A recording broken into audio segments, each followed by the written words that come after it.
apartheid regime in 2021. Amnesty International declared Israel to be an apartheid regime. Don't fucking stop me while I'm cooking, you baboon in a suit! The chef is in! About to give you a fucking Chelsea Green, you donkey! Donkey!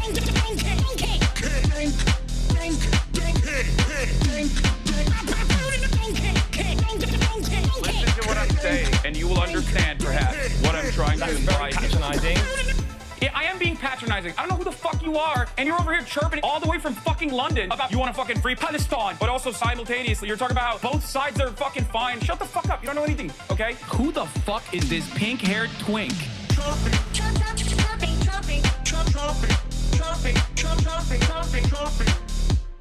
Dissolve the apartheid. So what would you like to see happen, Hasan? Do you not understand the English language? I hope everyone's having a fantastic evening, afternoon, pre-noon. Hold on, I'm going to actually increase the audio real quick because I was just doing a, hold on. I'm going to do that right now, actually. I hope everyone's having a fantastic evening, afternoon, pre-noon, no matter where you are in the world. I'm Hasan Piker, and this is the HasanAbi Broadcast coming to you. Wait, hold on. My audio didn't go down, actually, even though I was doing a podcast. Okay. I'm Hasan Piker. This is HasanAbi Broadcast coming to you live from not so sunny, hazy, maybe a little cloudy California, Los Angeles. Folks, we're live and alive, and I hope all the boys, girls, and MBs are having a fantastic one because today's a beautiful day. Today's a wonderful day. Today is Thursday. Thirsty Thursday, folks. That's right. It's Thirsty Thursday. We're live, and I hope everyone's having a fantastic one. It's Thursday, September 25th, 2025. It is 11:02 a.m. and I am right on time. As a matter of fact, right on time. 70 degrees and sunny here in California, maybe hazy in California. But there is so much that is taking place in the world. We got the Pete Hegses situation. But before I get into all of that, I am going to explain to you what I did this morning and what I did after I ended the broadcast, because it's time for the personal news.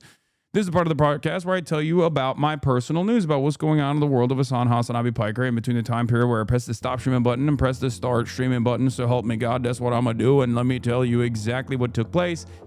Ended the broadcast last night.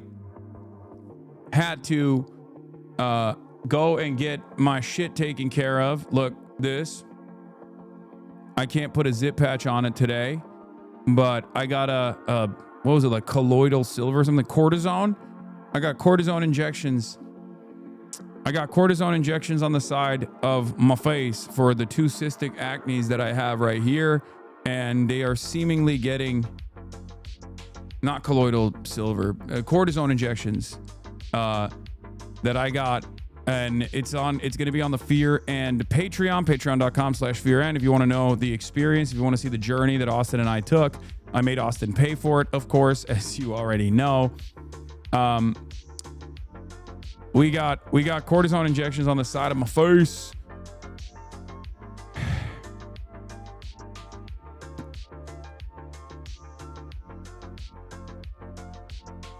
Don't touch it. No touching. No, it's fine. They just put that shit in there. As long as she said don't pick at it and don't like squeeze it, because you'll squeeze out the cortisone if you do that, and then it won't help. But it apparently it closes the cystic acne. It eradicates the cells. Different gels also very effective if you want something over the counter next time.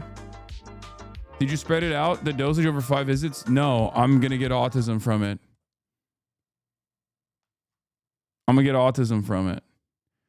Can you talk about the Turkish government banning a Turkish group manifest from leaving the country? People need to hear about it. I'm not familiar with it, but maybe. Yeah, they gave me too much Tylenol, too much fluids, too many fluids to the baby, making the baby autistic, makes the baby autistic, lots of autism for the baby, too many fluids. Anyway, where was I? Yeah, so I did that. I came back home. I watched a little Good Lord Bird, had some Thai food with my dad, went to bed. On another 8-hour, this time an 8-hour sleep. So that was pretty good. Felt pretty good about that. Woke up early, but this time, instead of working out or playing basketball as I normally would, today I had debate. That's right, spirited debate. and it's going to be coming out. It's in the New York Times. Spirited Debate in the New York Times. But that's later. But that's what I was doing. That's what I was working on. Yeah, this was the day of the Dartmouth debate. I was supposed to be in Dartmouth today debating Charlie Kirk. But and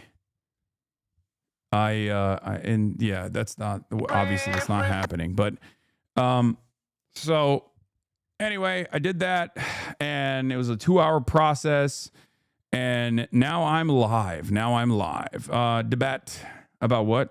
Just like political violence, my responsibility for it, and all this stuff, Israel, Palestine, things of that nature. So it'll be exciting. It'll be an exciting and spirited conversation. It's not like full-blown debate. Is it fair to say you aren't meeting up with Grant Plattner? No, I'm still on the works. I'm still working on it. Still working on that. But we don't know exactly how that will take place. We don't know yet. But there's some stuff in the works. Chill. In any case, ladies and gentlemen, boys, girls, and MBs, a lot going on in the world. Kai's out on a little walkie poo. That's why she's not here right now. Other than that, not much else going on in my world, in my personal news, in my world of HasanAbi Piker. That's pretty much it. Are you going to watch the Mehdi and Mark Ruffalo interview? Maybe. Also, South Park did some...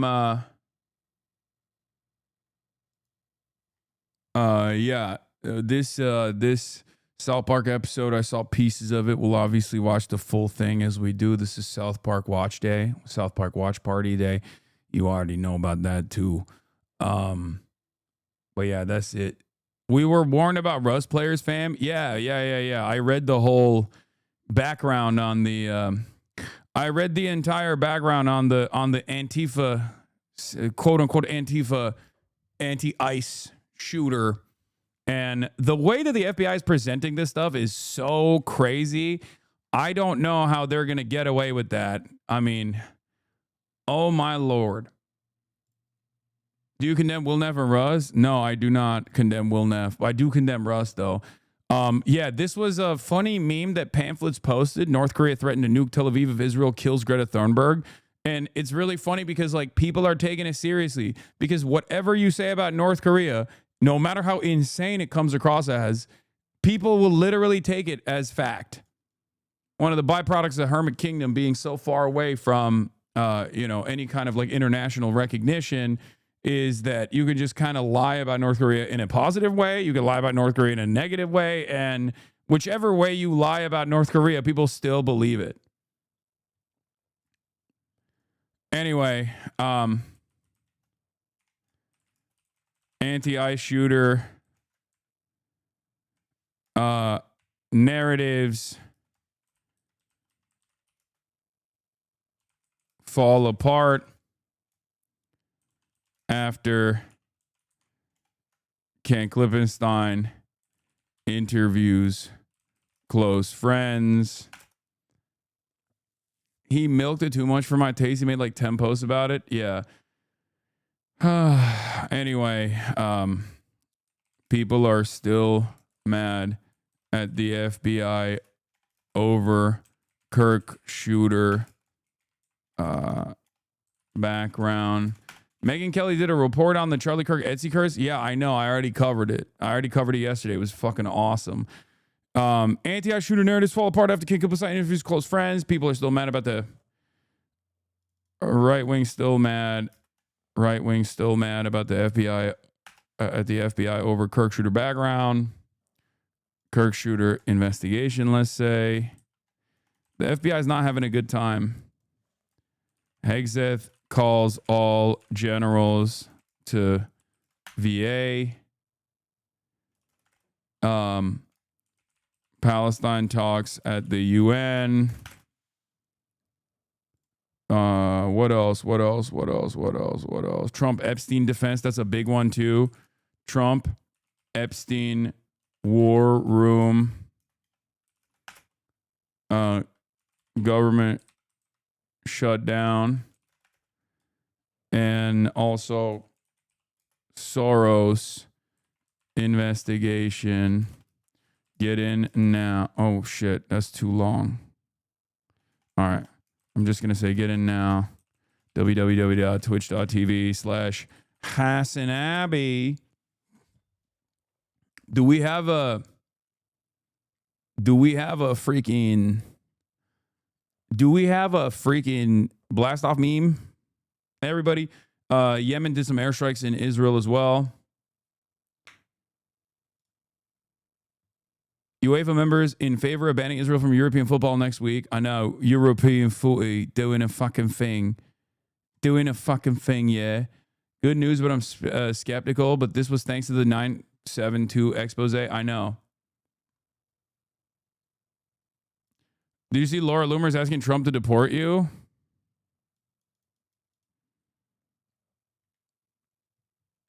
Nice.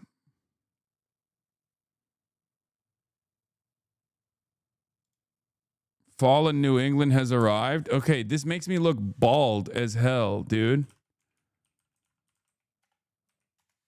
But whatever. Fuck it. I'll use it. Who cares?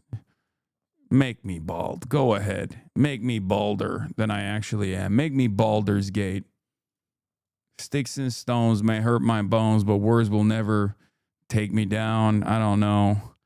But, you know, the way you depict my hairline in this photo does actually hurt. Okay, it's freaking Baldur's Gate in this goddamn chat, dude. God damn it. Look at that. Look at that hairline. Is busted. Is busted. But I guess, you know what hurts? It's not the jokes. It's the truth. It's the truth of the matter that hurts the most. Okay? Yeah, I'm looking balderdash up in here. In any case, let's blast off. Let's let the people know. Let's get the people going. Like the tweet, interact with it, retweet it, do the dang thing. Do whatever you must. So much happening, so much taking place. Eyvallah babasal. All right. Did you see Microsoft blocked Israel from using Azure? Yes. Things are happening. Things are happening. For the nothing ever happens, guys, I will say once again, things, as a matter of fact, are happening. And it's intensifying how much the things are happening. Slowly but surely, it's taking place. Let's take a look at what this is.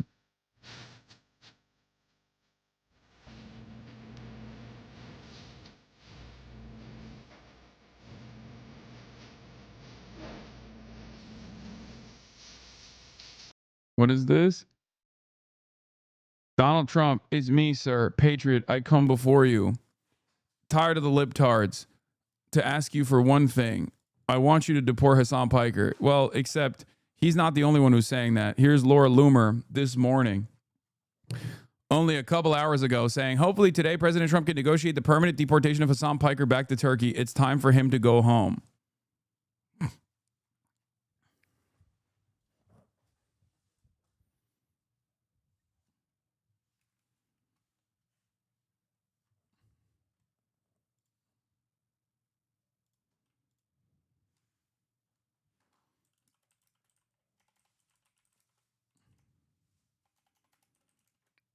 Born here.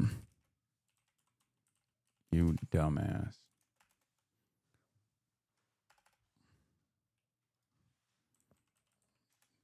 Do I even want the Laura Loomer smoke? I feel like she's gonna actually get me fucking deported, dude. You know what I mean?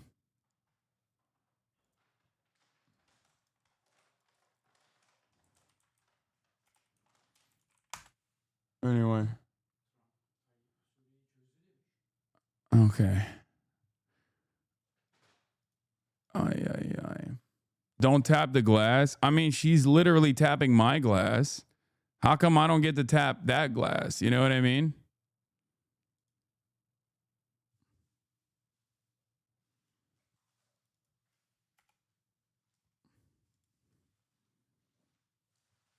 Why does she look so weird? That's what I did. I tapped it.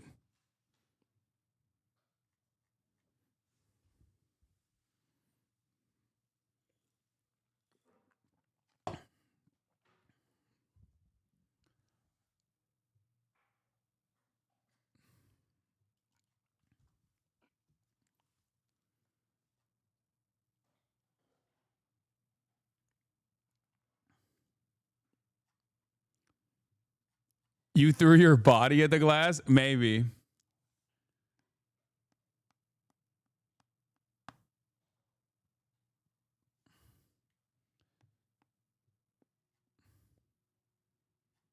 She said Hasan could have collabed back with this.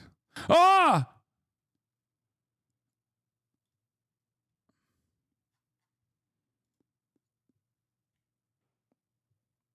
Do not tap the official presidential eunuch advisor. We don't know if she's a eunuch. We know she's a free spirit. Laura Loomer, she's a free spirit. She's a free spirit. That's right. A real firebrand. A real firebrand. Laura Loomer. She's a free spirit. Ardo Goat and Donald Trump are having major meetings today. I know. I'm going to get to it. Don't you worry about it. Trump to Erdogan. He knows about rigged elections better than anybody. When I was in exile, we were still friends. Ardo Goat. Reese. You know, he knows about rigged elections better than anybody. But when I was in exile, we were still friends. That's always a good way to find out, test of friendship. But he's a highly respected man. Rigged election. He does not speak a lick of English, dude. That's so funny. He's just sitting there like, yeah. I assume he has like an earpiece, right? That does real-time translation. Otherwise, he's just sitting there smiling. No idea what the heliante is going on. Okay. This man does not speak English. When I tell you he does not speak a lick of English, I mean it. Okay. It must be sad to have such a dumbass as your president. He sounds like a 9-year-old. It's kind of funny because I'm watching both of my presidents, who are both dumbasses, interacting with one another as dumbasses do. So today is a unique day for me because I'm watching not one, but two of the dumbass presidents that I've lived under who have so many similarities, having a fun little conversation. Ardo Goat, Reis, talking to the American Reis, Ardo Trump. Fantastic. What a time. What a world to live in, man. Love it. Love it, love it, love it. It's incredible. South Park made fun of Netanyahu today. Yeah, I saw. But it was like baby jokes. Like it was barely, bare minimum. They should have went hard. They should have went fucking nutty mode on the Charlie Kirk stuff. Honestly, you're a cartoon. Like you get all of those. You get the extra freedom to do crazy stuff as a cartoon, and they didn't want to do it. They didn't want to go hard in the paint. Dark woke is gone. That's what you expect from like edgy libertarians, I guess, like the maximum position that they'll take.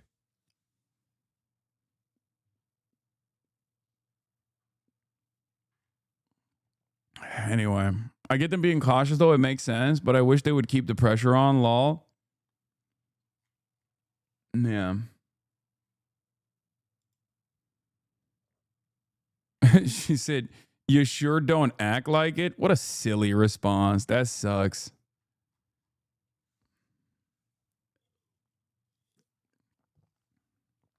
That's cool, though.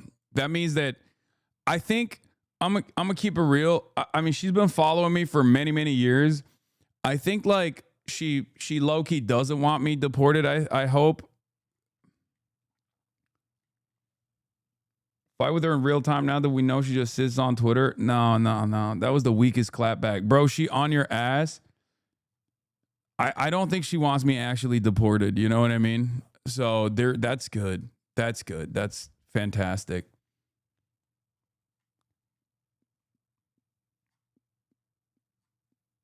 Anyway.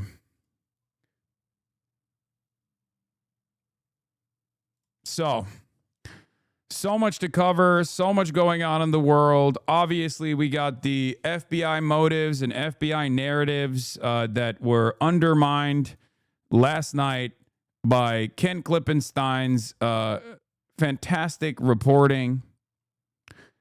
on the background of the shooter, the anti-ICE shooter, right? First and foremost, remember when Russia tried to stage a photo of a Ukrainian assassin's hideout and instead of SIM cards, they posted copies of The Sims? Yeah, this is just like, this is so bad that it made the libs go, I don't really believe this.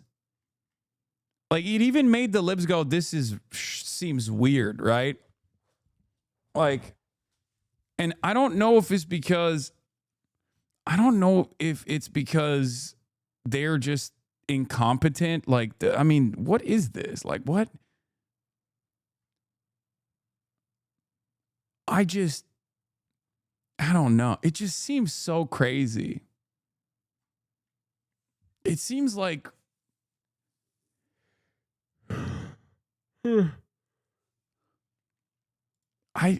if they said ICE is not poggers, that would make more sense, dude, than anti-ICE on the bullet, you know? The backside says a leftist did this, Lamau. Wait. FBI Dallas and FBI headquarters have been working 24/7 to seize devices, exploit data, and process writings obtained on location in the subject's person residence bedroom. This FBI is committed to providing timely updates as promised. The perp downloaded a document titled Dallas County Office of Homeland Security and Emergency Management containing a list of DHS facilities. He conducted multiple searches of ballistics and the Charlie Kirk shot video between 9:23 and 9:24. Between 8:19 and 8:24, he searched apps that tracked the presence of ICE agents.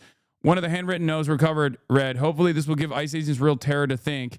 Is there a sniper with AP rounds on that roof?"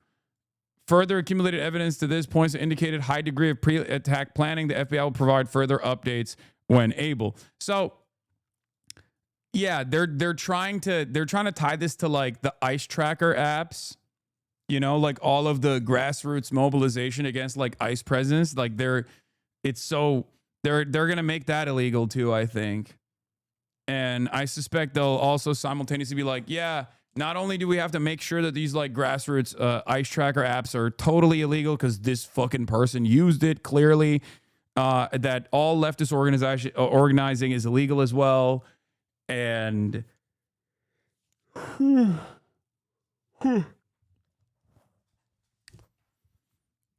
yeah, every neo-lib tweeter below doesn't buy it. Yeah, no, I do like that the liberals, even liberals who normally would be totally reliant on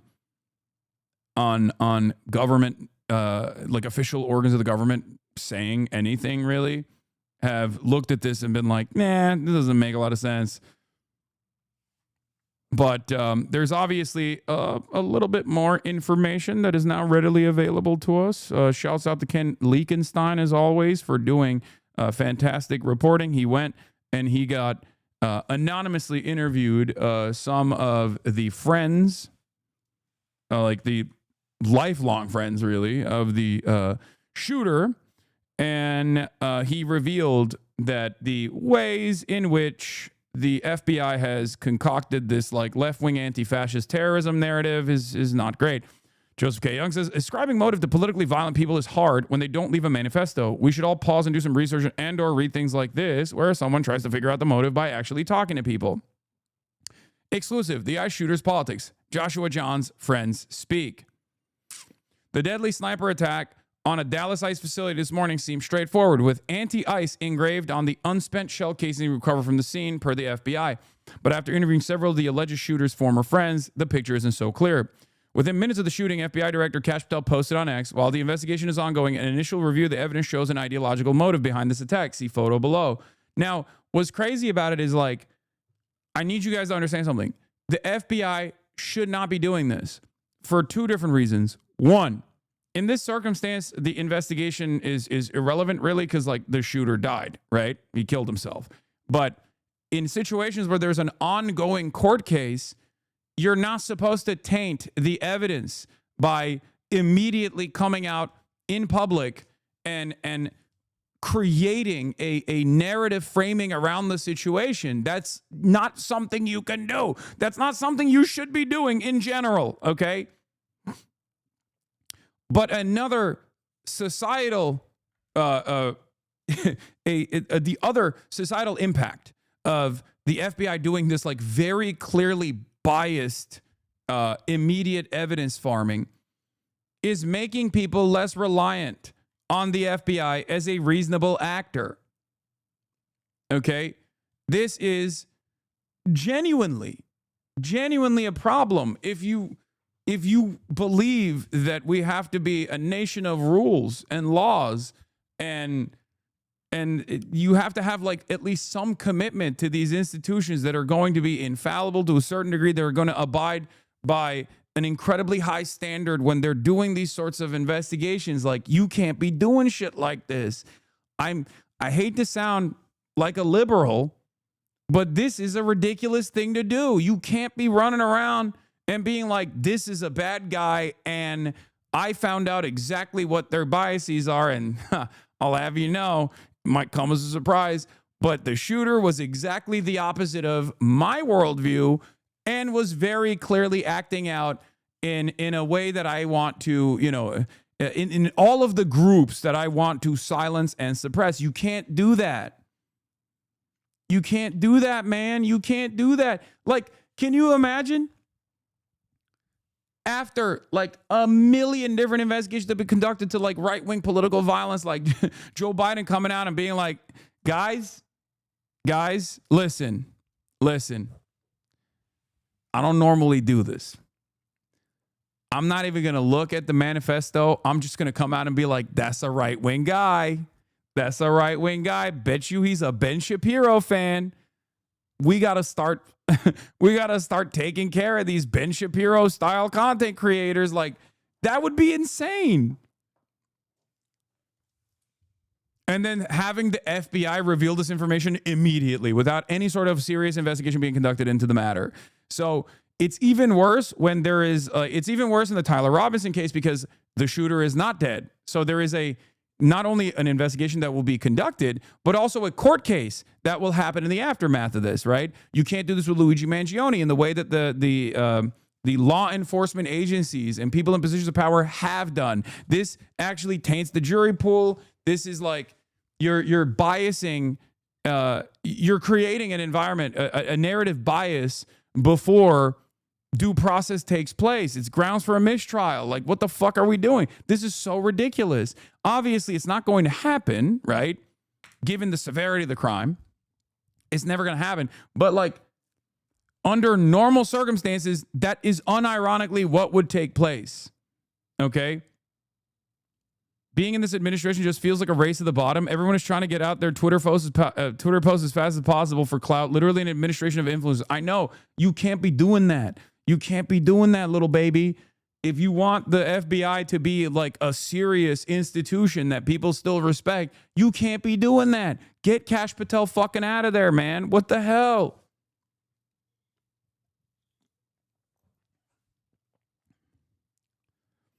President Trump responded to the shooting by blaming the radical left, vowing to sign another executive order to dismantle what he called domestic terrorism networks. This comes at the heels of another executive order he signed this week, designating Antifa a domestic terrorist organization, as I previously reported. I have been briefed on the deadly shooting. We already read this yesterday, but he said, I've been briefed on the deadly shooting. It's Antifa. You can't compare ICE agents to Nazis. That's completely unacceptable. All this stuff, right? Vice President J.D. Vance, meanwhile, says, we know that this person was politically motivated, pointing both to the inscriptions and some evidence we have that's not yet public. On the off chance the shooting wasn't what it looked like, I reached out to people who knew the gunman, 29-year-old Joshua John, 3 who knew him since at least middle school and agreed to speak to me on the condition that I not name them, corroborating their friendship with photos and other records.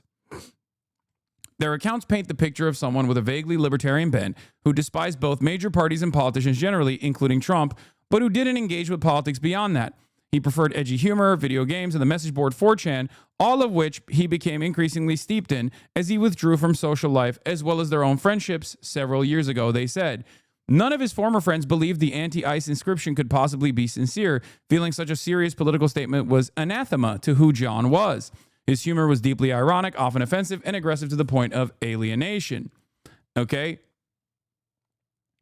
So, classic leftist site 4chan, before you say classic leftist site 4chan. There are leftists who are on 4chan as well. Okay, that's true. There's it's not just right wingers, even though it's most famous for right wingers, and the likelihood that you're a right winger if you're on poll, especially you're most likely a right winger. But that doesn't mean that there aren't leftists on 4chan. Okay, just remember that. Weren't you a 4chaner? No, I was not. What the fuck? He was most certainly an edgelord, an irony guy, one friend said. Edgelord is online speak for someone who doesn't like, who likes to espouse edgy nihilistic views. Asked about the inscription on the bullet, the friend said, Josh was an edgelord who wanted someone to get blamed. I think he tried his best to write something goofy to rile people up. Another friend showed me a Facebook post describing how John had flooded his friend's comment section with rape jokes. Playful shock humor, the friend said.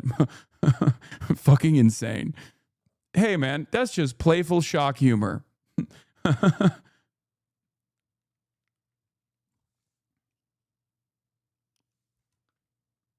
FBI update is live. Over to Acting U.S. Attorney Nancy Larson. All right, we'll get to the FBI update, and then we'll get back to King Klippenstein. Good afternoon, everyone. Thank you for being here today. This is the third time in my short 4-month tenure as the acting United States Attorney for this district where we have suffered violent attacks and threats at ICE facilities. First, you'll recall July 4th, 2024, the violent attack on the Prairieland facility in Alvarado, Texas. The second occurred on August 25th, 2024, when Bratton Dean Wilkinson, who stands charged by federal complaint, pretended to have a bomb. He showed up at the ICE facility with a backpack and something that looked like a detonator on his wrist and threatened the facility. Third, of course, is yesterday's attack, September 24th, 2025, when the Dallas ICE facility was riddled with gunfire, costing the life of one detainee and injuring 2 other detainees critically. Initially, I want to commend the cooperation of the Dallas Police Department, the Dallas County Sheriff's Office, the FBI, the ATF, ICE, and HSI for their swift and decisive response to this crime. Members of these agencies quickly secured the scene and the evidence and worked tirelessly to determine any continuing threat. Due to their efforts, it did not take long to ascertain the identity of the shooter, who was deceased by a self-inflicted gunshot wound, and that he very likely acted alone. His name is Joshua Yan, 29, of Fairview, Texas. Let me just review a very brief summary of the timeline of yesterday's attack. We believe at some point around 3 o'clock in the morning that the suspect was seen driving on footage with a large ladder on his car. And we believe that that is what he used to position himself on top of the building. The shooting itself started at approximately 6:30 a.m. After the shooting started, Dallas Police Department arrived en masse, secured the scene. Law enforcement officers found the sniper dead.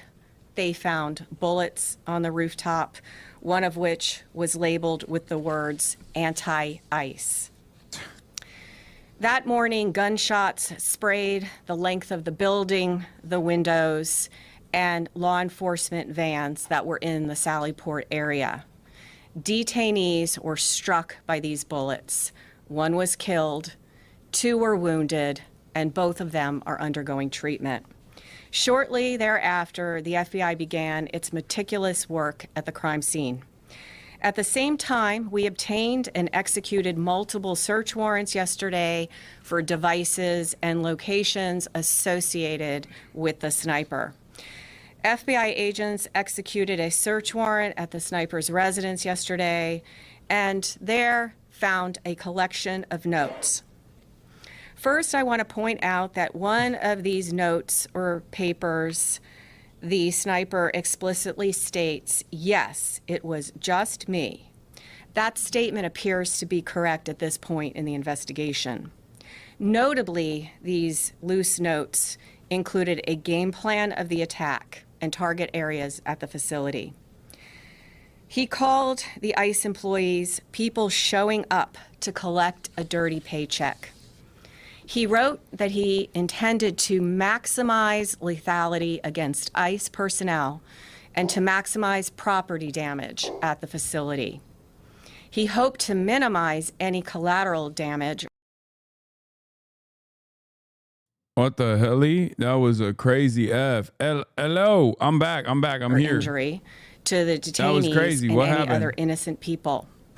It seems that he did not intend to kill the detainees or harm them. It's clear from these notes that he was targeting ICE agents and ICE personnel. It's weird. There's something weird is taking place. My bit rate dropped. Sallyport.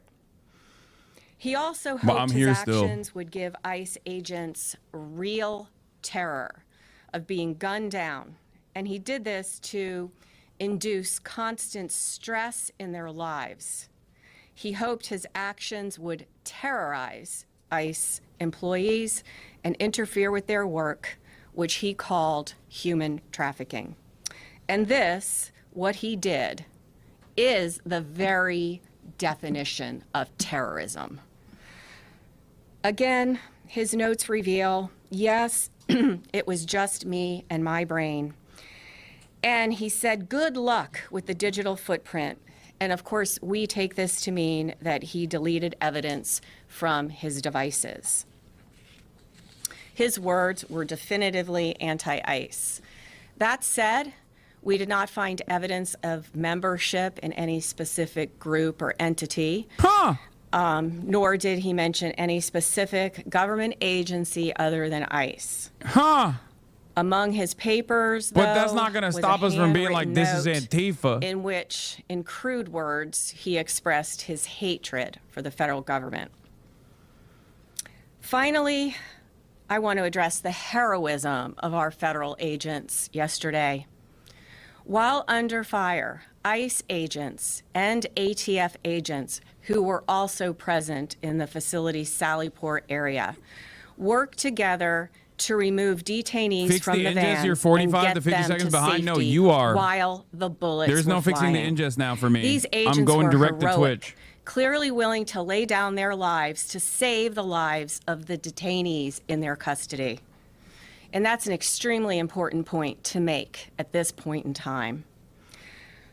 I want to express my deepest appreciation for the bravery of these law enforcement officers yesterday and every single day that they go out there to keep us safe. I'll now turn it over to FBI Special Agent in charge of the Dallas field office, Damn, Joe bro. Rothrock. I mean, that's not going to stop them. That's not going to stop them from being like, this is a classic case of Antifa terrorism. Classic First, case. I'd like to start by thanking our acting United States Attorney, Nancy Larson, and her office for their support during this investigation. My name is Joe Rothrock, and I'm the Special Agent in charge of the FBI's Dallas field office. Yesterday morning, Joshua Yan carried out a targeted, ambush-style attack on law enforcement. Today, I will provide you with some updates of what we've learned through our investigation to date, to include Jan's own words in his handwritten notes. Jan specifically intended to kill ICE agents.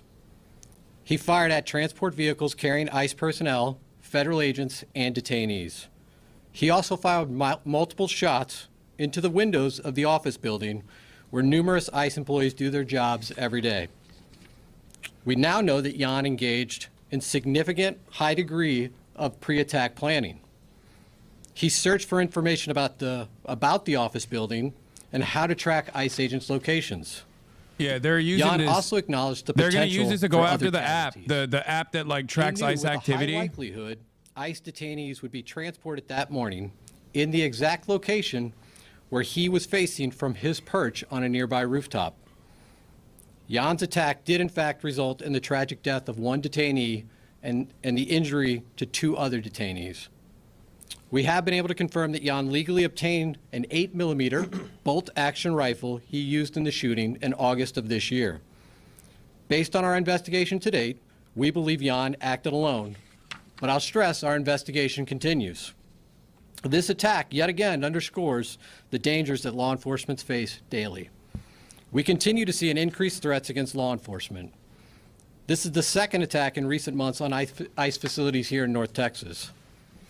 I do want to take this opportunity to thank our law enforcement partners, some of whom are here with us today. When Jan began firing, agents from both ICE and the ATF put themselves in the line of fire to move individuals off the transportation vehicles in an attempt to protect and rescue those that were injured. I want to thank them for their bravery. The Dallas Police Department and the Dallas County Sheriff's Office Salvador also quickly responded to the scene without any hesitation and ran towards danger. Ultimately, they located the shooter, who was deceased by an apparent self-inflicted gunshot wound. I want to thank them for their prompt response and dedication to protecting and serving their communities. I also want to thank our partners that have assisted in this investigation.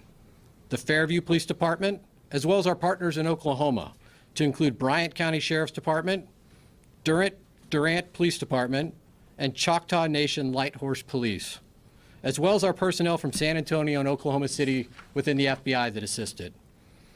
The FBI has dedicated its entire breadth of resources to ensure this investigation is completed thoroughly. The FBI stands with our law enforcement partners, and today we express that the attacks against law enforcement officers will not be tolerated. While we believe Jan acted alone, we are still asking that anyone with information about Jan or his activities report that to the FBI at 1-800-CALL-FBI or at www.fbi.gov/Dallas ERO shooting. And with that, I will turn it over to Director Charles. Good afternoon. My name is Marcos Charles. I am the ICE Executive Associate Director for Enforcement and Removal Operations. The attack on ICE's Dallas field office yesterday was tragic. And while our hearts and prayers are with the family of the detainees who were shot, the evidence is clear that this was intended as an assault on ICE personnel who come to work every day to do their job. Violent rhetoric has led to over 1,000% increase in assaults on ICE officers, and it has to stop. Oh, my Lord. In contrast to those who would demonize our men and women, yesterday they're our going to make brave it officers illegal ran to back hurt into the danger, feelings along with of ATF cops partners, and ICE to officers. save the detainees while shots were still being fired. It's crazy. Those ICE officers just showed the world who they really are. Law enforcement officers who want the best for our country. That's First ICE. and foremost, Integrity, courage, excellence. Talking too much about the They were humanity willing of the to put their detainees lives on the line is an to pull own goal detainees here. out of the transport van to get them to safety. They are heroes, and I hope the media has the integrity to shine a light on this story. Enough is enough with the harmful lies and violent rhetoric. It has to stop.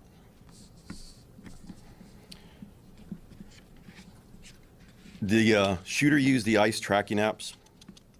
Hasan, aka Anyone who Andy creates Bro, or distributes these Free apps You, Gen Alpha, that is ain't fuck designed with to you, spot, big track, bro. and They locate all ICE watching Mafia officers are Time. well aware of the dangers I that love they are when the exposing dude to is law like enforcement. 38 years old, but then It's a talks casting like this call in to the invite chat. bad actors to attack law enforcement officers. It's no different than giving That's a true, hitman the bruh. location of their intended target, and this is exactly what we saw happen in Dallas yesterday. The media has been amplifying these apps even as we warned them it would only lead to more attacks on law enforcement. We truly wish we didn't He have blamed to the say, ICE I app. told you so. He blamed the But here we anti-ICE are. statements. They ICE want to continues stamp out prioritize the discontent. safety This and is not about security like of our personnel, detained aliens. they and are going to facilities. find a We will do just everything cause possible to in their increase minds, or security they're trying to develop a to just counter cause in their the minds spread of these to lethal do attacks. free speech restrictions, the likes you've never seen or even can comprehend. Foment violence and vilify our law enforcement officers to cease the dangerous rhetoric. We also call on law-abiding Americans everywhere to report any suspicious activity. The individual that was out there yesterday shooting at our agents and our officers was trying to take the lives of law enforcement people doing their job. Instead, he killed a detainee and shot 2 others. That is something that's unacceptable. The rhetoric that's out there on social media the rhetoric that is being said by some community leaders in other states needs to stop. There's been an increase in violence against ICE agents, not only in Texas and Dallas, but across the country in violent protests. Again, I ask everybody to just stop. Thank you. So we're going to open it up to questions now. So if you have a question, we'll direct it to the appropriate person. You're first up. Sean Murphy with the Associated Press. Can you tell an estimate of how many shots were fired and how he was able to get those off so quickly with the bolt action play? Yeah, so how I'll answer that at this point, again, I'll just remind you, this is an ongoing investigation. The ICE facility, the ICE office, really, it is a business office. This is where business is done on a daily basis by our partners at ICE. That is still an active crime scene. We still have personnel out there. As I mentioned earlier in my remarks, we brought in resources from San Antonio, Oklahoma City, obviously our own FBI resources here in Dallas, as well as folks from our lab, because we are going to do a thorough and exhaustive investigation and make sure that we have a full accounting of all the evidence that's at that scene. Again, those efforts are ongoing at this time. I'm going to go here real quick. Thank you. Can you talk to us more about the detainees in the van? Were they transported to Alvarado, Texas, and what happened to them? So you're referring to the detainees that were not injured? Correct. Yeah. And if you could give us an update on the ones that are injured, identities, nationalities. So I won't be providing any updates at this time on the identities of the detainees that were injured. ICE has a process from notifications to consulate and to next of kin. That process is ongoing, and so we'll defer to our ICE counterparts at some point to determine when it's the right time to release that information. The other detainees remain safe. They are victims as well of this violent crime, and they are people that we are actively interviewing as part of our investigation. Right here to the front. Matt Caldell, Spring News. Ms. Larson had referenced anti-government, anti-federal government statements that Mr. Yan had made. Is there any more information y'all can release about what exactly was in those writings? The clearest motivation for this attack are his own words.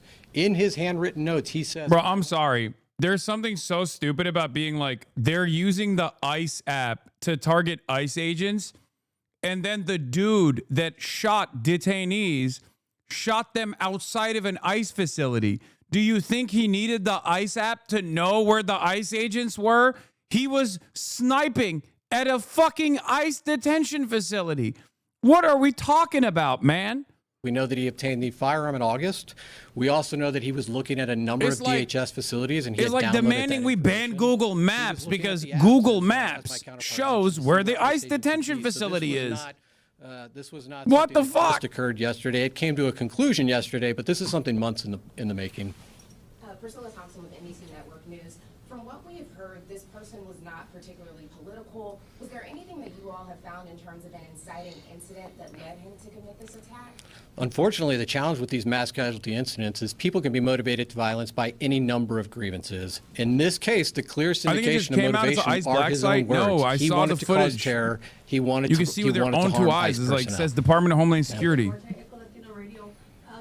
The deceased shooter, did he have a relation with somebody who had been detained by ICE or mistreated by ICE for him to act this way? Again, the clearest motivations at this point are the harm he wanted to cause to ICE. We're not aware of any specific relationships he had with anybody in detention. But again, our investigation's ongoing. We're going to unturn every stone here. And so that continues. Sir. Omar V. Franco with CBS News. Secretary Noem has asked for increased security at ICE facilities across the country. Can you say what is going to be done to harden these facilities to protect agents and detainees? Yeah. So I cannot say what will be done by. Oh my God, incredible! They're going to be like, we have to operate as black sites. Make it even crazier. Make this system even more unjustifiable and mysterious. You know, oh, sorry. In the interest of defending our big, beautiful soldiers here, we have to also completely eradicate due process. You know, they can just come into your house. They don't have to ever declare that they're members of law enforcement, by the way. We can't do oversight because that's also harmful to them engaging in this sort of conduct. And also, they can just operate outside of black sites now. Fantastic. So, I don't want to give away any operational security as to how I'm we're telling you right that. now, man. I'm telling you right now, this is where we're heading down. It's not, this is real. It's happening in real time in front of our eyes. They are trying to develop a just cause to be able to do all of this stuff? Mr. Yan was not an immigrant. He was a United States citizen. He was here legally. I won't be going into the details on anybody other than Mr. Yan at this time. Ma'am. You talked a little bit about the ICE agents, or the agents that were there at the location that helped him once shots were beginning to fire. Can you give us more perspective on what the situation was with the detainees that were in the vans? Were they handcuffed? Were they shackled? Why weren't they able to get out of the vehicle by themselves? Again, these were individuals that were detained by law enforcement. There were multiple transport vehicles at the facility at that time. Again, what I would stress at this point is under gunfire, the guy multiple that federal agents shot at the ICE van ran into at the that ICE fire to facility, remove killed these himself. individuals and to attempt to render life-saving aid under the most dire circumstances. Just for clarity, they were restrained. They were being, the individuals in the vans were being strained. It's a proper procedure for transport.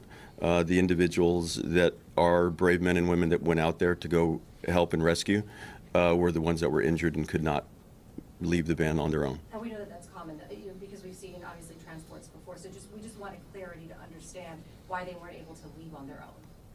The other individuals that were in the van were able to leave on their own. It was the ones that were injured were unable to exit the vehicle. Sir, you, yeah. Have you guys gotten any cooperation from the suspect's family and this idea that the anti-government, federal government attitude was there? Have any family members expressed any signs that we knew that this was happening, or was this just all kept? Back to you, sir. As is common in these investigations of mass casualty incidents, we are going to interview everybody we can identify that might have information about the motivations or who might have information about the pre-planning or who may have assisted in this attack. I won't be outlining every interview we conducted today, but we will be doing a thorough investigation. And again, one of the reasons we ask for additional information for the public is if there are those out there that had contact with Jan, we would like to hear from them, and we would like to gain an understanding of what their relationship was. I won't be going into details about other aspects of the investigation. Larry on WFAA.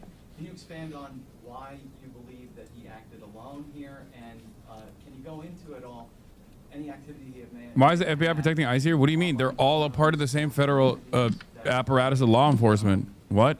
Of course they're going to protect ICE. What are you talking about? So, again, especially now more than ever, the federal mechanisms of law enforcement are completely at the direction of the president's, completely at the direction of the presidency. They don't care about anything. Like there's never been more of an overt attempt to bias investigations, to go along with the needs and the demands of the administration. Like it's just. What will happen in the coming days with that facility? Are there detainees being held there? It's all straight up at the mercy. It is going to remain an active whims crime of a scene for madman. some time. Again, we will be there as long as it takes to make sure that we've captured every piece of physical evidence.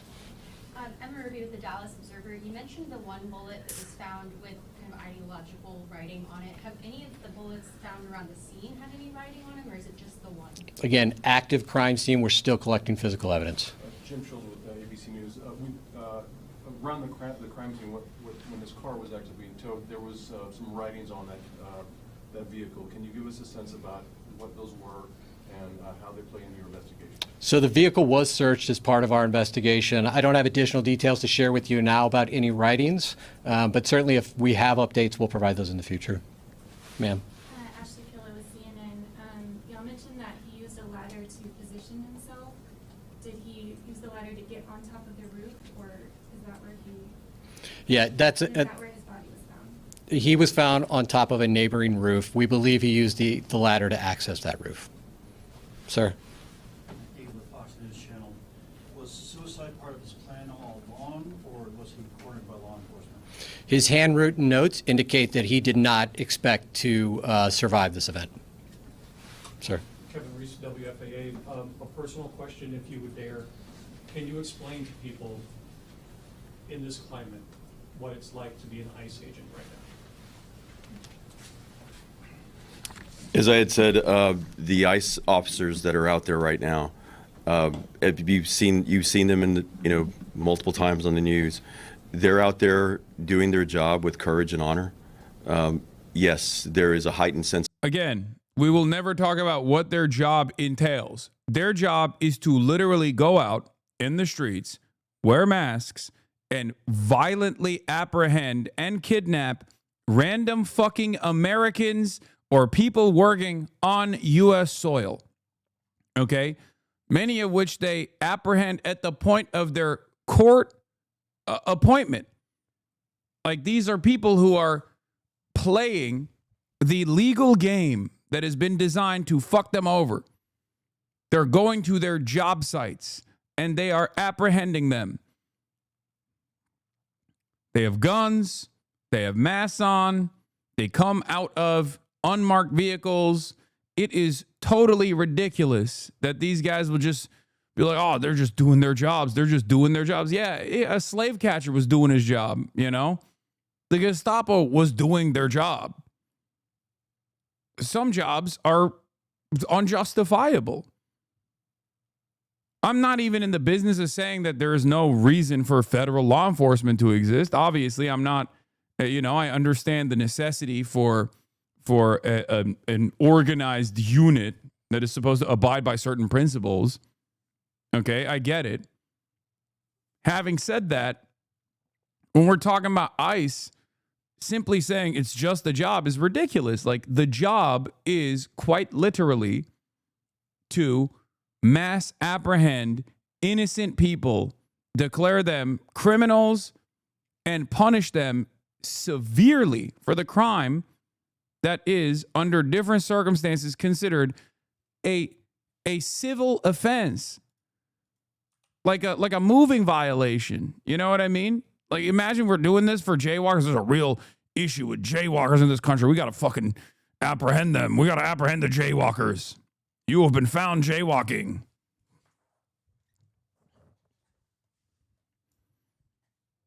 It's crazy. Yeah, it's a job just like being an IDF soldier is just a job, right? Not all jobs are created equal, I think. Anyway, getting back to Ken Klippenstein, who is profiling the shooter to try to arrive at like some kind of motive. His friends say he was most certainly, this is Jonathan Yans. His friends that have known him since middle school say he was most certainly an edgelord, an irony guy, one friend said. Edgelord is online speak for someone who likes to espouse edgy, nihilistic views. Asked about the inscription on the bullet, the friend said Josh was an edgelord who wanted someone to get blamed. I think he tried his best to write something goofy to rile people up. Another friend showed me a Facebook post describing how John had flooded his friend's comment section with rape jokes. Playful shock humor, the friend said. John's profile on the gaming platform Steam showed the vast amounts of time he spent playing video games, particularly shooters, more than 6,000 hours on Rust, which, oof, red flag. Okay. That's, no disrespect to Rust, but bit of a red flag there, 3,000 on Team Fortress 2, 1,000 on Left 4 Dead 2. He even found time to play 3.5 hours in the past 2 weeks, the account shows. Among the dozen or so usernames he used, one was reading #impeachment. When I asked if this wasn't a clear reference to anti-Trump politics, his friends recoiled at the idea that he would express opposition to Trump so sincerely and straightforwardly. Instead, they saw it as a part of his broader ironic persona, poking fun at the anti-Trump resistance types. Hanky Bob, clan tag. Users also played as Sam I Am. That said, one friend recalled that when Trump first came to power, Jan was not a fan, though he had contempt for mainstream politicians in general. His friends say he had more of a libertarian bent, with one recalling an interest in the libertarian figure Ron Paul. You know what's really funny about the ideological motives that people try to ascribe to, instances of political violence, like people who have engaged in acts of political violence, is that we have such a silly view of the average American, which I always point to when talking about the median voter. Identifying the the politics of a median voter is a virtually impossible, okay? It's just so silly because most people do not subscribe to straight ticket blue Dem or straight ticket right-wing Republican voting, okay? There is more consolidation ideologically within the right as opposed to the liberal side of things, for sure.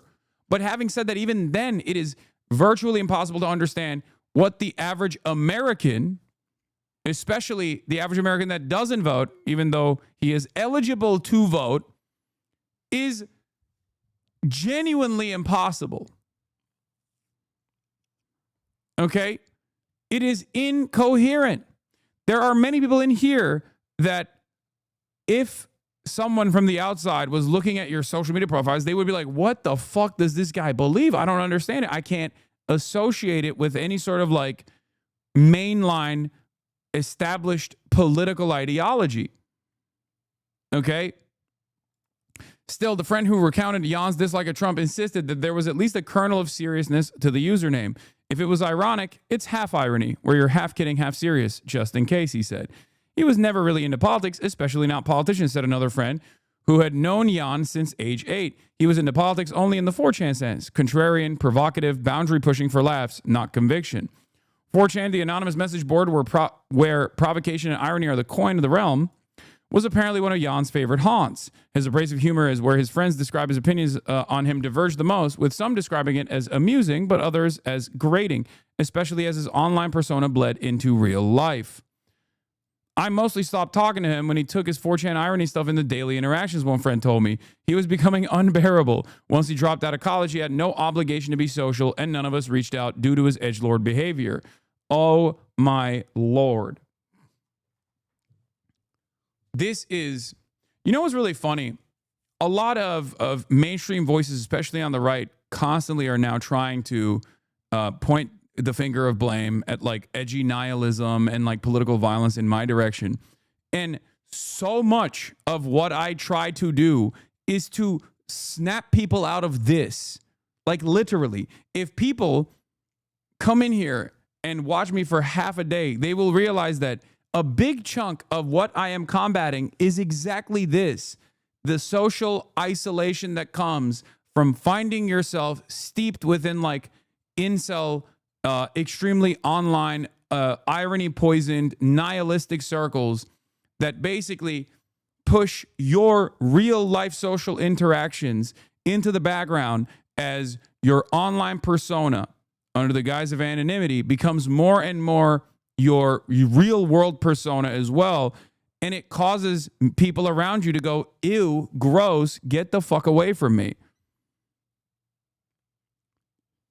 This is a big part of the reason why I always say touch grass. This is a big part of the reason why I always say be fucking normal. Okay? I would have to say you're doing a terrible job. Yeah, that's unironically the most untrue thing you could say. Because there are a shit ton of people in here that have found not only a sense of community online, but also have found themselves doing more productive shit in the real world as a direct consequence of me urging them to stop and shake themselves out of this like weird, deep, dark, nihilistic fucking internet-based online circles that they find themselves in. Whether it be going out and working out, whether it be urging them to join their local organizations and things of that nature.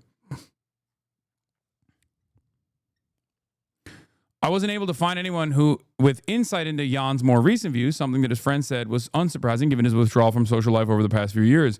If you're having trouble finding people besides immediate family who knew him, that's part of the story, one friend said.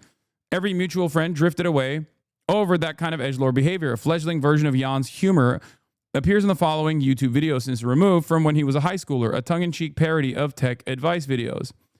Hello there, Facebook user. Are you tired of scrolling through your Facebook feed mindlessly? Well, there's a solution. You can unlike all your crappy pages.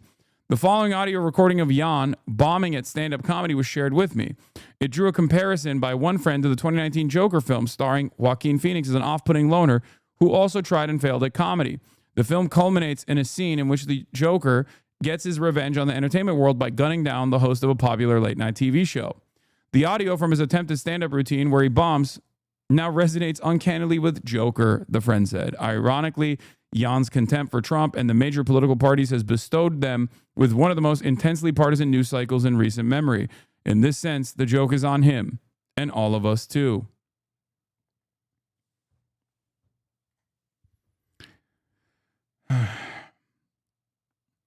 This still doesn't mean that the shooter has no profiles in or has no ideological profile that could be left slanted in any capacity, in any way, shape, or form, for the record. But this paired up with the fact that do not play the audio was so bad, I'm not going to play the stand-up. I'm not going to do that. Come on.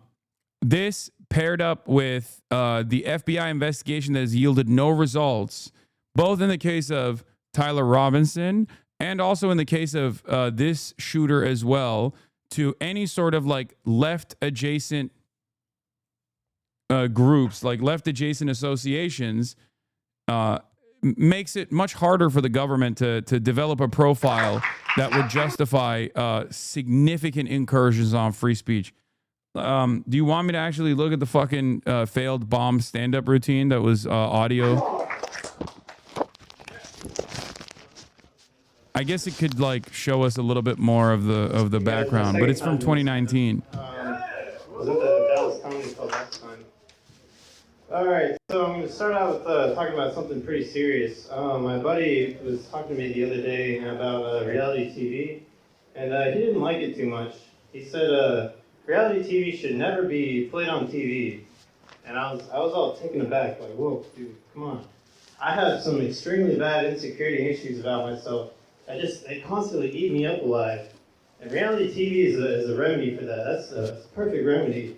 And it applies to me. I'll be honest, right off the jump, just hearing him speak, this is more consistent with like loner, antisocial personality disordered, like socially malignant shooters that we have seen in the past, as opposed to someone like Tyler Robinson, who very clearly still had friends at the point of the alleged assassination of Charlie Kirk that he allegedly participated in. Do you see what I mean? Like, this reminds me more of like a Thomas Crook style individual where their politics are indecipherable and it just like kind of doesn't make sense.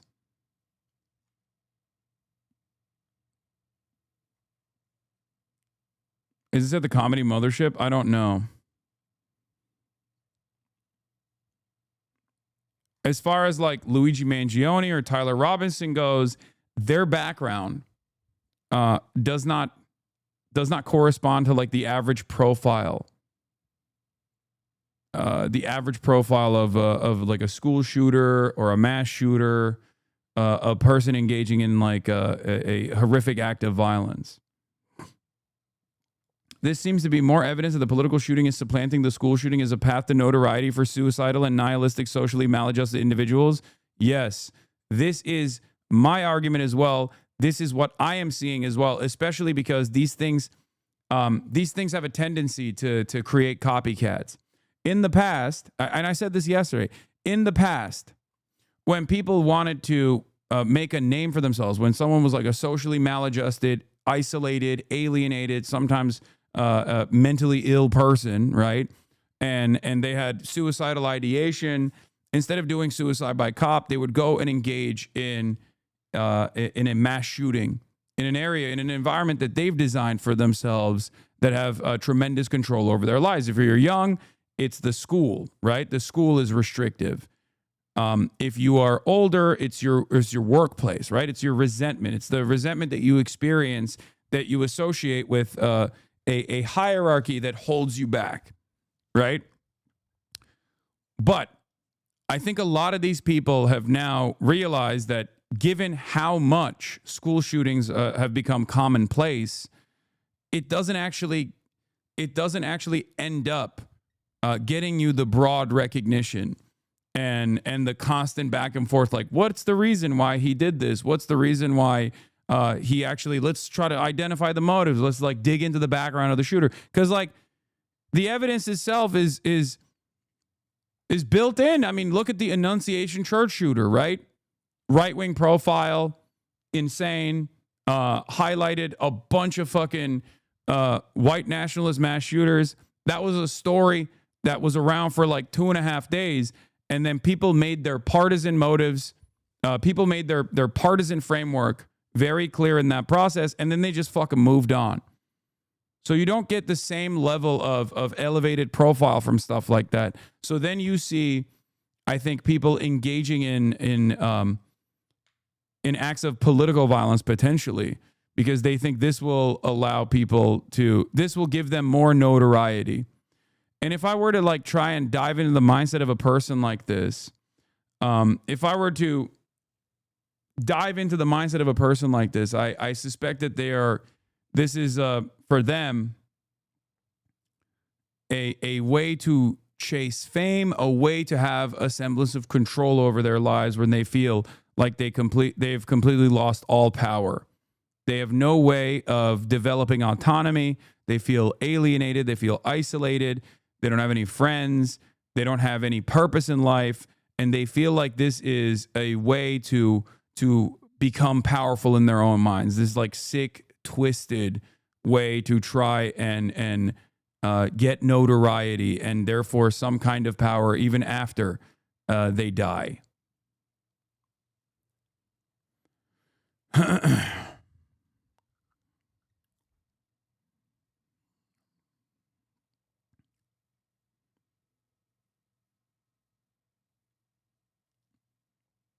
Now, I don't think that for Luigi that was the case, right? I don't know, but it didn't feel like that was the case for Luigi Mangione. But it doesn't matter because like the endless back and forth in the aftermath, the endless media cycle, looking at the motives and looking at the causes of why this kind of violence was outright celebrated, right? Allegedly with Luigi Mangione. That in and of itself, I think, created a media environment that made it so that other people would look at that and be like, I want that. Like, I want that for myself. I want this kind of fanfare, or I want this kind of endlessly diving into the background of someone like me, little old me, becoming high profile. Which, of course, is genuinely worrisome for two different reasons. One, because it's just yet another, like, the more high profile shootings take place and the more this kind of violence we are desensitized to, the more people will try to increase the intensity in the aftermath of that, especially if people in positions of power feel fearful. They will greatly clamp on those who they believe are responsible for this kind of radicalization. And it'll never be the systems themselves that are radicalizing people. It'll never be like the cost of paywalling healthcare for many Americans that universalizes that experience for them. It'll always be people like myself. You know, it'll always be a media figure that played a role in this. And for the Republicans, it's very clear. It's not just people like myself either. It's also the Democrats as a whole. It's anyone that considers what Donald Trump is doing to be Nazi behavior, fascist behavior.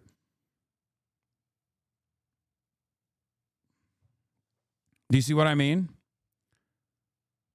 And they will do everything in their power to stamp out discontent. People have been chasing fame or infamy of the Columbine boys for years. Everyone still remembers their names. People won't remember Solomon Henderson in 20 years.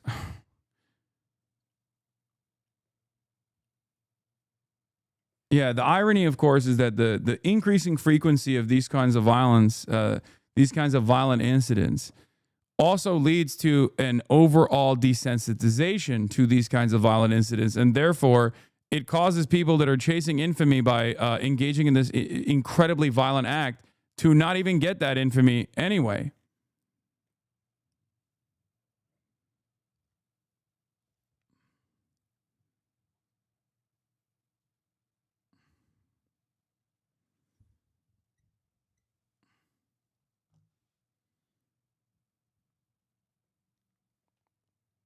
So, as one note, ERO We already watched this. Here's what the Fox News narrative was earlier today, though. Even before the new FBI press conference that we watched. Standing by. First, let's go to Brooke Taylor reporting from Dallas. Brooke. Hi, Harris. Well, first, we have new information right now coming in from the FBI Director Kash Patel, who says that officials have been working around the clock 24/7 to go through this shooter's phone and find a possible motive. And what they found is pretty shocking. We want to pull up this post on X. This was posted again by FBI Director Kash Patel just in the last hour. He says the perp downloaded a document with a list of DHS facilities. He conducted multiple searches of ballistics and looked up the Charlie Kirk shot video in the last 2 days leading up to the shooting. According to the FBI director here, the shooter also searched apps that track the presence of ICE agents.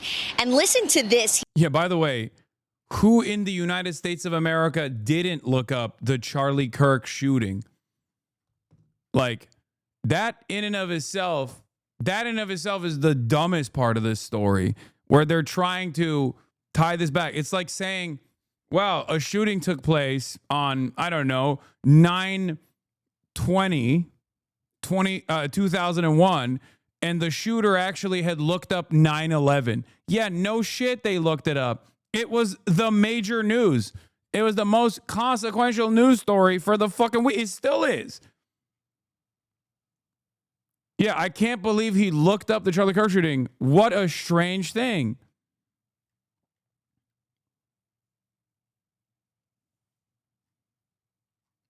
It's probably the most normal thing that the shooter did that week. He says that there was a handwritten note that was recovered that said, quote, hopefully this will give ICE agents real terror to think, is there a sniper with AP rounds on the roof? The FBI also released a picture. Yeah. Micah Irvin says, breaking, FBI Director Kash Patel has released the private messages of the Dallas immigrant shooter. Close friend. Hey, Chuck Schumer and Hakeem Jeffries have radicalized me to do violence against ICE. I remember you mentioning this at our last Antifa meeting. Will you be committing the act in solidarity with the Democrat Party? I'll be aiming at ICE officers, but I'm cross-eyed, so wish me luck. Sounds good. Also, I'm trans, as you know. Like, that's what it feels like. That's what it feels like. That's what it feels like. The way that the FBI is like, wow, we have found some serious stuff here, guys. It seems that the shooter was a straight ticket Democrat, okay? And also loved the communism that Nancy Pelosi was advancing in America.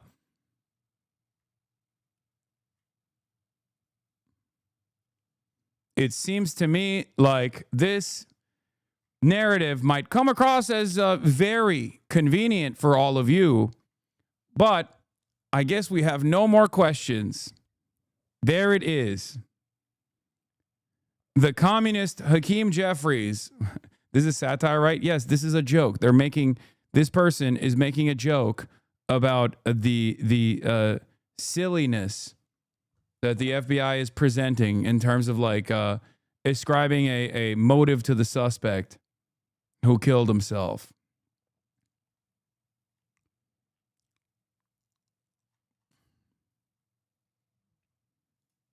Of anti-ICE messages written on rounds that were found next to that shooter. Officials say this attack was a result of dangerous anti-ICE rhetoric. Officials say the gunman was firing at that ICE facility from the rooftop of a nearby building. He fired indiscriminately with bullets flying all around inside and outside that building. He also hit a van in the Sally Port that was carrying 3 illegal migrants. Officials say one of them died and the other was taken to the hospital. Sources close to this investigation shared this picture of the shooter's driver's license with me. He is identified as 29-year-old Joshua John. Officials say he shot and killed himself when officers cornered him. The New York Post reports that his mother posted a series of anti-gun rants on Facebook. By the way, I'm sorry. Now the parents' politics matter? Oh, really? Oh, really? Quite interesting. The parents' politics didn't matter with Tyler Robinson, but now the parents' politics is the most important part. Let me tell you, okay, we really got to figure out what the parents believe. Do not ask me what Tyler Robinson's parents believe. Do not. That is irrelevant. That is irrelevant. And by the way, the parents were mad at the politicians. The mother was mad at the politicians after Uvalde, which was a universal experience for all Texans. That's what the fuck they're talking about here. Okay? They're like, wow, the parents experienced discontent towards their Republican administration. After what incident? You might be asking yourself, if you're at least like a little bit skeptical of the fucking narrative that they're designing here on Fox News and on New York Post. Oh, that's right. After fucking Uvalde, which was, again, not an uncommon moment of anger towards all of the politicians that many Texan parents felt were responsible.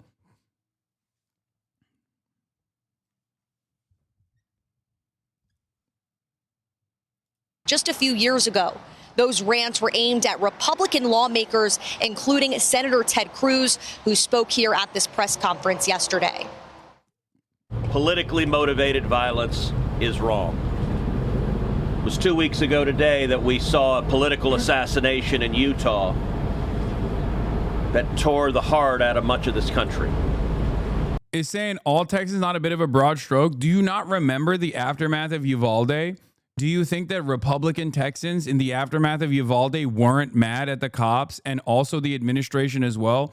It was a spectacular failure of epic magnitude from all parts of the government, from the inability of the cops to do anything about it, all the way to the way that the politicians in Texas, like the local politicians in Texas, messaged around the issue. It was universal. It was universally felt, the anger and resentment, for different reasons, but there was definitely a lot of fucking frustration. Yeah, 377 cops sat outside the school for 77 minutes, man. What are you talking about? You think fucking Texan parents weren't mad? There were literally parents of Uvalde kids that basically infiltrated the school themselves, took matters in their own fucking hands because they saw that cops weren't doing shit.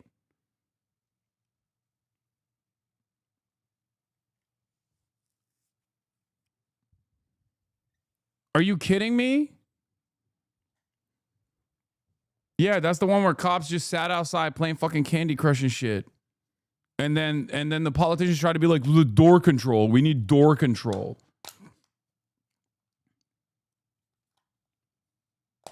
Yeah, they were arresting parents that wanted to get their kids and stuff. Like, it was crazy. It was one of the most insane stories of coming out of Texas. They prosecuted families that were critical of the cops after the incident. Every part of that was a perfect demonstration of how Republican governance works. And it created a lot of anger amongst both the liberals in Texas, but certainly the Republicans and the apoliticals of Texas as well.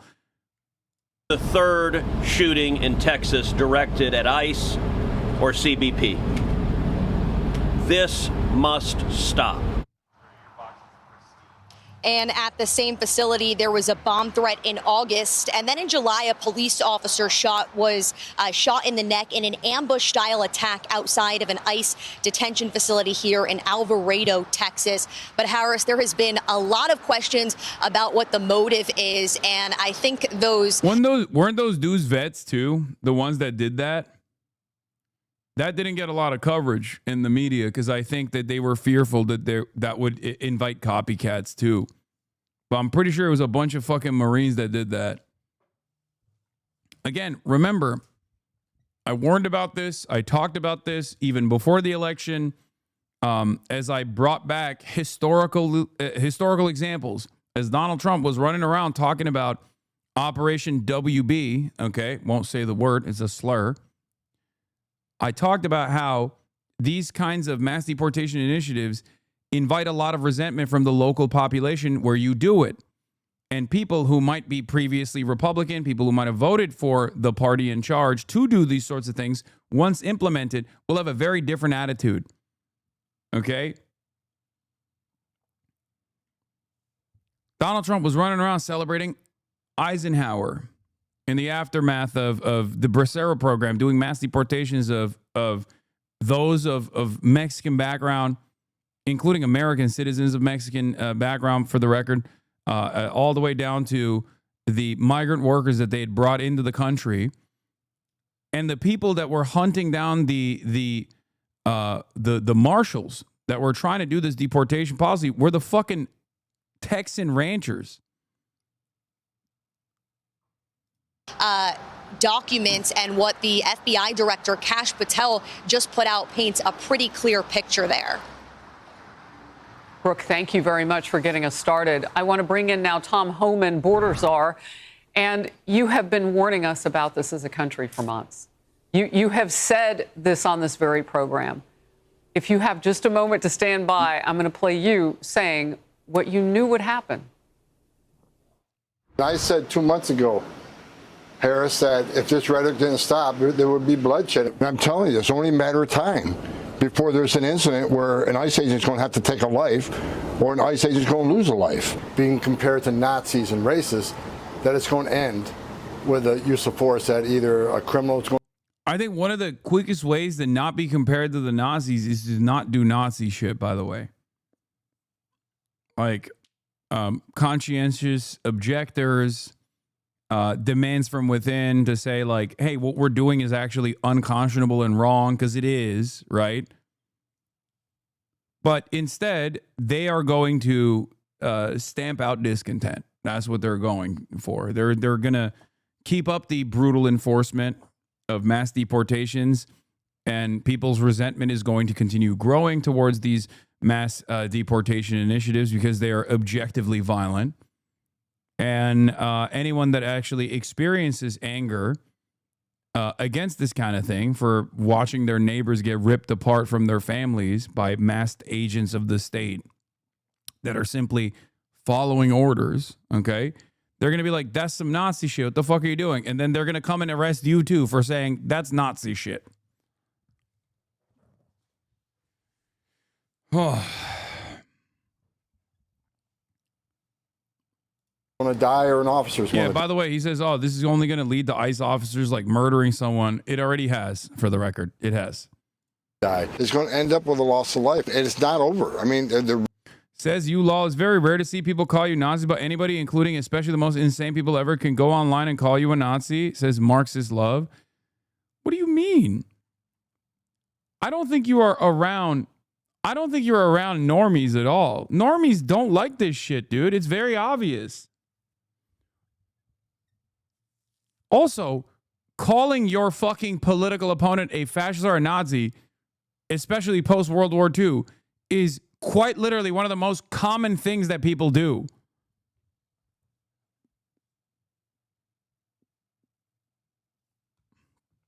I would go so far as to say that normies experience this kind of discontent towards the administration and are more willing to say this is fascist, this is unacceptable, than people calling me a fucking terrorist in the real world as opposed to online.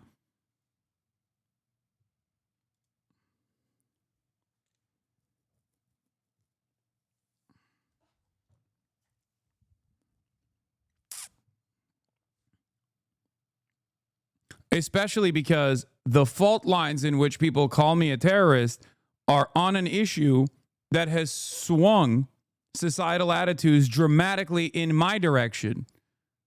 Can you imagine an average person turning around and being like, oh, you oppose Israel's genocide? You're a terrorist? Especially now in broad daylight in public? Nobody's fucking doing that. That's ridiculous. rhetoric has to end. So rhetoric needs to be tapped down, or you're going to see more bloodshed. I called it 2 months ago, and unfortunately, I was right. Once again, the question I have is this. Do you think the average person looks to what the administration is doing with these mass deportations and goes, I thought these were, rapist decapitators that were getting apprehended. I'm only seeing a bunch of dudes that work in the fucking fields and dudes getting packed up at Home Depot for wanting to work a construction job for pennies on the fucking dollar. Where are the serial killers that you guys are apprehending? This is fucked up. I see that a lot more common. What do you think is more common in the normie sphere? People looking at that and going, that seems like some fucking Nazi shit. Or people running around being like, oh, you oppose Israel? You're a terrorist. What do you think is more common?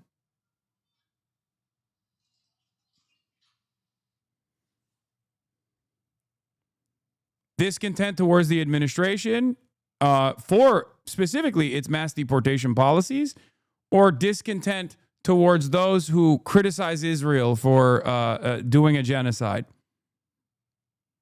Look no further than the polls to realize that the popular support is both against the administration on ICE and also against the administration and its unlimited loyalty demonstrated to Israel as it conducts a genocide.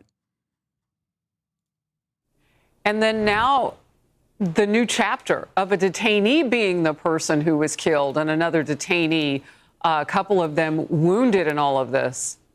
Your first reaction? I wish I was wrong, but I've seen this movie before. I've been doing this here since 1984. I got over 4 decades doing this job, and I've seen this movie before. I've never seen it this bad, but the rhetoric is what's causing all this hate, and it convinces that small percentage on the left that hate ICE to take action. When they have a congressman or someone that ran for vice president of the United States comparing ICE to Nazis, that gives some of these nuts and emboldens them to take action. And there's been 3 shootings in Texas alone. There was a gunman that showed up at a Border Patrol facility and started shooting at them. He picked the wrong facility. He picked a SWAT facility, and those officers end up taking his life. Then there's a shooting just south of Dallas where they attacked an ICE facility and 1 officer was shot in the neck. Then this latest incident. This is based on hate that's being fueled by the media and members of Congress and governors and mayors. You played it on your show. We got to stop. ICE agents are enforcing the law Congress enacted. If you don't like what ICE is doing, then go tell Congress, because they wrote the laws that ICE is obligated and took an oath to enforce. They're making this country safe again. Every day they take a public safety threat or a national security threat off the street, it makes that community safer. All these politicians and mayors and governors should be calling President Trump and thanking them for making their community safe again.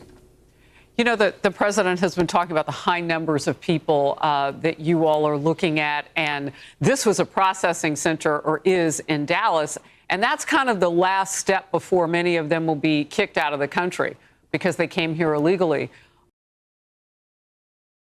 Again, they can't even speak to the humanity of those who were shot and are critically injured or killed, because if they do, then all of a sudden it's like, well, you were chaining them. You know what I mean?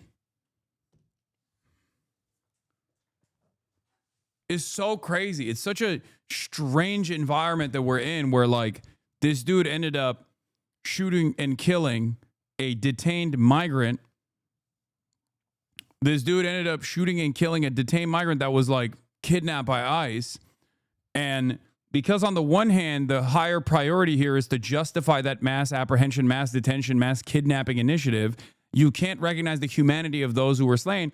But also on the other hand, you want to really hype up this incident of political violence. And a part of that requires you to talk about the humanity of those who were slain.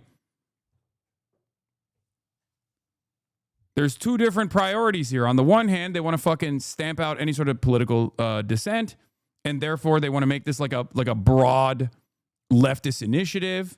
But on the other hand, because the people that this dude shot and killed were detained people who deserve the violence in the eyes of the administration, right? Maybe not that degree of violence, but even if that degree of violence does take place inevitably when they're in like an El Salvador detention facility or whatnot, it's still justifiable in their eyes because like they came here illegally.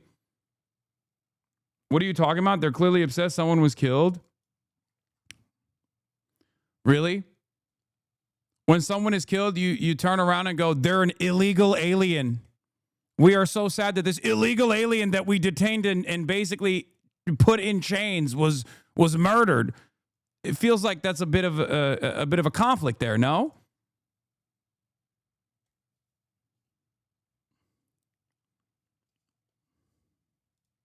Those numbers, are they higher than what we thought? Like, where are we in the numbers of people that you are looking for right now? Well, look, last time I looked, we were at about 600. I agree with the czar. This won't end well at all. Once the left gains power, the right will be the one shooting for not agreeing with the way since things are handled. Not good for anyone, to be honest. I like that we are just avoiding talking about the current existing system of violence that's taking place. We're fantasizing about hypothetical violence that might come in the aftermath of like left seizing power somehow and then dramatically restructuring American society in this left vision. And then there will be right-wing violence that takes place. The mind of a centrist is incredible to me, okay? Dog, the majority of times it's still the right, whether they're in power or out of power, whether the victim is a right-wing figure or not, the majority of times it's still the right doing the violence. Not that it matters ultimately. I think like this kind of back and forth on like where this political violence is coming from, I find to be a silly, foolhardy endeavor, because violence is a constant in American politics, both at the systemic level, but also certainly decentralized acts of violence as well. But, you know, even if you were to look at it from the point of ideology, like who is doing the violence, who's doing political acts of violence, who's responsible for a large share of domestic terror, for example, it's overwhelmingly far-right anti-government extremists.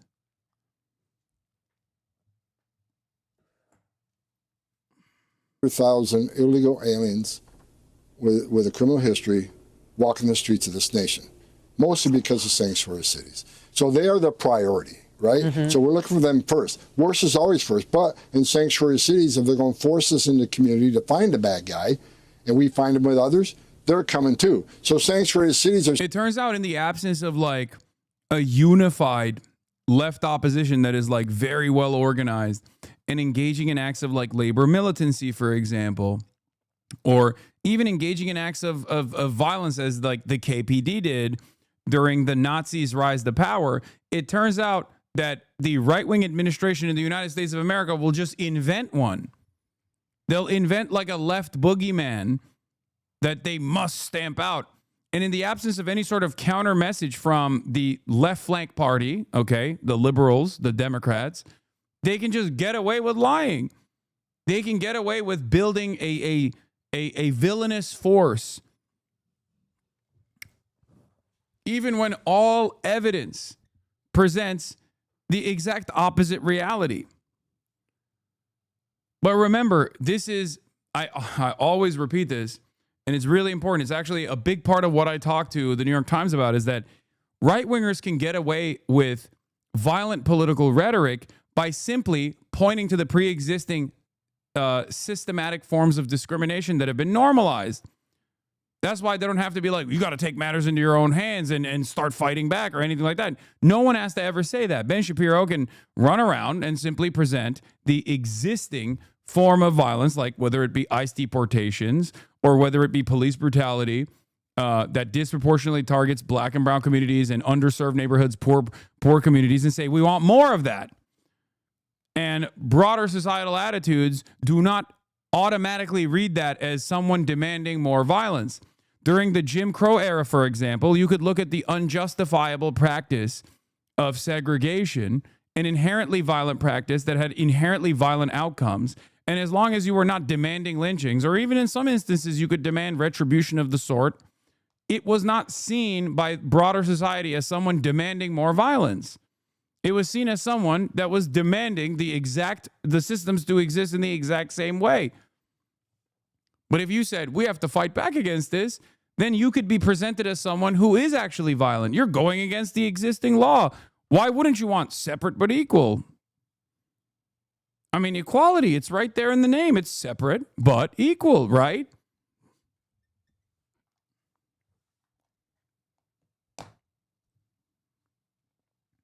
saying, well, they're arresting non-criminals because you forced us into the neighborhood to find that guy.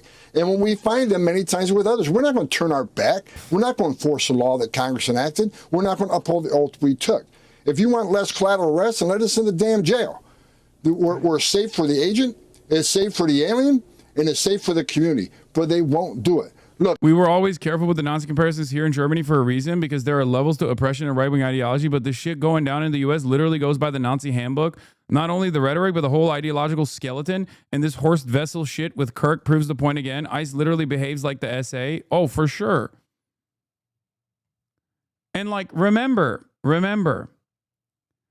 just as the Nazis did, they obviously exist within the confines of reason when they're expanding on the permission structure of violence. They're not going to immediately be like, every liberal that says you should be nice to gay people are my op. They're not going to immediately. The Nazis never went around being like, we're evil and we love doing evil, and that's why we want to apprehend all socialists and all communists and all Jews because they're nice. They don't present it. They didn't present it like that. They went through a process of steady dehumanizing and really escalating the tensions, claiming that these guys were actually responsible for so much terror, so much bloodshed, that the communists were an extremist force that was causing so much terror in the hearts and minds of the public, and they must be excised with state violence. Right? They presented it ahead of time. They presented it as like the reasonable position. People have such a funny black and white understanding of like fascism and how it develops and how the out groups are presented and how the in group is presented, because we have like, I guess the hindsight bias here. Like we assume that the Nazis were just like, hello, we are the bad guys. We love doing bad shit. All of our opponents, they are the good guys. They love doing good shit. But because we are the bad guys, we are going to do bad things to them.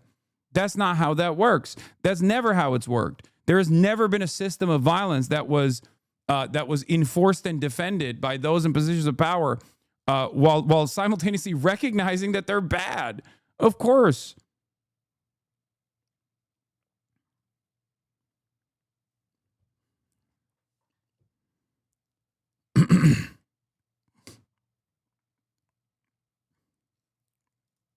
Throughout my career, I buried Border Patrol agents. I buried ICE agents. I've handed too many folded flags to spouses and children of those that died in line of duty. For God's sake, stop the rhetoric. Let's sit down and talk. But you can't keep attacking these men and women. They're patriots. Okay, for God's sake, I'm turning into Tom Homan. For God's sake, stop mass deportations. Stop mass apprehensions. It is unjustifiable. It is evil. It is violent. Please stop it.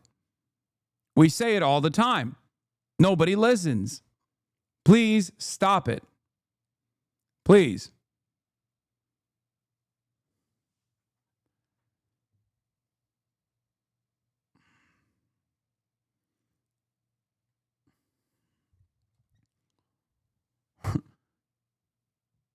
It's just like, oh, why don't we just debate it? It's like, what can we debate? Nobody's listening. It's not like there isn't mass discontent against this sort of stuff. There is. You know what I mean? It's like there are polls conducted on this, okay? This was Trump's most popular policy, okay? And once implemented, very quickly, especially in areas where it was implemented by force, people didn't like it. Even people who voted for Trump didn't like it. Why? Because it was built on a mountain of lies. The notion that like undocumented migrants were responsible for a large share of crimes on U.S. soil was a lie. It was the actual opposite of reality, okay? And the extra silly notion that when these undocumented migrants were doing crimes, that they would not get apprehended and subsequently deported in the previous woke administration was such a fucking laughable lie that I'm shocked that people even entertain that. even for a brief moment. Like, what an insane thing. All the cops, all the ICE agents, all the people, all the judges under the Biden administration were like, oh my God, are you a Guatemalan migrant? Well, we caught you red-handed. You decapitated children, but we simply can't do anything about it. You're free to go and decapitate more children. Like, that's an insane fucking narrative. That is an insane narrative that they designed. And in the absence of no pushback from the left flank, in the absence of no pushback from the Democrats ever on these silly-ass fucking narratives, of course, the administration came to power and was like, there's the serious thing happening. There's the serious thing happening. Guatemalans are mass decapitating children. We have to fucking deport all these serious criminals that were previously left undeported by the woke Brandon administration. Okay. And then people very quickly realized that was not the case. Why are you deporting a gay Venezuelan barber? Why are you deporting a guy who's just working construction, who's a fucking union member? Those guys didn't do shit. I thought this was the violent rapist decapitators that were being deported. Turns out none of these motherfuckers have done that.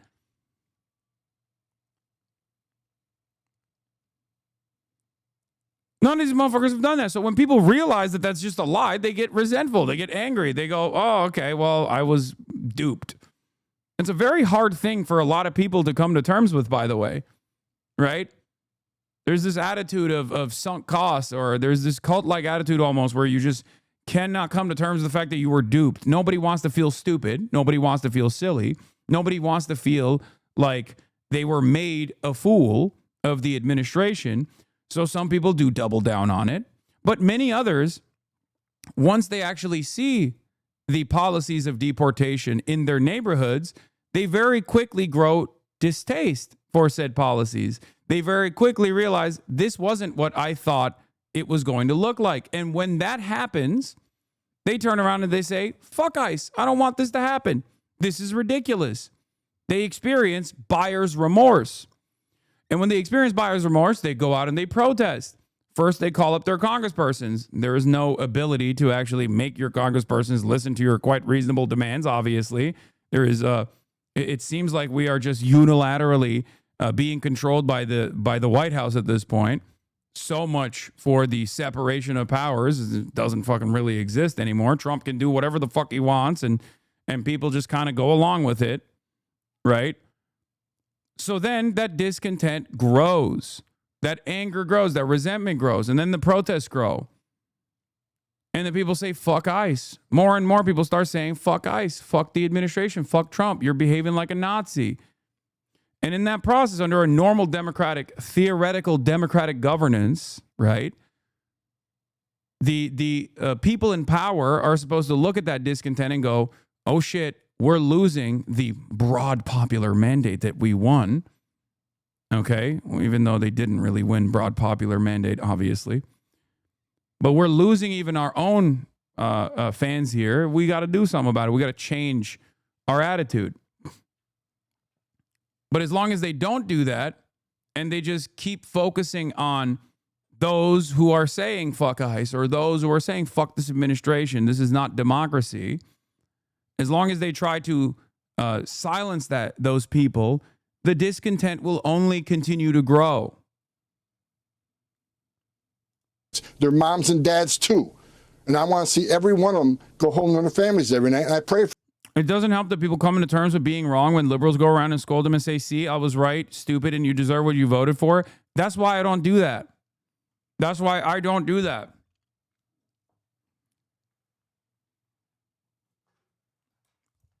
I never do that. I don't do that about Israel. I don't do that about anything. Because that's not productive. Okay? That's not a productive way to approach this situation. We need the numbers. You shit on everyone. What do you mean? No. When have I ever shat on someone who has experienced a change of heart? As a matter of fact, I even yelled at liberals in the immediate aftermath of the election that turned around and said, oh, now I'm calling ICE on my neighbors that voted for Trump that have undocumented relatives. I said that was ridiculous. I said that they were playing the role of little fascists. I talked about the hypocrisy. I talked about the violence that they take on and how little they clearly gave a shit about this kind of violence taking place. I know people were being passionate, tensions were high and whatnot. But I've told you over and over again, having a principled stance on these issues and wanting to make change in a society that refuses to change, in systems that refuse to actually to change in the positive direction, you need all the numbers. You need all the numbers you can get. That's why I always try to preach to this audience to be more tolerant of those who in the past have exhibited intolerance, right? It's a big part of my argument. It's a big part of my advocacy. You can be a little bit critical of people's intentions as, attitude shift, especially those with a lot of influence, right? Having said that, however, it's still important, especially when you're talking to regular people in the real world, it's still important to be as accepting of those who have actually changed their minds on these sorts of things, no matter how vicious they might have come across initially. Because we need them. We need them. We need everyone. That. And I pray for the safety of those we're looking for. No one needs to die. There's no death sentence here. Let ICE do their job. Let them take... Yeah, go ahead. I'm sorry. No. I wanted to just give some receipts for what you're saying. So there have been 9 notable anti-ICE or anti-CBP attacks, acts of violence during President Trump's second term. And just last week, violent protests, and this is the video after the scroll that I wanted to show. Just last week, violent protests broke out at an Illinois... Look at this. Look at this. They're like, oh, violent incidents, okay? And some of them are violent. And then others are literally just like attacks by rocks and sticks. That's crazy.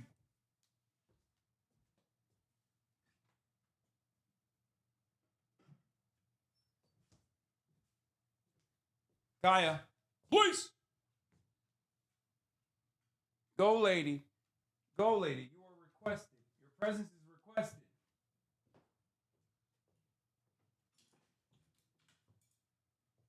Good girl. Good girly. Anyway, as I was saying,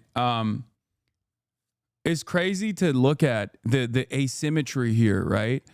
These are dudes with like high-grade military equipment that are that are going around to fields where people are working and mass apprehending and arresting them under the suspicion that they might be Mexican. And then when someone goes, nah, fuck that, and like throws a rock or a stick, that's like, this is the most violent incident that has taken place. And a lot of Americans actually do operate on this boundary where they go, yeah, you can't do that. What the fuck do you mean? Yeah, you're going to get shot.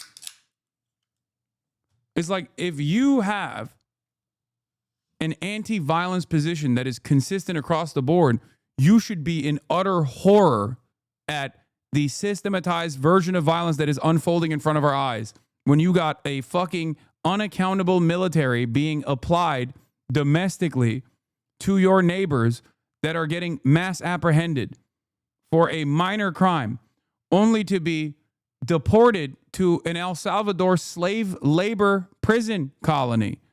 Yeah. Like here's a great example of that. That asymmetry.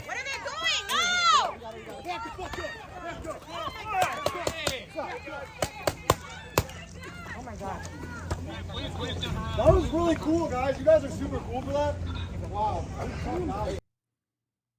A lot of Americans actually look at this and go, well, you got what you deserve. There is a bootlicker tendency in the minds of many, many Americans. Okay? I think this is completely and utterly unacceptable. Like, look at that. Look at the cruelty. Look at the enjoyment they seemingly derive from behaving in this fucking violent way. you have to always apply this standard. Is the apprehension worthy of the offense? Is the reaction worthy of the initial offense here? That's an old lady, man. That's an old lady. He immediately, close up, starts peppering paintball rounds at this old lady. And then goes for the throat and just slams her into the fucking concrete.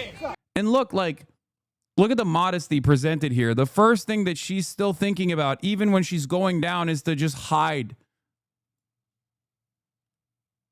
Is to make sure that she's not on the ground and you know, you can see her body. That she's not exposed. That's a hero.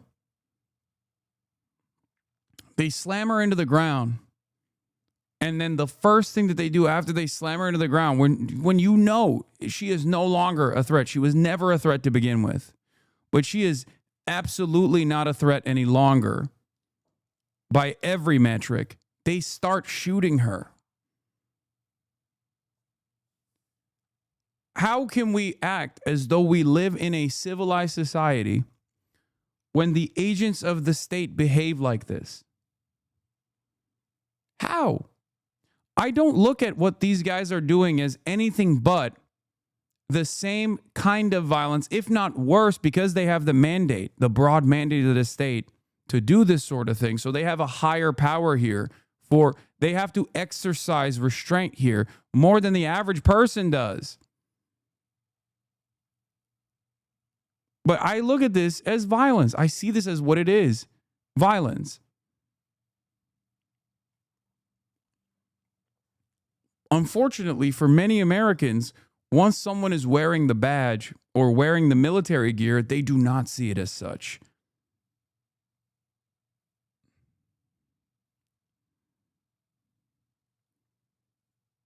They don't see it as such. They see someone wearing the badge and they think they can do whatever they want.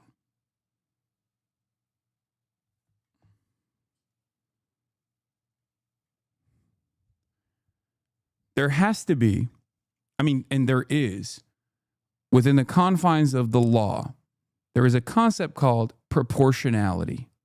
Okay?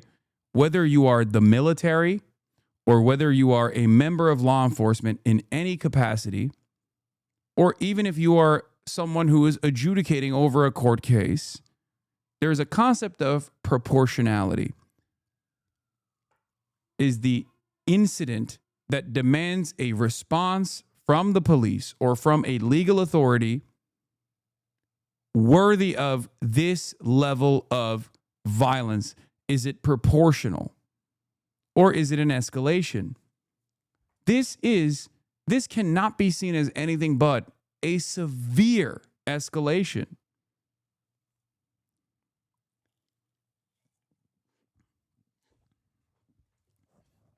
I don't think a lot of Americans understand what it looks like when this system collapses, when people no longer have faith.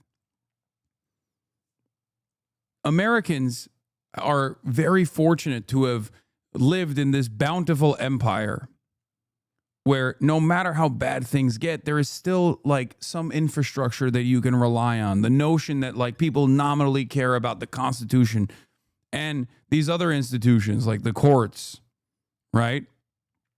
There are certain principles that we care about, that we hold near and dear, okay? And we've taken that for granted. And while all of that is being ripped away from us, we fail to comprehend what it looks like if people do not have any faith in these systems whatsoever. Okay? That's chaos. That's chaos. That's uncontrollable chaos. That is a terrifying prospect. This is why I've always railed against accelerationism, even though it's seemingly out of my hands at this point. And it seems like the liberals were the accelerationists all along with their inability to address the crisis at hand. They have allowed the Republicans to win over and over again and continue to accelerate. When all institutions fail and we have no one to rely on but ourselves, that creates an environment of instability, fear, and chaos.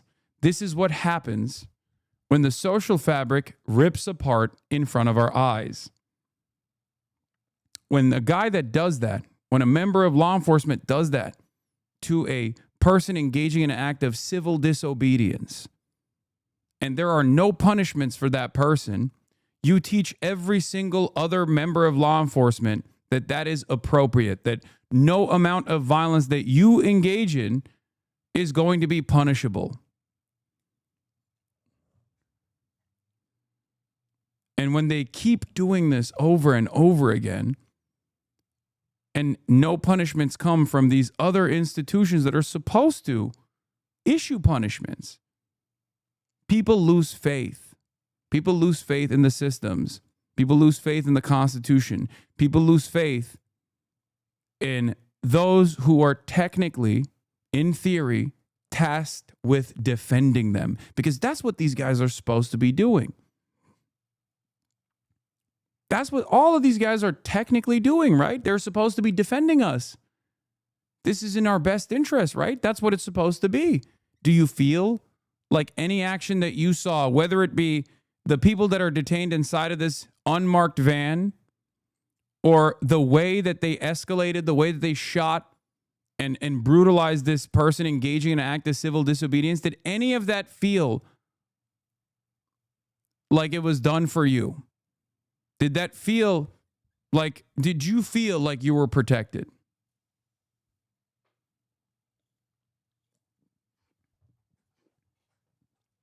Not to say I agree with the counter as this level of action deters future action. No, it doesn't.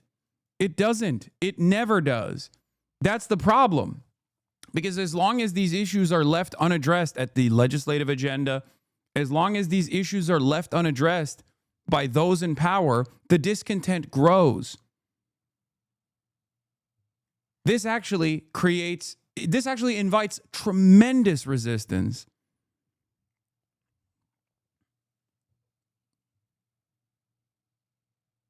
Because there is a level of discontent that people will, a level of stress that people will abide by as long as they have some kind of firm commitment that it might not be perfect, but the government still is there to keep things in order. Once you completely lose confidence, born out of behavior exactly like this and the lack of accountability that you see from these institutions that are supposed to be defending your best interests, you lose faith. And when you completely lose faith, there's only two ways out of that. You lose faith and you continue protesting and you continue trying to make the government listen to your demands. And the government can either cave and say, you know what, you were right. After a period of unrest, we have decided that we have to take action and we have decided we're going to go in a different direction. Or they actively increase the suppression. They actively increase the repression, prosecution of political opponents, mass apprehension, the erosion of the First Amendment.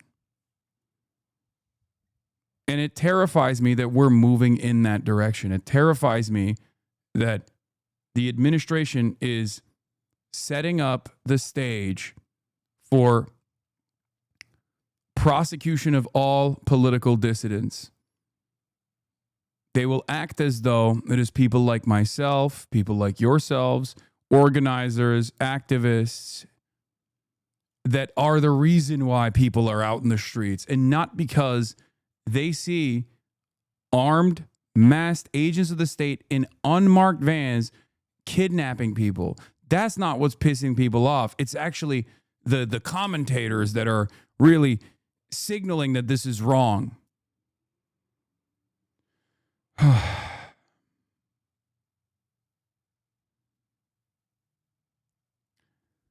Look, I will assure you that I'll be here for as long as I can, okay, till the very last step.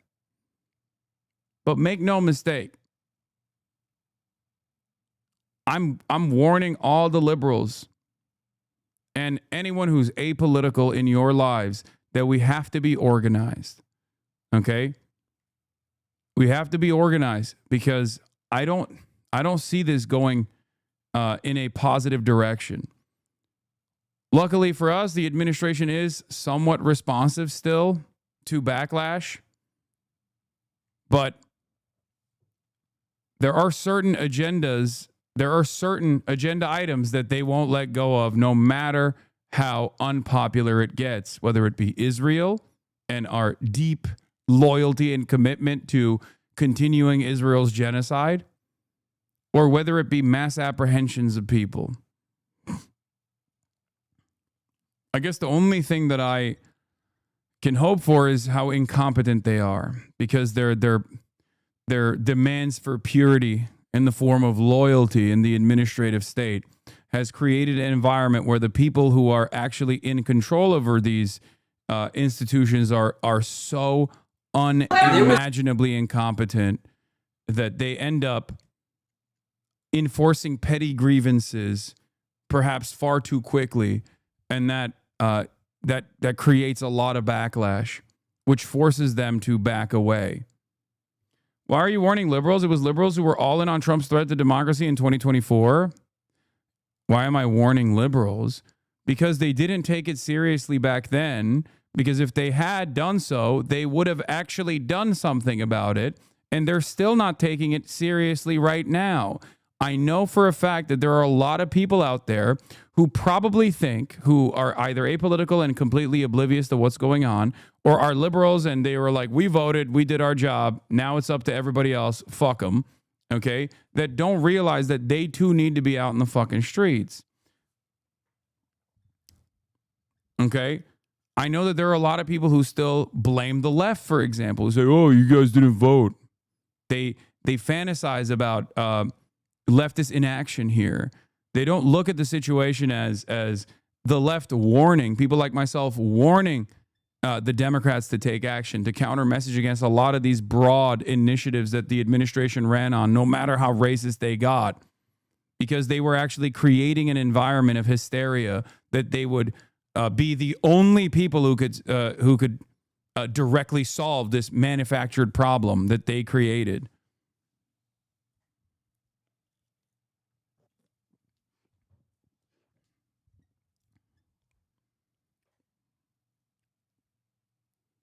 This is what my position has been from the jump. It's my position when liberals are in power. It's my position when Republicans are in power. It's always been what I have said.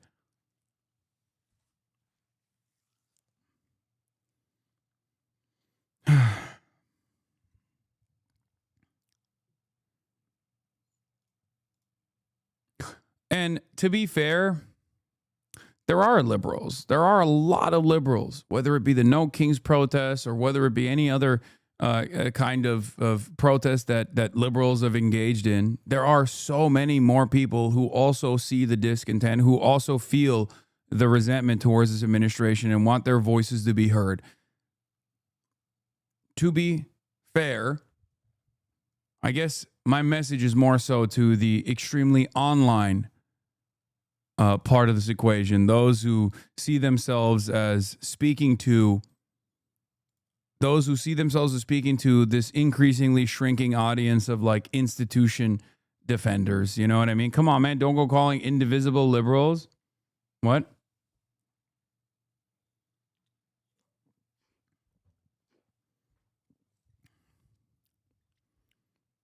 A lot of people on your Facebook feeds, like the Barbaras and the Debras and whatnot, they're already on this like, fuck Donald Trump, fuck ICE, he's a pedophile tip.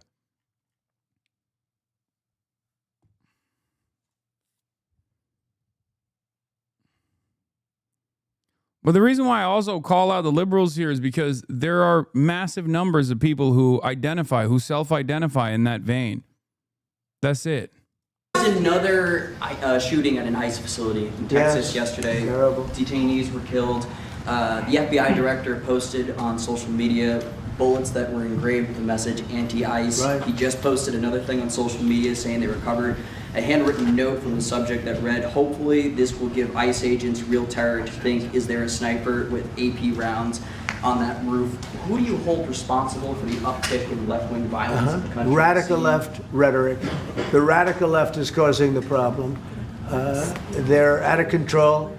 They're saying things, and they're really dumb people. I mean, I look at Crockett. I look at some of these people. They're See, look, they're like, who's the radical left? It's not like the people that liberals have fancied to be villains here. It's everybody, okay? Jasmine Crockett is a liberal.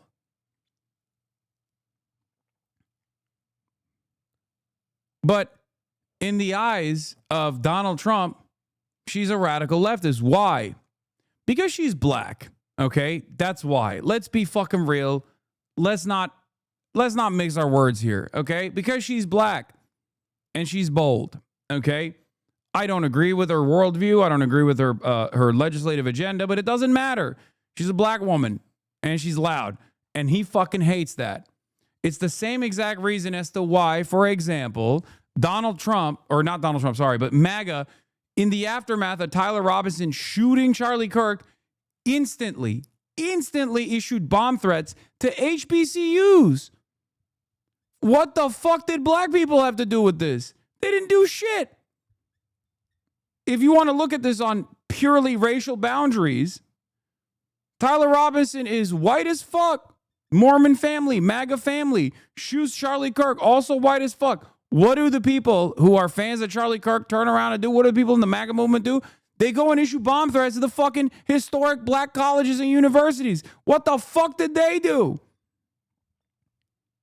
Not only that, but then you got motherfuckers showing up, PragerU influencers who took time out of their busy schedules to defend Israel's genocide, going to HBCUs and trying to foment hate in HBCUs to be like, oh, I'm just trying to do a change my mind video. Everybody knows what you're trying to fucking do, man. Fuck you mean?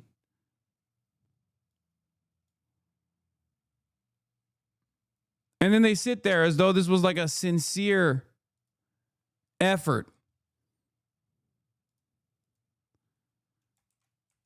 It's crazy.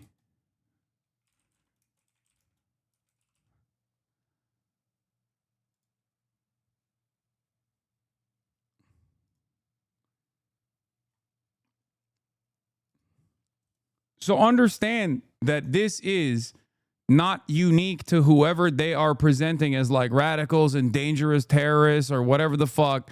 They call everybody. It's the same principle behind like liberals who are like, we're not communists. We're not communists. Like, what? We're not. We're not communists. We're socialists, or we're not socialists. We're Democrats. Like, people do this shit all the time, right? They'll be like, we're Democrats. We're not socialists at all. Meanwhile, these guys don't make that distinction. They say everything is a socialist. They say everything is a communist. They don't make that distinction at all. So why do you seek to alienate those who are on your side actively? It makes no fucking sense. It makes no sense. These guys don't care. They don't hate you because they think you believe in workers seizing the means of production. They hate you because you oppose this administration. And you oppose the administration in the same way that we oppose this administration, for the same exact shit. It's so silly. It's so stupid. Wake up. Very low IQ people, actually. But the radical left is causing this problem. Not the right, the radical left. And it's going to get worse, and ultimately it's going to go back on them. I mean, bad things happen when they play these games. And I'll give you a little clue. The right is a lot tougher than the left. But the right's not doing this. They're not doing it. And they better not get them energized, because it won't be good for the left. And I don't want to see that happen either. I'm the president of all the people. But the radical left is causing this. Radical left Democrats are causing this problem. And it gets worse. It gets worse. And it'll be a point where other people won't take it anymore. And that will not be good for the radical left. And we don't want that. Okay, thank you. Our law enforcement officers make sure that they're able to do their work and uphold the law in a manner that allows them to go home safely to their families at night. Yeah, obviously concerns for their safety, for the safety of the detainees who were there, given the 3 people who were shot today were detainees. The acting ICE director... Because you voted for the left and they didn't give you social left policies, and now a lot of the left are resentful, happens over and over, creates division. I mean, sure, but it doesn't really matter right now is what I'm saying, because it doesn't matter in the eyes of the administration. Here, I'll give you an example. This is such a unique example that many people will not understand, especially in a community as wide as this one. Okay? I have a lot of first-generation Nigerian friends. Okay? Nigerian migrants. And this is black people's business firmly. Okay? I'm going to give you a little story. Okay?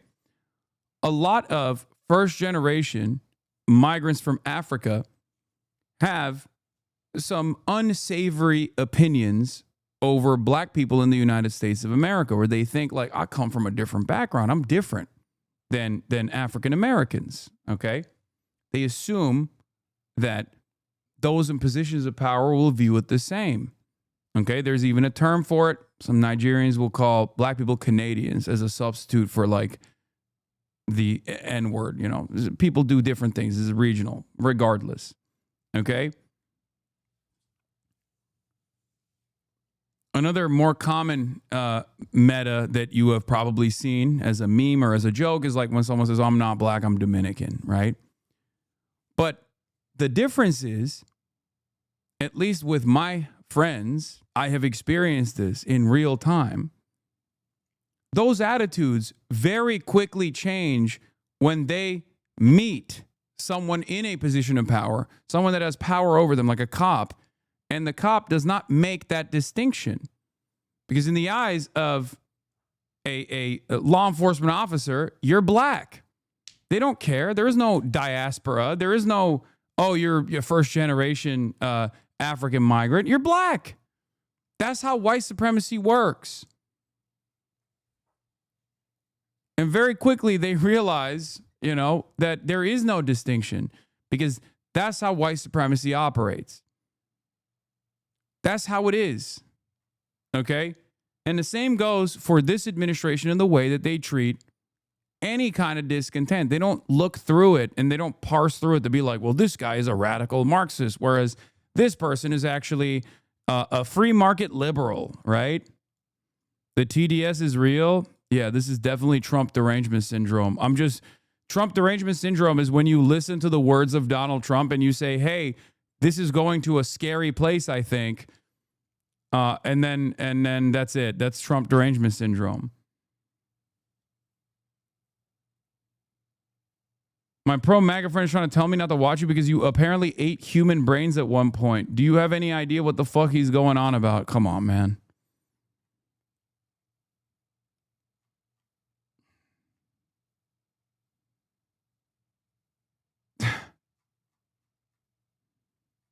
That's cool, I guess. I don't know. I didn't know that it was the new meta was just they've moved on from insane. They've leveled up. I guess that's the last like insane smear that they could present, right? Yeah, I've eaten a human brain. But of course, because of the woke Antifa adjacent, radical leftist, Marxist Joe Biden administration, they just they let me go.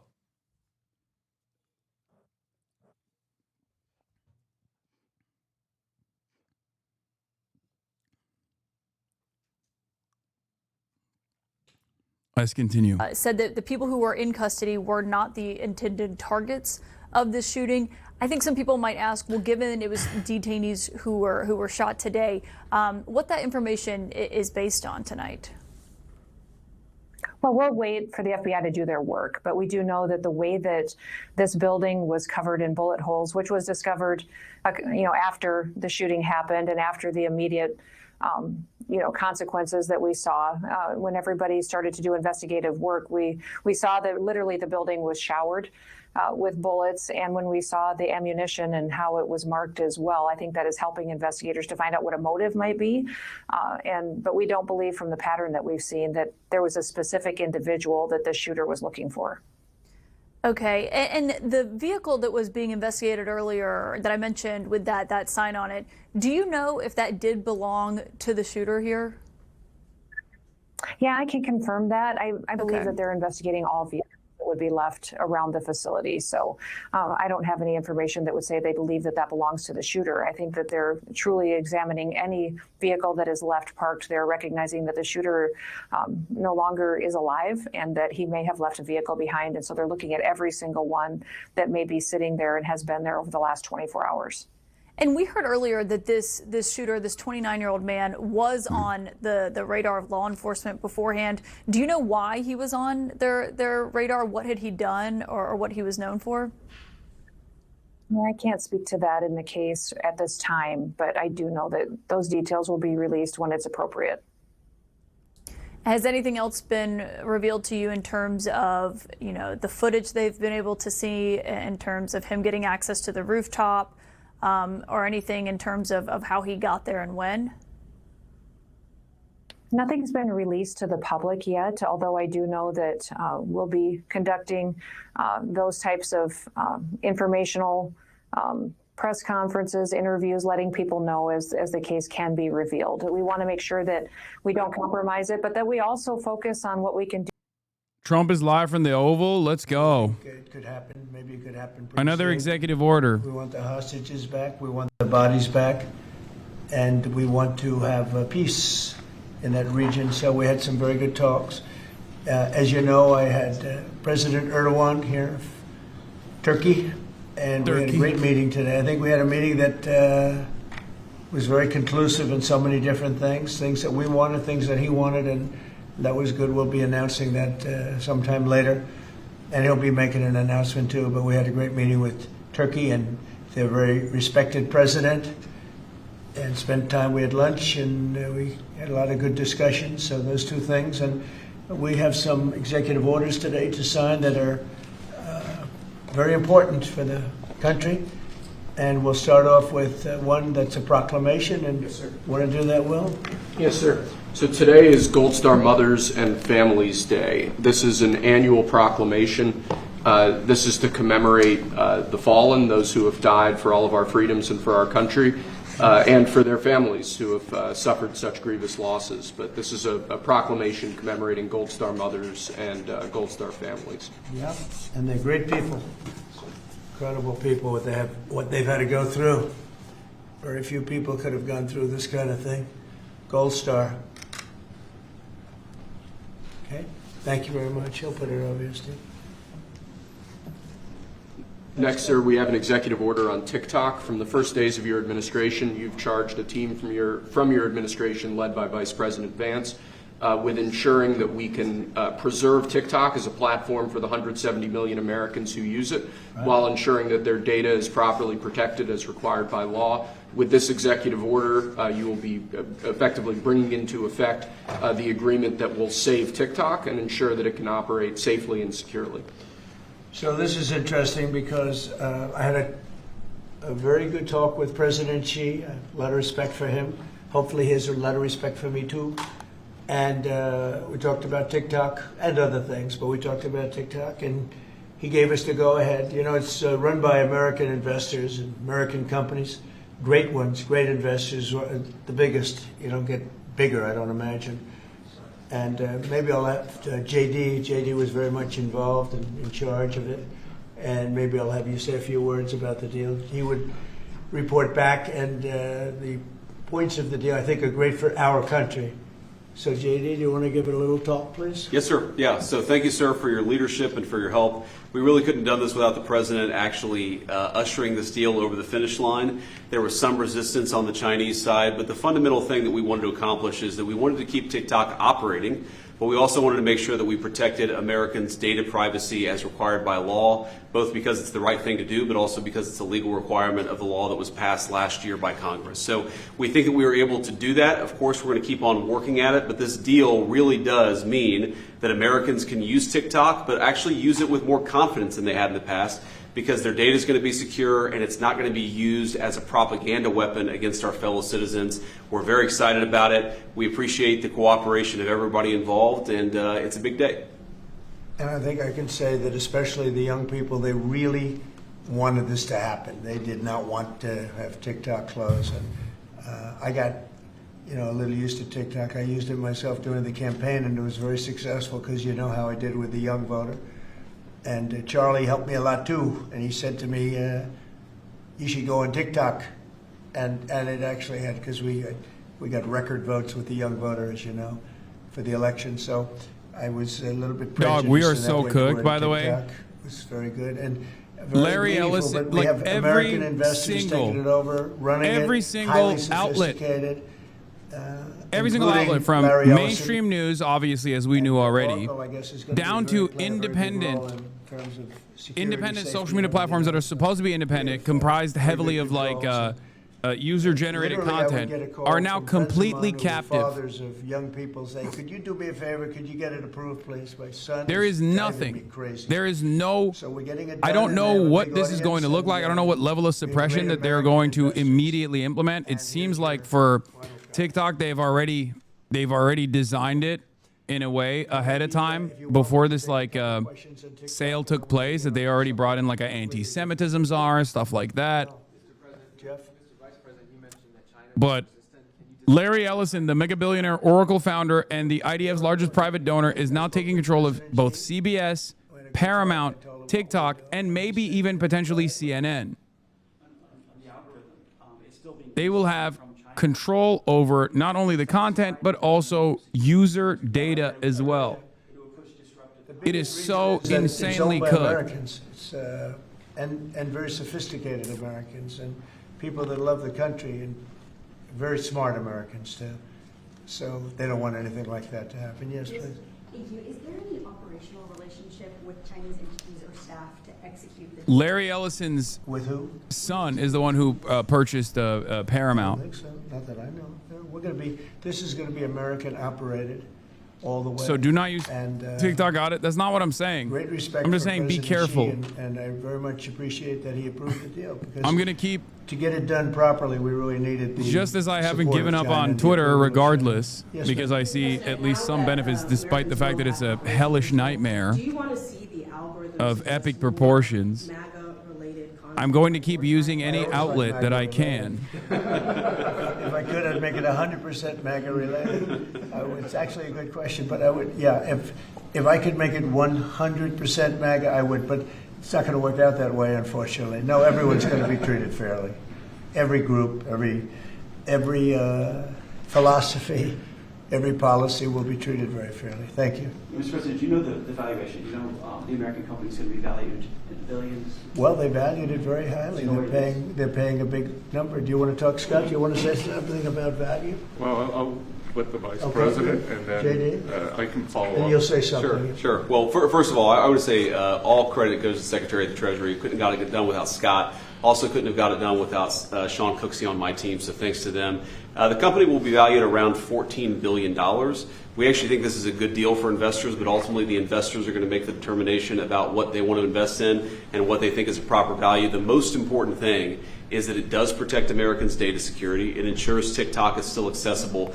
And on this question of the algorithm, which we've heard this a lot, what this deal ensures is that the American entity and the American investors will actually control the algorithm. We don't want this used as a propaganda tool by any foreign government. We want to make sure that our people and our investors actually make these decisions based on what's good for their business as opposed to what's good for another government's propaganda arm. So that's what we've done with this deal. I think it's very good for the American people. And as the president said, young people love this. We actually want. Bro, look at him.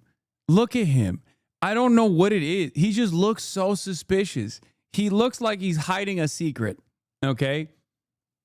Like, even when he is not the main character of the story, he's still on the sidelines, looks like he's up to some nefarious bullshit, dude. Between the investor groups and then Treasury Like, and look, a group including he's the just Vice standing President's there. office were It in looks Madrid like, yeah, 2 he's weeks standing ago there to looking like he's negotiate hiding with a zombie bite at all times, okay? President Trump's close relationship with Party Chair Xi that we were able like- to get this across the line. We created a framework for Party Chair Xi to agree, and then on the leaders' call, Xi and President Trump discussed the final arrangement. So it was 1-2, and that was the final piece. Will the U.S. government get any kind of annual payment as a result of this deal? Taxes. It's going to make money, and we're going to get a lot of money in taxes. And you know, China wanted to see this go. It's a great legacy for China too. And, I thought President Xi was great in terms of his approval. We probably could have done it a different way, but it wouldn't have been the same. Wouldn't have been the same security at all. But I appreciated that he approved it. So nothing aside from taxes. There's no part of the deal that is like a payment to the U.S. government. Well, we're going to be announcing different things, but the U.S. comes out great, and I think China comes out great because they're going to have a Bro, very China important does not legacy. give They a have shit about many other nothing. deals. You know, they have deals with us, and they have deals in here in this country. China's is they're trade maxing, okay? They're like, nope, not gonna touch any of that. We're just trade maxing, baby. La boo boos for all. The U.S. company will have control over how the algorithm pushes content to users, and that was a very important part of it. We thought it was necessary for the national security element of the law. We also just think it's important to protect American users. Again, we want users to use this platform Did we the way give they up want on to. passing laws completely? I hate to be the bearer of bad news, but the previous administration passed this one. Trump just basically slam dunked it. As a matter of fact, he gave China and TikTok a stay of execution until he could put together a favorable deal. This is a bipartisan thing that the Democrats certainly played a formative role in allowing to happen. Make no mistake, just another thing that you should be reminded of, that you should remember next time you hear a Democrat talk about some fucking, why we must capitulate to the right on this issue or that issue. Yeah, it was about Israel. That's the reason. They did this because of Israel. Thank God. Am Israel high, baby. You already know it's my favorite country on the planet, most moral nation on the planet. Obviously, duh. Everybody knows this. But I mean, here it is. Like this is what it is. Okay. There it is. There it is. You want to see? You want to see how this TikTok ban / subsequent ownership exchange took place? Why it took place? Here's Jonathan Greenblatt speaking to the Israeli Knesset in Israel. Okay, the CEO and national director of the ADL, also known as the Anti-Defamation League, also known as the Apartheid Defense League. Let's take a look. You must take this deadly seriously. Pushing extremists off Wikipedia might not seem equal to the challenge of pushing Hezbollah north of the Litani River. Capturing TikTok might seem less meaningful than holding on to Mount Hermon. Libelous tweets certainly might seem less deadly than missiles from Yemen. But this is urgent because the next war will be decided based on how Israel and its allies perform online as much as offline. Straight up, bro. It's not like this is a secret. Like, he's just saying it, dude. He is just straight up saying it. He just said it. And it happened. I mean, now it's initiated. Here is more evidence for those of you who are wondering. Senator Mark Warner at the Munich Security Conference wants you to know the real story behind the TikTok ban, that Israel was the driving force behind the passage in Congress. Legislation passed so quickly. If this is correct, and there's not a lot of people that understand, somebody understood something. I want to see if you're going to tell the real story. Okay, the real. Well, first of all, let the record We're talking reflect. about the TikTok legislation. I left. There's no AI legislation. Senator, I left to produce more human beings, and they cost money. They're not making me money. And if everyone had followed Frank and my Irish Catholic lead and repopulated the earth, we would have already won this Cold War competition. How did it pass so quickly? I know we're running out of time. One, we stole the senator's work, and he did a lot of the, sincerely, a lot of the yeoman's work in drafting an initial bill.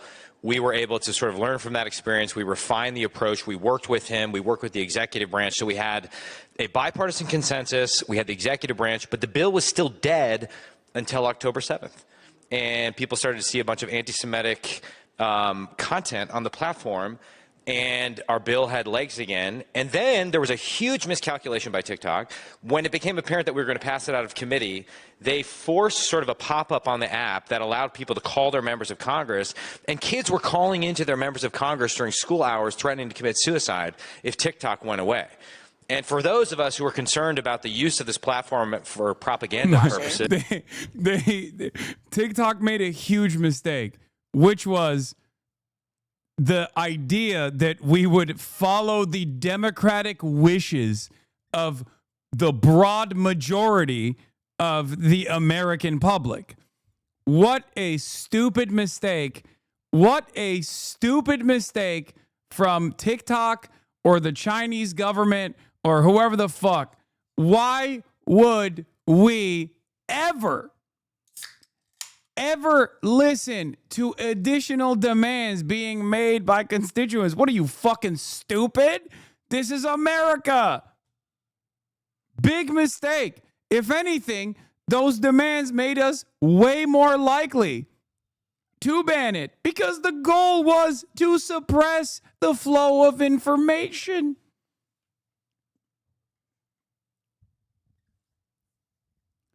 We are a nation that does not give a fuck when kids die in schools to school shootings. What makes you think children calling up their congresspersons is ever going to move the needle on anything?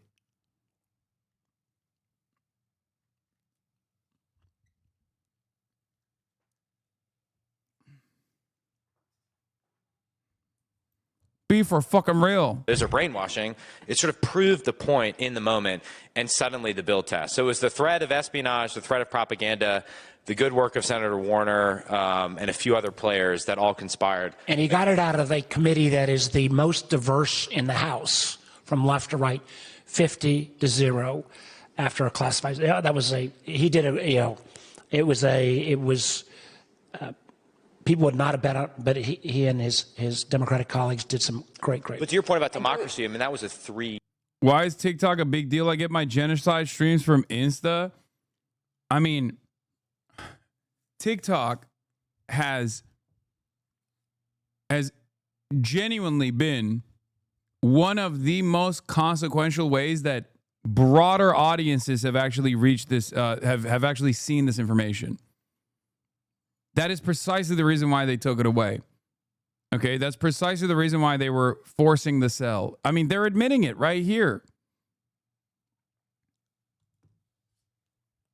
How many politicians do you need to hear from? Murphy specifically endorsed banning TikTok in order to suppress speech critical of Israel. In an interview with the Dispatch on Thursday, Chris Murphy of Connecticut, who previously spoke out in favor of restricting TikTok's access in the U.S., said he had moved from supporting regulating the social media platform to an outright ban since October 7 Hamas attack in Israel due to its ability to drive this narrative of hateful speech among young people. Make no mistake, they are not in any way, shape, or form invested in hate speech and commenting hate speech at all. Look at goddamn Twitter. Okay? No, they were pissed off that people were developing anti-Israel sentiment. They don't like that you could say fuck Israel on there and reach a mass audience and show exactly why you were saying fuck Israel on there. That's what it is. That's it. That's it. That's all this is.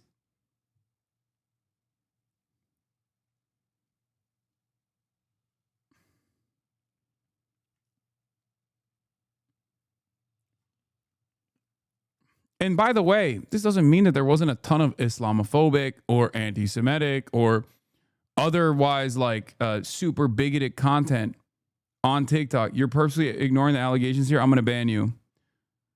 Why are you ghosting Minion Discourse? Okay, take a day off.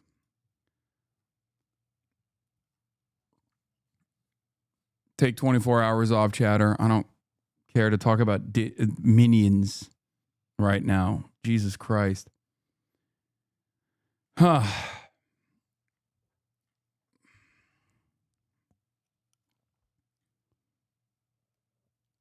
The way that TikTok is talking about Gaza is designed to divide Americans from each other, he told the digital news outlet. He added that he now thinks it was probably time to say that we shouldn't have a Chinese-owned social media company force-feeding divisive information to our kids.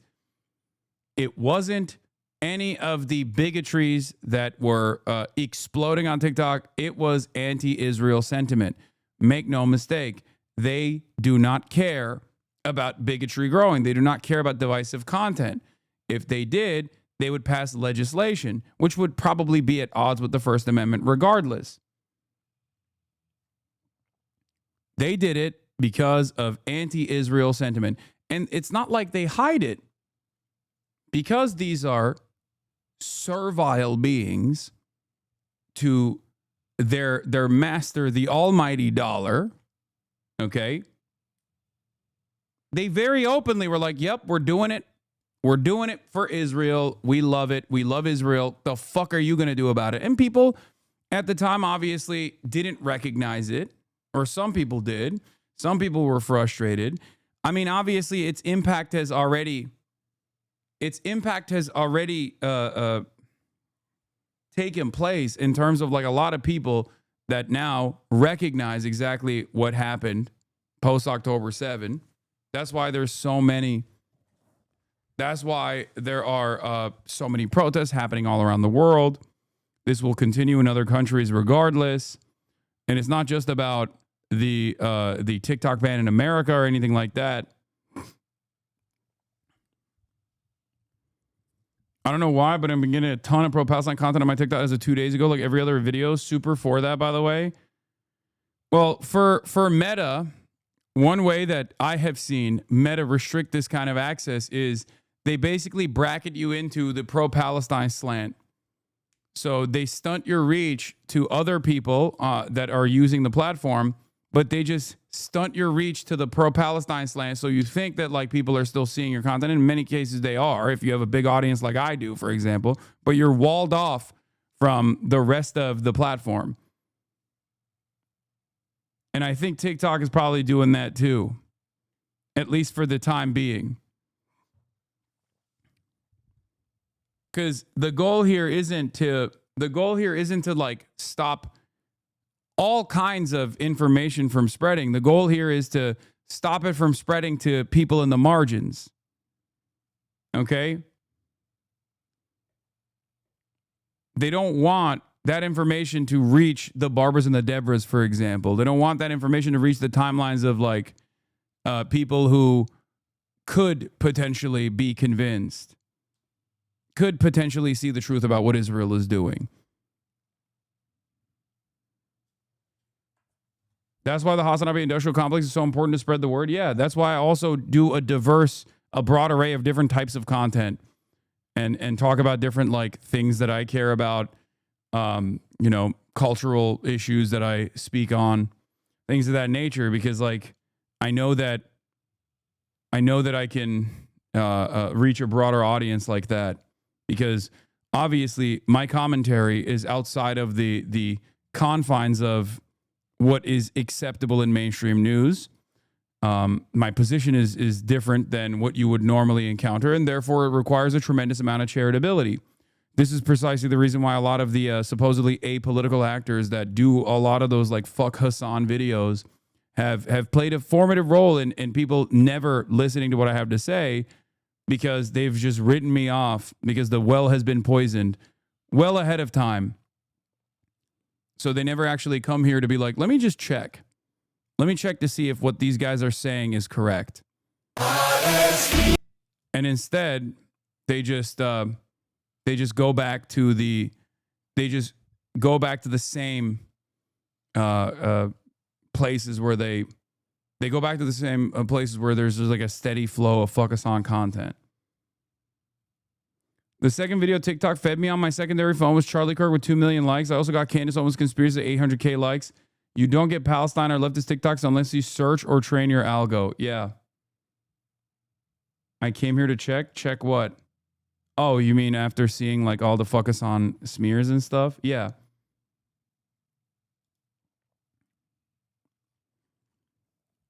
Here is more evidence of TikTok's role here.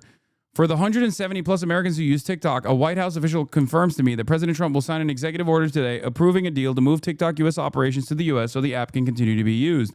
A senior White House official lays out some of the details behind the deal. This is the national political reporter for Spectrum News, Taylor Populars. A joint venture to move TikTok U.S. operation to the U.S. The executive order will approve the deal on the U.S. end. Trump has already signed an EO to extend the TikTok ban or sell date through mid-December. TikTok's U.S. algorithm will be controlled by a joint venture. There won't be a U.S. government-selected board member. Oracle will serve as the security provider. U.S. TikTok data is already stored on Oracle servers. They did that long ago. The deal will shift the security terms, which currently are set by TikTok. The joint venture will consist of new and existing investors. The White House feels confident China has approved the deal, no plans for additional talks. A regulatory review will still need to be completed. The White House estimates that the deal will be worth many billions.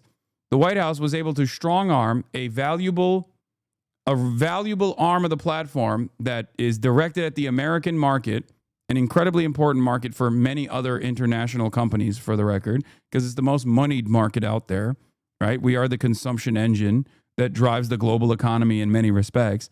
The White House basically said, if you want to keep your entry into the American market, you have to sell this valuable product to American investors. So it's a twofer. On the one hand, you forcibly take something that someone else has created. Once it reaches a level of value where you're like, I want this for my own people. I want this for my own homies. And it also says, you do not get to dictate the algorithm any longer. You do not get to have any control over what Americans see. We must set the standard. We must set the tone. We will suppress and we will censor. A good reminder of how significant of a player TikTok has become in the U.S. media ecosystem. Remember, a fifth of U.S. adults now regularly get news on TikTok, up from just 3% in 2020. In fact, during that span, no social media platform we've studied has experienced faster growth in news consumption, according to a new Pew Research Center analysis.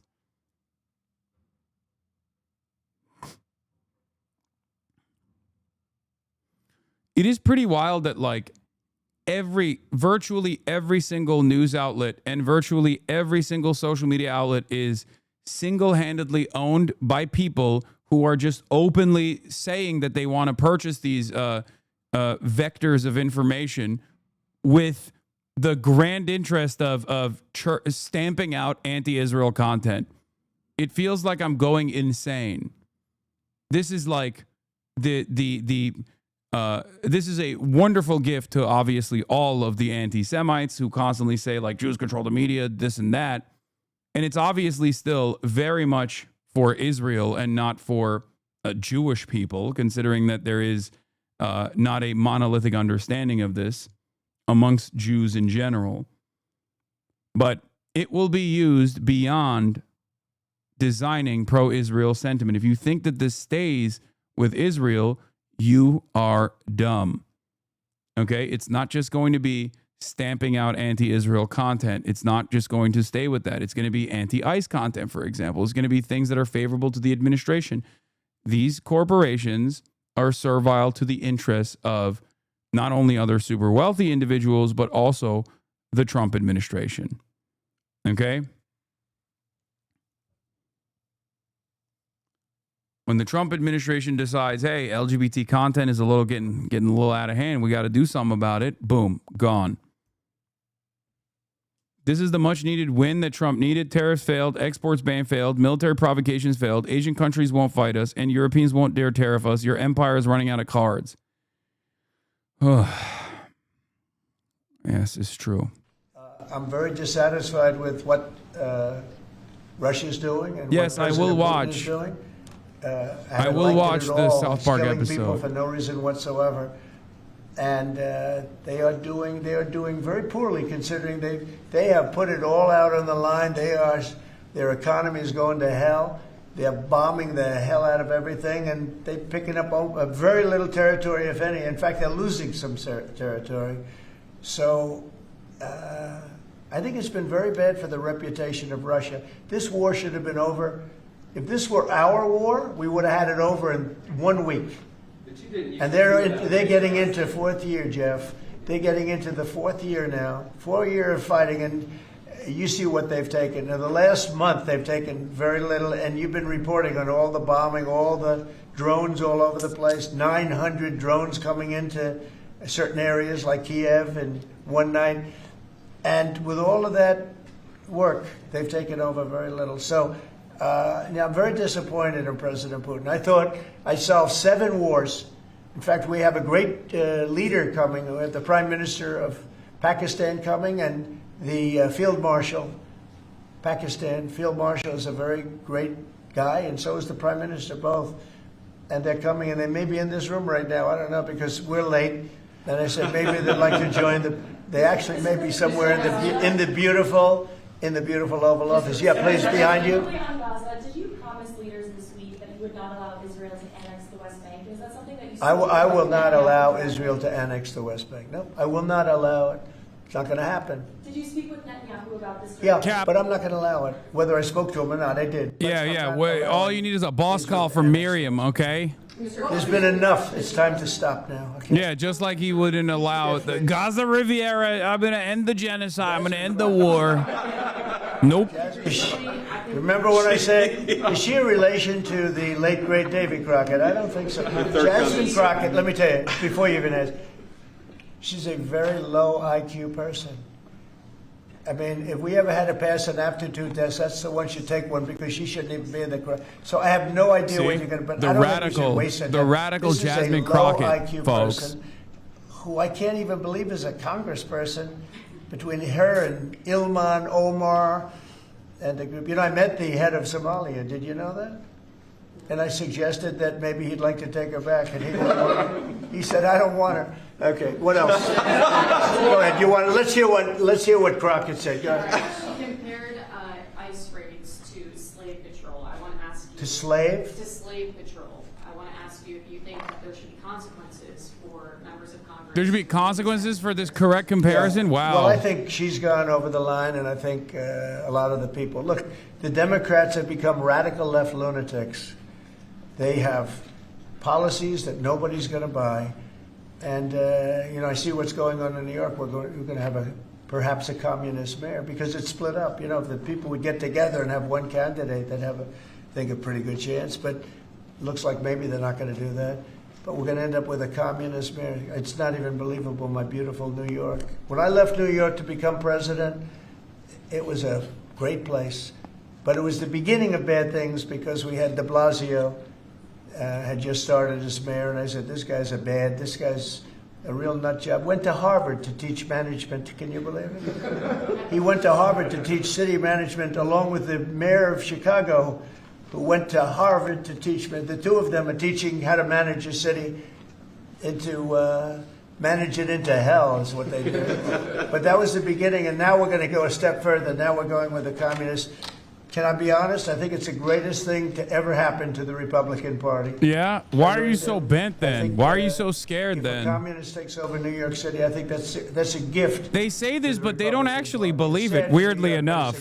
Because if they did, they wouldn't be doing everything in their power to try to try to basically consolidate power against Mamdani right now in the upcoming election. That's a lot of questions. You have a number of cities that are pushing back against your immigration deportation move, as well as your crime initiatives. Some of those cities, I don't think they're very much pushing some of those back. cities have World Cup games. Yeah. Seattle, San Francisco. They're going to be very secure. But could those games move if they don't cooperate with your crime? Well, that's an interesting one, I guess, but we're going to make sure they're safe. They're run by radical left lunatics and that don't know what they're doing. Look at Washington, D.C. I just got numbers. There's like no crime in Washington, D.C. You, Jeff, will not be mugged walking down the street. You can walk down the street with your family. You can walk down the street with your wife, your daughter, your son, and you're not going to be. We took out 1,700 career criminals that we're not allowing back.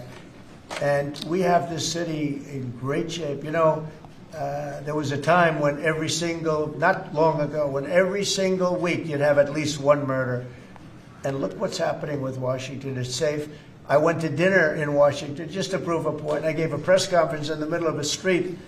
I wouldn't say Secret Service was thrilled, but I did it, and here I am. Look, Washington, D.C. is such a great example of what can be done. We did it in 12 days. We made it very safe in 12 days, and now it's much safer than that. One other thing, I drove around Washington over the weekend, and I said, look at the difference. The grass looked great.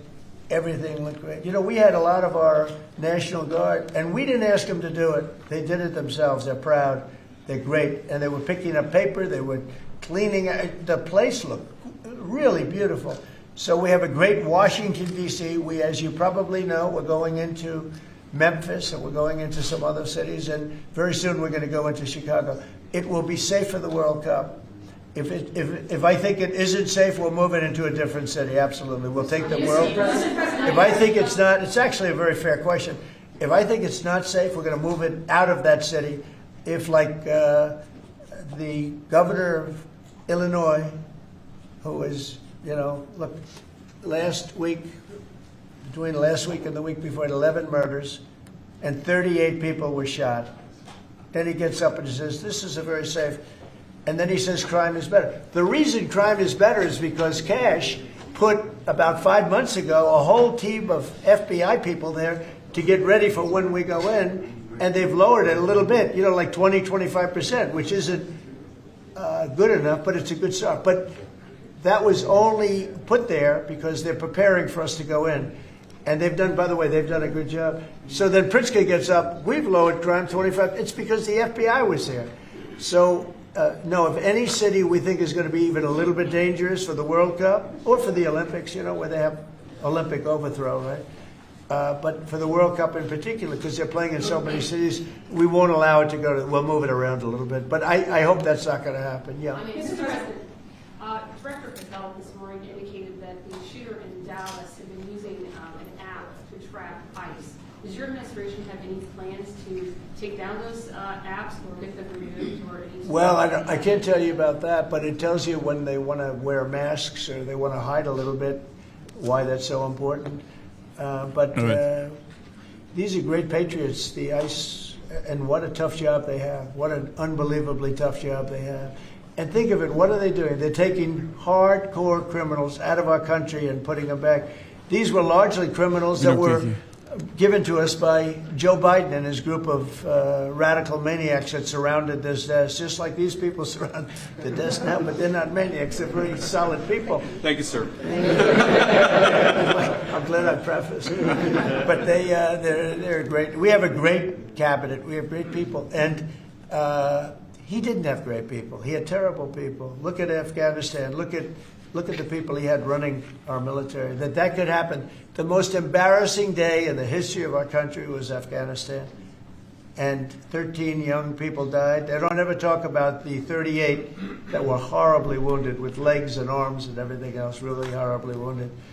So the country's respected like it's probably almost never been respected before. I think we're respected at a level, and a year ago it was a dead country. We had a dead country a year ago. This country was dying. It was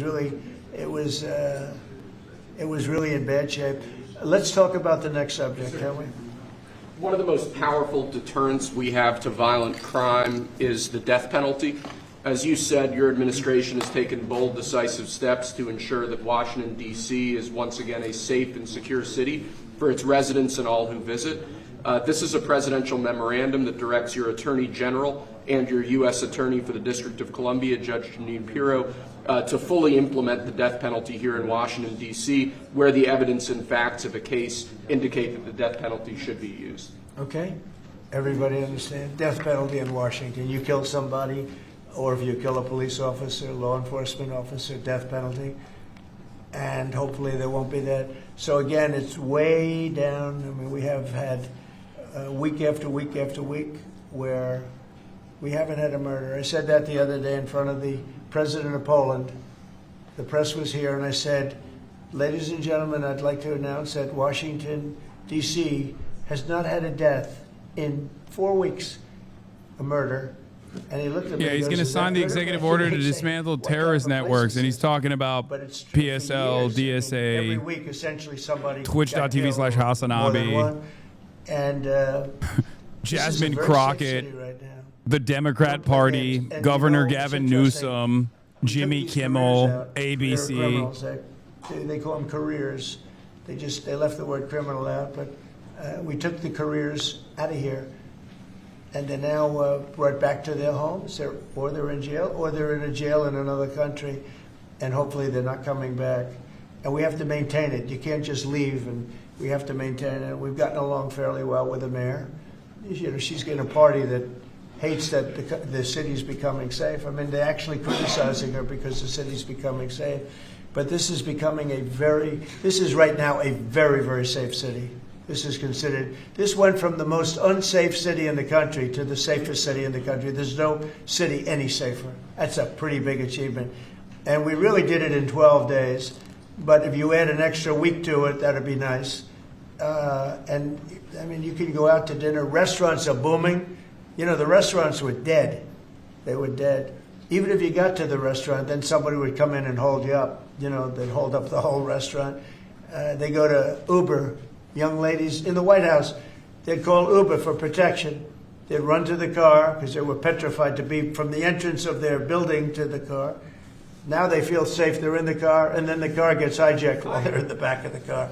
This is what we were living in. We were living in hell. People that work in the White House, every time they see me, young women in particular, say, "Thank you, sir." And I don't even ask them about what. I know exactly.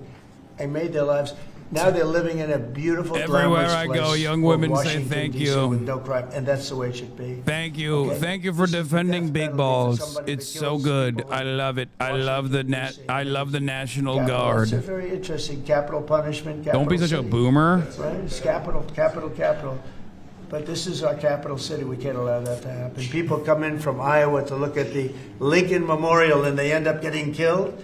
It doesn't happen anymore. It's not going to happen. And if it does happen, literally it's the death never penalty for the person happened. that did it. I'm almost. What are you talking about? People coming in from Iowa getting killed while they're looking at the Lincoln Memorial. Can you believe it, folks? And as you saw very recently, Every restaurant is under the control of Democrat Antifa black people. their sentences off of death row. We're moving them to supermax facilities where they will be treated like they're on death row for the rest of their lives. Why are you platforming this guy? I just really agree with his worldview. Okay. I see some of you shaking your heads very positively. Thank you, Brian. Thank you, fellas. You said on the campaign trail that It said it. Yeah. the death penalty if anybody illegal killed a U.S. citizen That's or a right. police officer. So this just reinforces your campaign promise. That's right. And most people really like it. And Washington, again, it's going to serve as a beacon because you have to do it. These are bad people. When you look at that guy, the guy that killed the young lady in the train in North Carolina, that he'll be in trial for years and years. He'll get a good lawyer somewhere along the line. Somebody will come along, and what he did to that young lady, and she went into that train scared. You know, when she went in, the way she sat down, she was scared to just be there. She just wanted to not pay any attention to anybody, just not be noticed. And she had her throat slit. We don't want that in this country anymore. We're not going to have it in this country anymore. Thank you very much. Next. Lastly, sir, this is a presidential memorandum on countering domestic terrorism and organized political violence. In recent weeks, months, and years, we've seen a tremendous upsurge in some highly visible but also other acts of domestic terrorism and organized political violence being perpetrated by radical, politically motivated groups all over the country. What this presidential memorandum will do is set off an administration-wide response to that, ranging from the Joint Terrorism Task Forces to other components of the Department of Justice to the Department of Homeland Security and the Department of Treasury. We're looking at interdicting these groups, preventing them from performing acts of violence, and also looking at sources of organization and funding and support that prop them up and allow them to do the acts that they have been doing. We're looking at the funders of a lot of these groups, and you know, when you see the signs, and they're all beautiful signs made professionally, These aren't your protesters that make the sign in their basement late in the evening because they really believe it. These are anarchists and agitators, professional anarchists and agitators, and they get hired by wealthy people, some of whom I know, I guess, probably know them. And you wouldn't know it. You're at dinner with them, everything's nice, and then you find out that they funded there is no fucking, like, we still have some semblance of law and order in this country, and these things you should never obey in advance. These things are completely fucking ridiculous. They are direct attacks against the First Amendment, and they will be combated every step of the way through the courts, okay? That started with Black Lives Matter and all the way through to the Antifa riots, the attacks on ICE officers, the doxing campaigns, now the political assassinations. These are not lone, isolated events. This is part of an organized. This motherfucker watched Eddington, bro. We're so cooked. He watched Eddington. He was like, I saw the movie. They fly around in private jets. Like this to anything else in the country right now.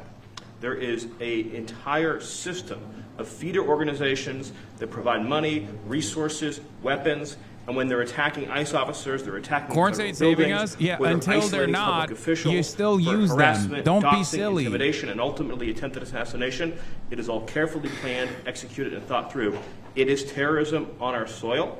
Because of this executive order, Cash and Pam are going to have the tools they need, working with Scott, to take these organizations apart piece by piece. It is illegal to subscribe to the Piker Broadcasting Service over the Twitch platform, folks. Can you believe it? The Piker Broadcasting Service is sponsored, he says, by you, the viewers, for you, the viewers. That's right.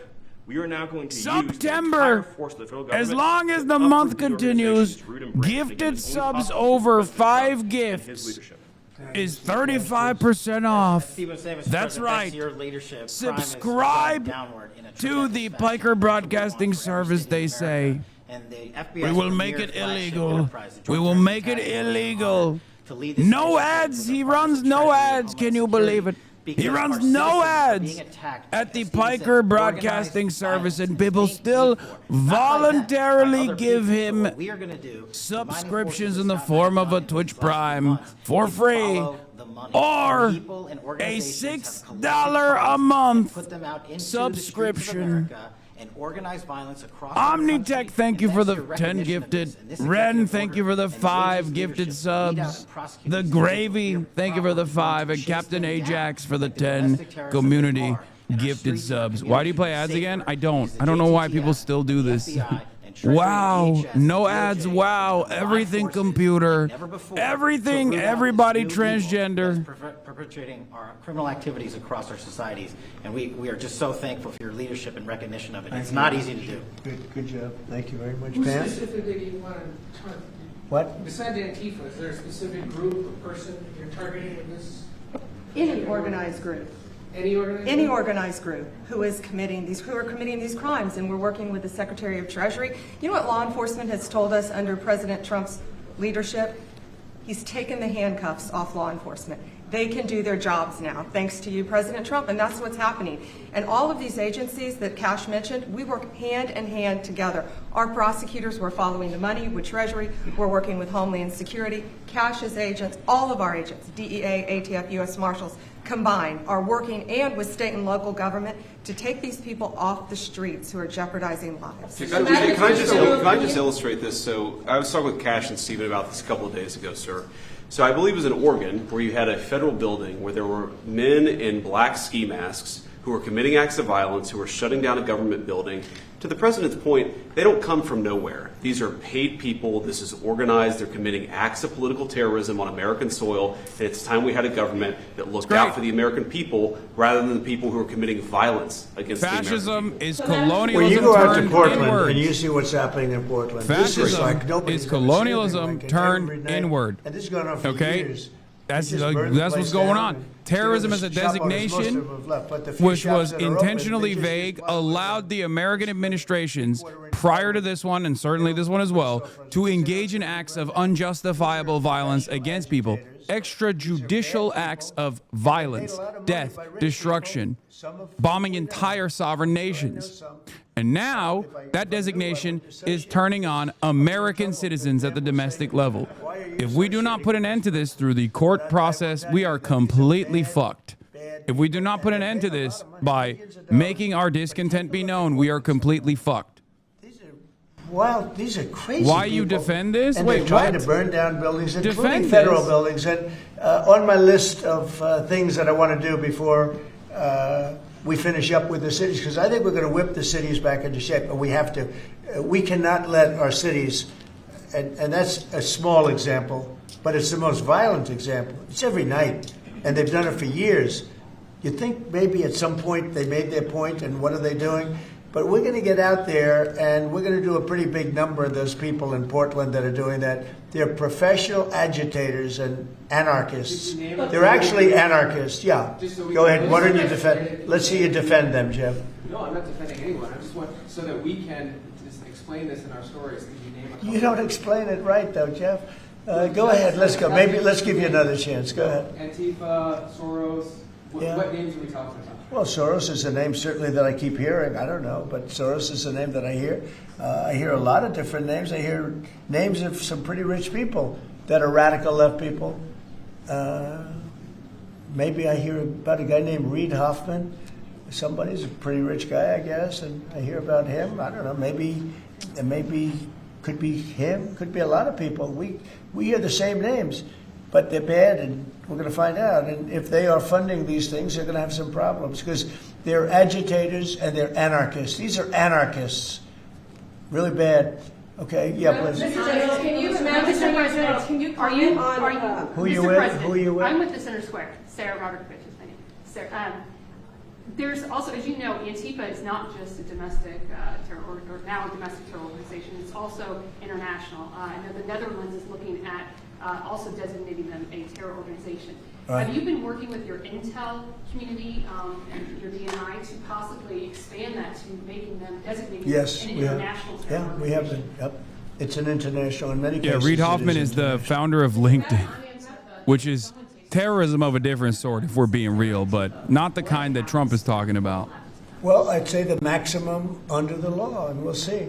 Now, if they kill somebody, we just signed a death penalty, so it depends where it is. But if they kill somebody, which they do, I mean, people are dying. You go out to Portland, people die out there. Many people have died over the years in Portland. Portland is, I don't know how anybody lives there. It's amazing. Everyone is dying. Everybody dead in Portland. Portland. That's what they want. They want anarchy. Like when they attacked Seattle and took over a big percentage of the city. I was going to go out and we were going to do a big number. They heard that and everybody broke up all of a sudden. But, you know, you have governors that have to run that, and a lot of them don't do that. I don't like to go in. I'd rather have Pritzker's support when we go into Chicago.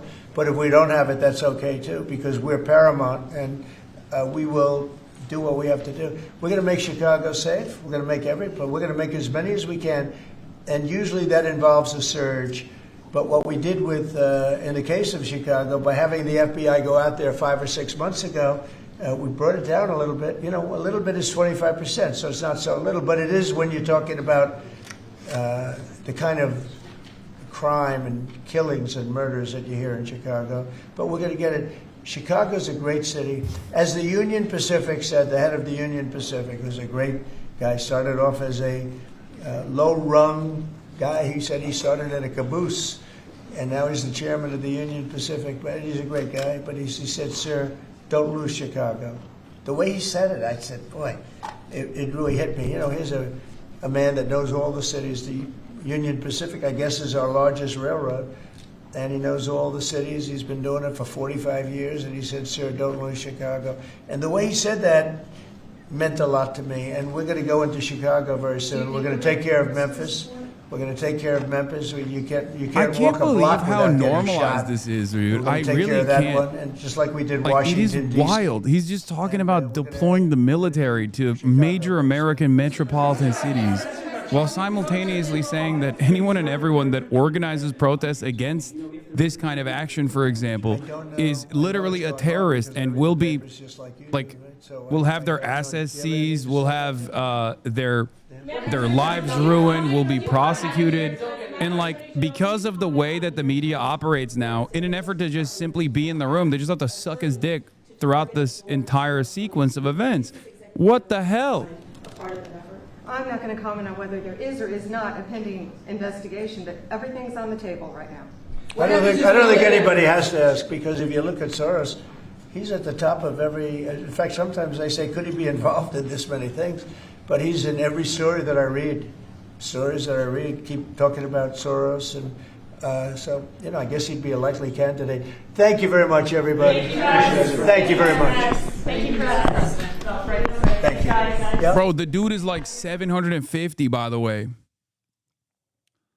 This man does not read. I know. If only he could read. Yeah, reporter, there was another shooting at an ICE facility. Detainees were killed. Who do you hold responsible for the uptake of left-wing violence? The radical left is causing the problem. It's going to get worse. And ultimately, it's going to go here. There was another shooting at an ICE facility in Texas yesterday. Detainees were killed. The FBI director posted on social media bullets that were engraved with the message anti-ICE. Right. He just posted another thing on social media saying they recovered a handwritten note from the subject that read, "Hopefully this will give ICE agents real terror to think, is there a sniper with AP rounds on that roof?" Who do you hold responsible for the uptick in left-wing violence in the country? Radical left rhetoric. The radical left is causing the problem. They're out of control. They're saying things, and they're really dumb people. I mean, I look at Crockett. I look at some of these people. They're very low IQ people, actually. But the radical left is causing this problem, not the right, the radical left. And it's going to get worse, and ultimately it's going to go back on them. I mean, bad things happen when they play these games. And I'll give you a little clue. The right is a lot tougher than the left. But the right's not doing this. They're not doing it, and they better not get them energized, because it won't be good for the left. And I don't want to see that happen either. I'm the president of all the people. But the radical left is causing this. The radical left Democrats are causing this problem, and it gets worse. It gets worse, and it'll be a point where other people won't take it anymore, and that will not be good for the radical. He's literally saying, like, there will be decentralized violence from the right against everyone and anyone they consider to be a part of the radical left. Fantastic stuff, by the way. Very cool. Also, speaking of the radical right, I am officially joining the Democratic Party as of today. In celebration of their wonderful work, I have now adopted a hairstyle that matches their policy, says Alex Jones, sporting a Hitler mustache. Nick Lutzko retweets and says, growing a Hitler mustache to own the libs. That's right. It's strange because, it walks like a duck, it quacks like a duck. You don't have to also put a fucking duck bill on, you know what I mean? We know you're a duck, brother. In any case, there's a bunch of other stuff that I wanted to talk about, but must see. Alex Jones conducts Becoming Hitler's Social Experiment. The failed Nazi leader has infiltrated InfoWars and taken over the airwaves to spread white supremacist hate speech. Now, of course, what will that be different? Like, what difference Obviously, would this have from his regular news broadcast? What difference would this have from his regular ass news broadcast? Anyway, speaking of existing Adolf Hitler, aside from Alex Jones, let's talk about Benjamin Netanyahu, because Tucker Carlson made a statement that, is making shockwaves on the system update with Glenn Greenwald. Now, of course, the statement that he made is pretty obvious, pretty basic stuff for those who have at least a little bit of competence. He said that Netanyahu has been telling multiple people, I control the United States and I control Donald Trump. Let's take a look at the clip first, and then I'll show you the 700 other examples where Benjamin Netanyahu has directly done so. Let's take a look. I'm not guessing about this, because I talked to people he said it to, is running around the Middle East, his region, and his own country, and telling people point blank, just stating it, I control the United States. I control Donald Trump. He's saying that. And again, I'm not guessing at all. That's a fact. And I dare them to say that's not true, because it is true, and they know it's true. Yeah. So people have been running around making it seem as though that's not the case. And it's been really funny. It's been really funny to see people being like, "Duh, that's crazy, that's silly, that's dumb. How dare you say Benjamin Netanyahu has any sort of outsized influence over whatever events take place in the United States," which I thought was really funny. So here's some of his many moments. Here's the lol nothing matters one. This guy says, Israel had, in fact, lobbied strenuously against the Iraq war, predicting that it would weaken the constraints of the real Middle Eastern danger, Iran. What an incredible thing to say. Here, Tucker Carlson also did this like 9/11 thing as well. He's doing a little 9/11 documentary. This probably pertains to that as well. He says, America started preparing for war with Iraq immediately after September 11th at the behest of a foreign government, Israel. Let's take a look at what his full statement was, and then we'll look at the response. Buildings were still burning. There were people in Washington discussing and pushing a war against Iraq, which I don't think any smart person... Also, not only is that aspect of it correct, but it was far before 9/11 that they had interest in attacking Iraq. Okay? Also, interesting for Tucker Carlson to say this, considering that he was a champion of the Iraq war for a very long time. But, let's continue. That any connection to 9/11, there was a lot of reason to believe that having Saddam in power was probably good for the United States as a counterbalance against Iran, as the protector of, millions of Christians. There are a lot of reasons that Saddam wasn't the worst, and certainly much better than what we got after. But nevertheless, at the behest of a foreign government, Israel, the United States began preparing for war. There's also the thing that a lot of people do that I personally despise, which is taking away the responsibility from American capital owners. Like, it must not have been our big, beautiful WASPs and their own personal ambition, their own personal interest in like extracting the natural resources of Iraq, for example, by any means necessary, that played a formative role in this grand design. And it must have been just Israel. Israel has the capacity to tilt the scales. And Israel certainly, quite openly, has done so in broad daylight, time and time again. That clip that I'm going to show you in the aftermath of this is Benjamin Netanyahu, a younger Benjamin Netanyahu, making the convincing case as to why America should go to war with Iraq and how this would have an incredible domino effect in the region. At the time, I don't believe he was the prime minister, but it doesn't really matter. He has been a very formative, very influential figure in American foreign policy, specifically in the Middle Eastern region. Also, may or may not have been a CIA agent as well. So, you've been saying WASPs a lot more recently. Can you explain the term? WASPs, white Anglo-Saxon Protestants. I also jokingly refer to Tucker Carlson as a WASP supremacist. Against Iraq immediately after the attacks on 9/11. Now, I'm not saying, I don't know more than that. So you can draw your own conclusions, and I'm not suggesting, that they staged 9/11 for that purpose, but I am saying unequivocally they used 9/11 for that purpose. We know that. That's not a conspiracy theory. And it's appalling. It's disgusting. And of course, you know as well as anybody that well before 9/11, there were all sorts of growing calls and the usual suspects within Washington to try and demand that we engage in regime change in Iraq and remove Saddam Hussein. That was, the sort of great aspiration of neocons, not just in Washington, but also in Israel. That's and then 9/11 immediately got seized on for that. All right, let me move to all of the issues surrounding Charlie Kirk.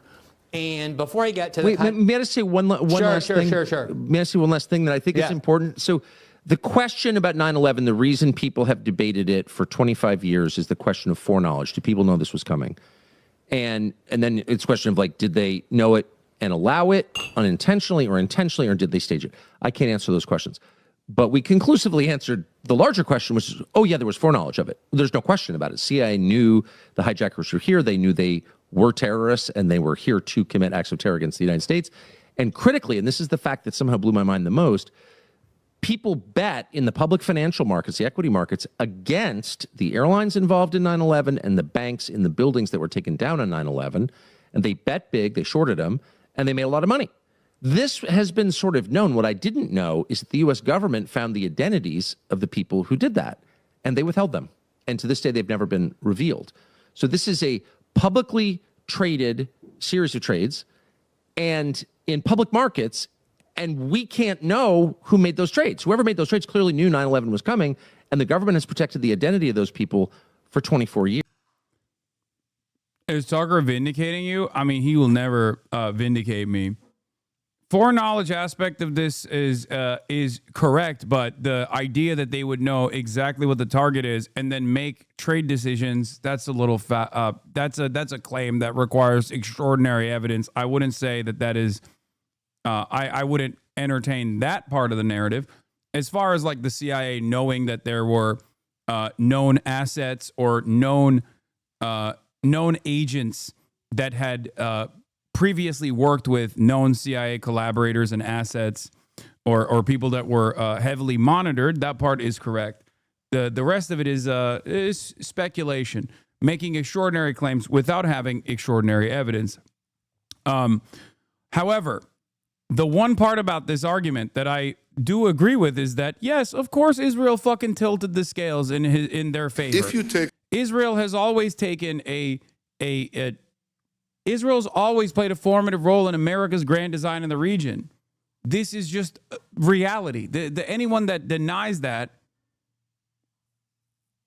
anyone that says that's not correct is fucking insane. Okay? It's completely insane. That is Israel's role. That's Israel's role in America's ambition for the region. Israel's role is precisely this. Now, to the extent of which Israel took over the driver's seat, this is Trump 1. After Barack Obama took the initiative against Israel in the most modest terms possible with JCPOA, Israel absolutely did everything in their fucking power. Everything in their fucking power to make sure that never happens again. Okay? And it's not like a secret either. They very clearly did this with Sheldon Adelson at the time, not with Miriam Adelson. Miriam Adelson is Sheldon Adelson's wife because he died. So now it's Miriam Adelson that holds all the wealth. But they farmed Donald Trump straight up. They knew that he was malleable. They knew that he was corrupt. They knew that they could just make him do whatever the fuck they wanted by dangling money in front of him.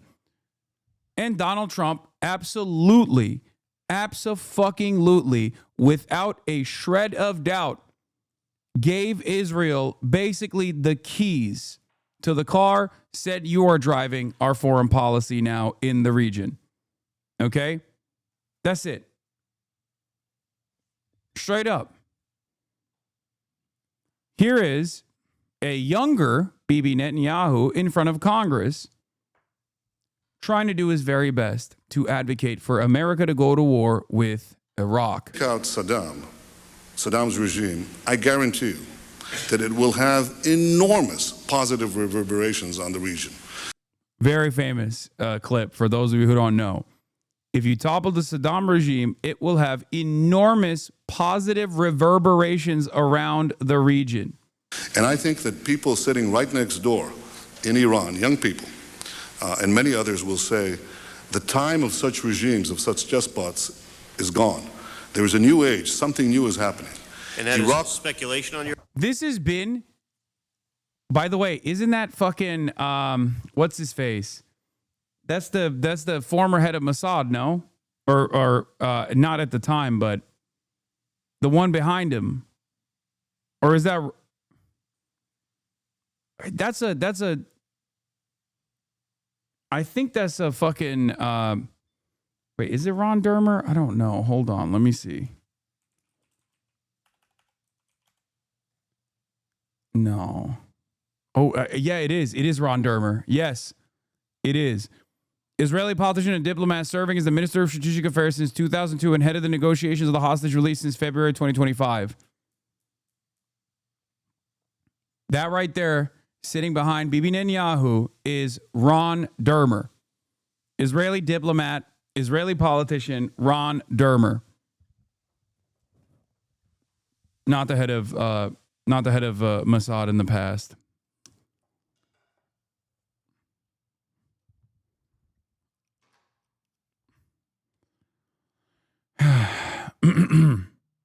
Anyway, listen.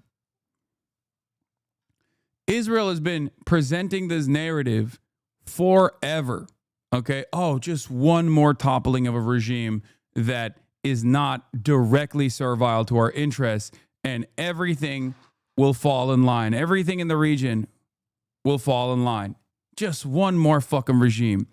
This is, at the time, former Israeli Prime Minister from 1996 to 1999, Benjamin Netanyahu, making the argument to the U.S. Congress to go to war with Iraq, talking about how it is going to have positive reverberations around the entire region, all the way up to Iran. Mr. Potter, you have some evidence to that effect. I was asked the same question in 1986. I had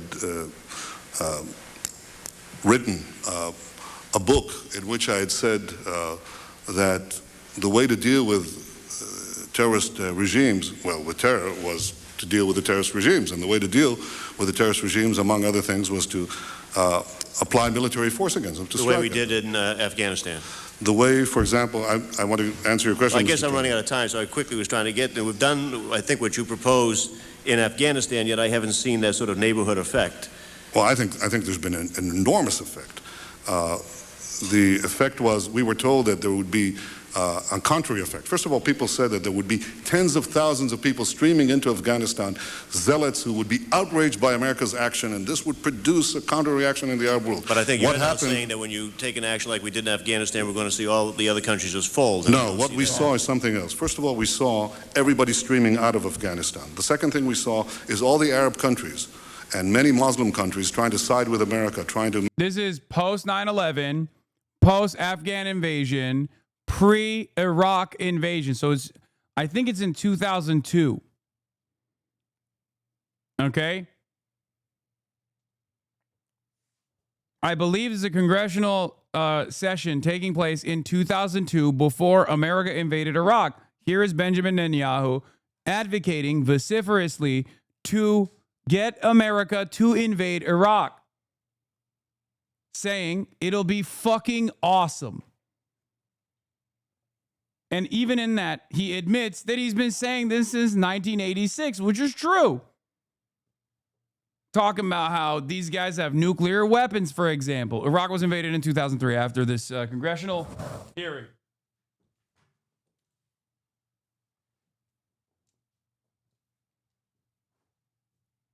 To be okay with America. The application of power is the most important thing in winning the war on terrorism. If I had to say, what are the three principles of winning the war on terror? It's like, what are the three principles of real estate, the three L's, location, location, location? The three principles of winning the war on terror are the three W's, winning, winning, and winning. The more victories you amass, the easier the next victory becomes. The first victory in Afghanistan makes the second victory in Iraq that much easier. The second victory in Iraq will make the third victory that much easier too, but it may change the nature of achieving that victory. It may be possible to have implosions taking place. I don't guarantee it, Mr. Turney, but I think it makes it more likely, and therefore I think the choice... Man, such winning has taken place, chat. What is it, like fucking $8 trillion? $8 fucking trillion, 12,000 American service members dead in the process. Man, tens of millions displaced, millions dead. A network of sometimes CIA and other times Israel-backed terror cells that are wreaking havoc in the entire region. Man, we've won so much, dude. So much. So much. Thank God. Thank God for Benjamin Netanyahu. Mission accomplished, baby.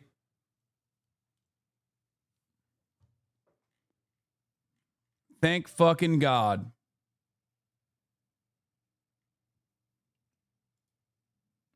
David Wamser wrote a policy paper for Benjamin Netanyahu in 1996 recommending the regime change in Iraq as an important Israeli strategic objective in its own right. Even though David Wamser here says, this is a lie, I was there, and this is a lie. Why is it that these people get to just openly lie about what they did. Austin show. Swooner.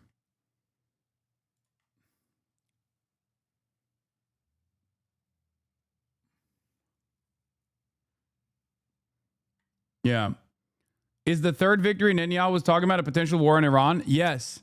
I always found it peculiar how two countries that have nothing to do with 9/11, Iraq and Afghanistan, are the countries that flank Iran, Israel's premier geopolitical rival on both sides. Yeah. The point there was any country that would not play ball, because you see the countries that do play ball, right? The Gulf nations. They have instability at times, but ultimately the regimes, the administrations, the monarchies, they are always in line with U.S. interests. And now they're in line on paper as well, right? What's interesting about this, of course, is that you take out so much death and destruction has taken place. So much money and lives have been lost. Here's Ron Dermer, by the way, who was behind Benjamin Netanyahu, as I showed you earlier, saying the same exact fucking bullshit. We must dismantle the terror army of Hamas in Gaza, which will not only be a victory for Israel, but also for the U.S. The U.S. will show all of its allies that it sticks with them even when it's tough, and it will project American power across the region. They're saying the same old bullshit even now. Now, what's interesting about this, of course, is that while they're saying the same old bullshit, they're also simultaneously claiming that Israel's small bean, Israel have no interest, Israel has nothing to do with American affairs of this sort. Okay? Benjamin Netanyahu has been openly parading at times how much influence he has over American Congress, both internally in Israel, as a major factor as to why he must keep being in power, okay? And also all around the region as well. Oh, you fuck with us? America's got our back. I have complete control over U.S. Congress. This has always been the case. And at certain points throughout time, maybe it was an exaggeration, but post-Trump 1, it was no longer an exaggeration. It was reality. Reality that you can see with your own two fucking eyes. Okay? That's it. That's it. How else do you think a foreign nation state can just bomb whoever the fuck they want, including humanitarian aid workers that are seeking to deliver humanitarian aid during a genocide off the coast of Malta, off the coast of Tunisia?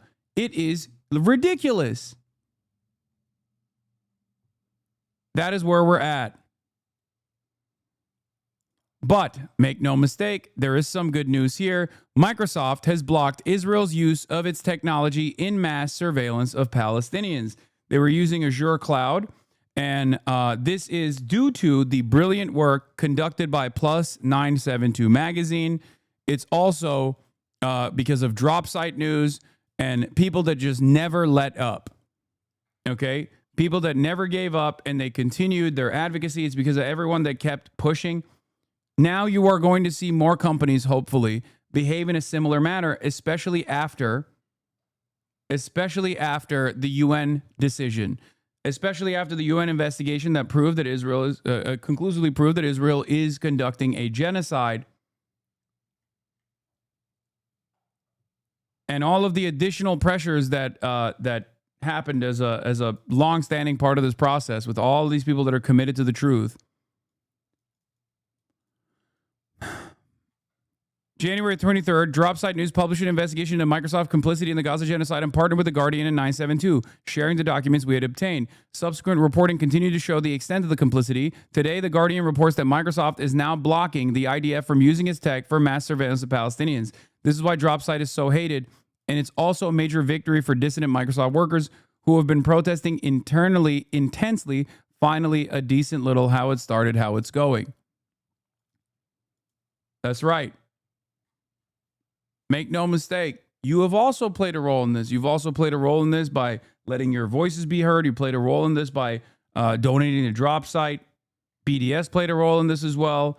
all of the brave workers at Microsoft internally that were causing a ruckus, some of which they got fucking fired, as a matter of fact. This kind of action does have the capacity to make changes.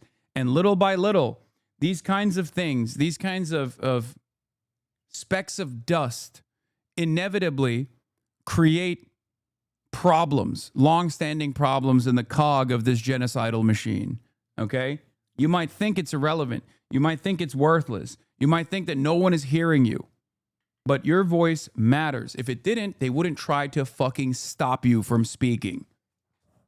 It is that simple, okay? That's it. This is also why I don't immediately fucking go, oh, 972 magazine, well, they're liberal Zionists or whatever. They're also participating in Jewish exceptionalism or whatever the fuck. You know what I mean? Big change only comes after little steps. Steps that you are taking in the right direction that you could never even imagine getting to this degree. Okay? And I hope that little by little, as Microsoft has led the way, when there is more discontent in other companies that are also working alongside the Israeli state's genocidal actions, you will see more and more companies also dropping Israel in the same way, making it harder for them to literally do a genocide on the ground.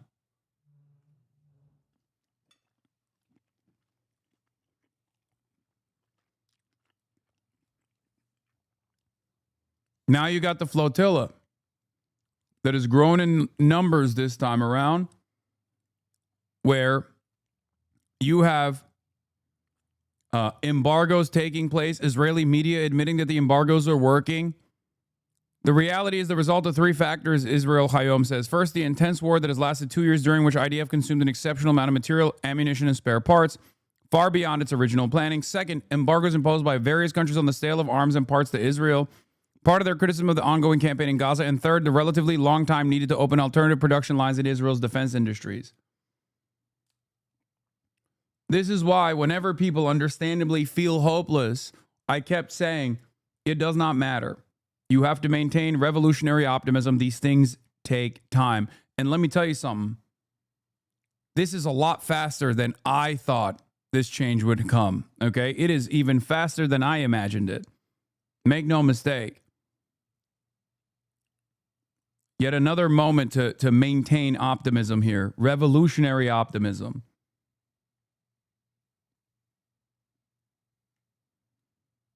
Incredible work. Yes, Microsoft has now blocked Israel's usage. I believe Denmark also divested from Israel to the tune of $25 billion, if I'm not mistaken.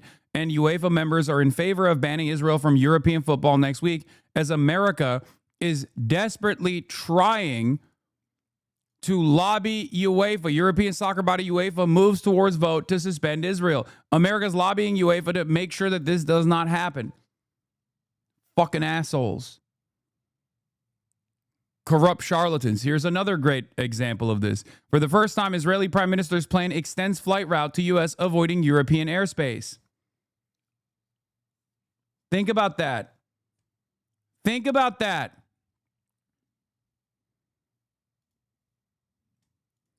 All of this stuff seems marginal, but they all play a role in dismantling oppressive systems that people take for granted and have taken for granted forever.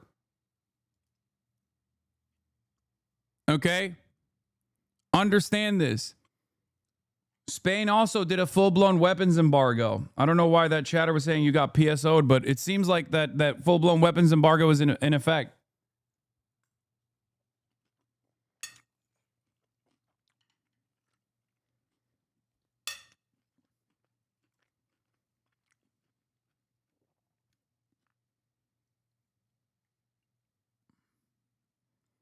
This is exactly how it took place with the apartheid in South Africa, okay? I'm telling you right now, this is how it worked. The tremendous amount of pressure against the pariah state that was apartheid South Africa made it so that its own in-group, the white South Africans, realized that there is no way to sustain the apartheid structure if they wanted to be a normal part of the world for the rest of the world.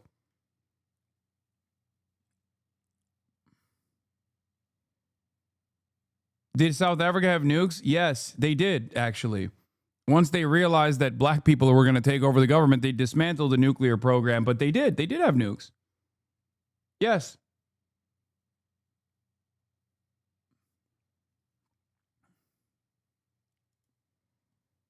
This kind of pressure also matters in the sense that even it causes even Trump to say stuff like, it's been enough, it's time to stop now.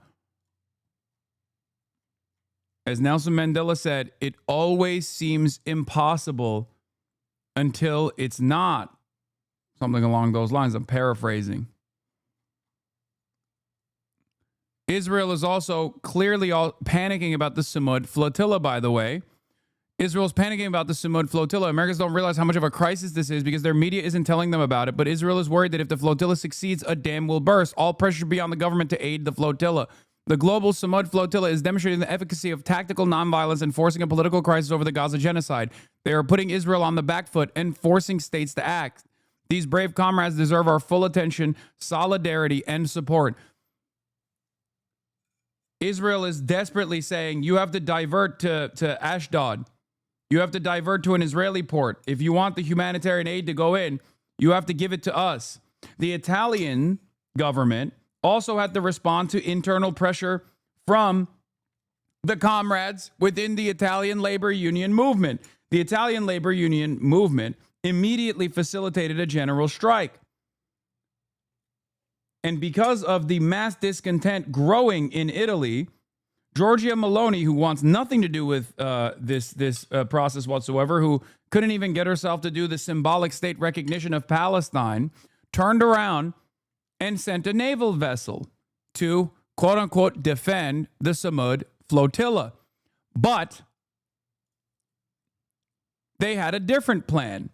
While they said initially that they would defend the Samud Flotilla, it turns out that they were actually sending it so they could redirect the Samud Flotilla. They tried to redirect it to an Israeli port, and then they said they wanted to redirect it to a port in Cyprus. They said no. The Gaza Humanitarian Flotilla said no. Spain has already sent their own naval vessel as well to offer protective cover. The reality is, it becomes a lot harder for Israel to take action such as this one if you have numerous European state actors that are now sending their own fucking ships. This is no longer a USS Liberty style incident because it's not happening at a time when no one is aware of the way that Israel operates. A USS Liberty style incident today would cause the entire Israeli government to collapse. I don't even think America would be able to defend Israel after that if they were to take fire against European naval vessels in the same way that they did a long time ago against a U.S. naval vessel, USS Liberty, to be precise. There is 0% chance that the world would stand idly by. No matter how pessimistic I am, I think the populations of these European countries would not allow that to happen. It would be chaos. They would destroy democracy altogether in the European continent.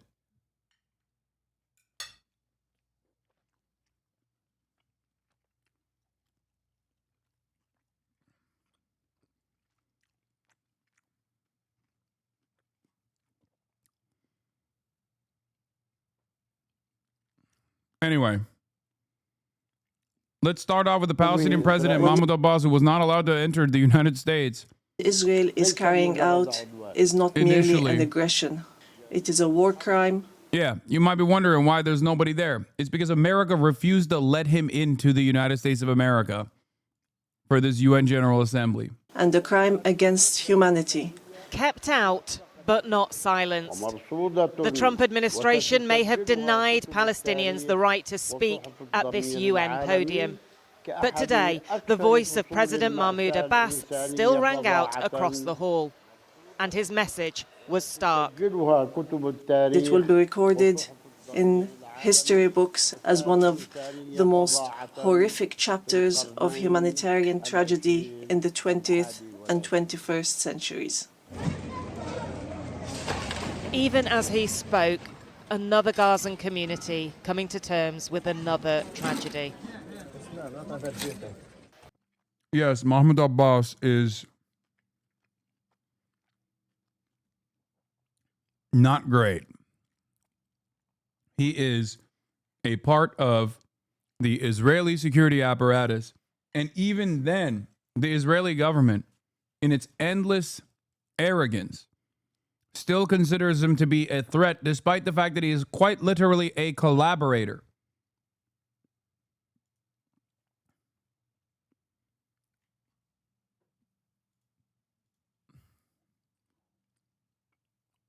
It is crazy. Palestinian Authority is directly antagonistic to Hamas. There is an internal power struggle amongst the Palestinian National Conference.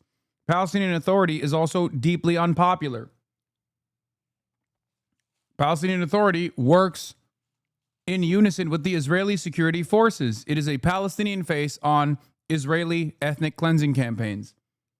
They will go and identify Palestinian militias in the West Bank that have some semblance of a standing military or some organization that is resisting against the illegal Israeli occupation, and they will arrest them and they will apprehend them and they will allow the Israeli state to torture them. Okay? This is the reason why Palestinians fucking hate Abbas. Palestinians that are living in the West Bank, Palestinians that live in Gaza, fucking hate him. The PA, the Palestinian Authority, for the reasons that I just mentioned, is seen as the second least popular entity in the region after Israel. Of course, everyone's number one op is Israel. Number two op for the Palestinians is Abbas himself. And even then, the Israeli state still shits on him and calls him a fucking terrorist, regardless of the fact that he has played ball with the Israeli security apparatus. That's what's so crazy about it. This is a big part of the reason why a lot of people are frustrated about the Palestinian state recognition, because the Palestinian state recognition comes with handing over the entirety of the new formed or the former existing state of Palestine to a deeply unpopular authority such as the Palestinian Authority. This would cause so much chaos. Sources close to Netanyahu tell the outlet that Israel will likely have to consent to the PA controlling at least some of the Strip after the war, something the premier has insisted he will not allow to happen. Like, the ambitions that these guys have. What they fail to consider is that the reason why October 7 happened is because no one ever cared or considered the opinion of the Palestinians. And what they are trying to do still is reassert some kind of sovereignty over the Palestinians by doing just that. And even that is seen as a last-ditch effort. Even that is seen as something that Israel finds to be unacceptable. Think about how fucking insane that is. Think about how fucking insane that is.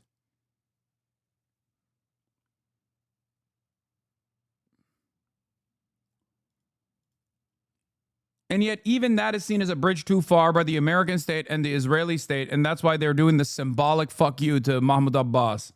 This family mourning the death of a little boy in Zaweda, one of 8 children killed in a single Israeli strike. Part of a now daily drumbeat that has pushed the death toll beyond 65,000. Israel claims this is about rooting out Hamas, but Abbas said his Palestinian Authority renounced violence.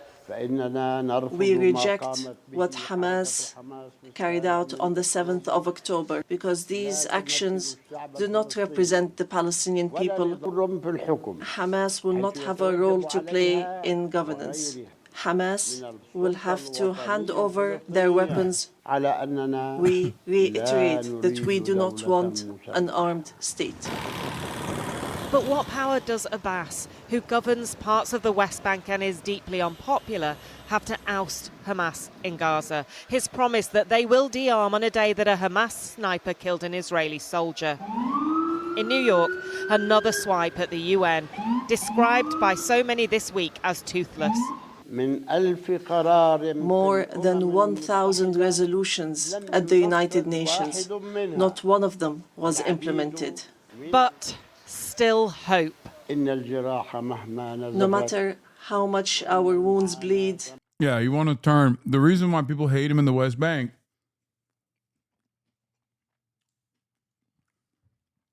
is because of what he wants to do to Gaza. And even that, given the Israeli attitude, given the attitude from Zionists in Israel right now to any sort of Palestinian recognition, is seen as a bridge too far. They think they can get away with full-blown occupation and permanent annexation of the West Bank. But this is the reason why a lot of people are frustrated with the symbolic conditional state recognition of Palestine. Because they want it to be a defenseless, non-sovereign, symbolic state that Israel can dominate as they see fit. Okay?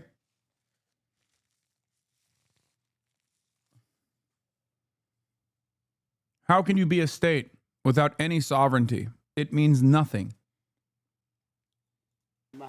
And no matter how long this suffering lasts, it will not break our will to live and survive. The dawn of freedom will emerge, and the flag of Palestine will fly high in our... The only people that I know that are like Abbas dick riders are just like American Atlantic Council adjacent think tank people.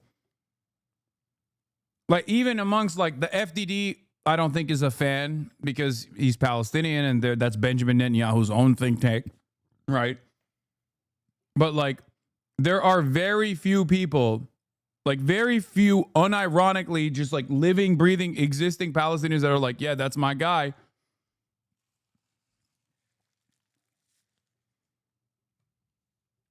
It's unsustainable. It's ridiculous. Let Marwan Barghouti out.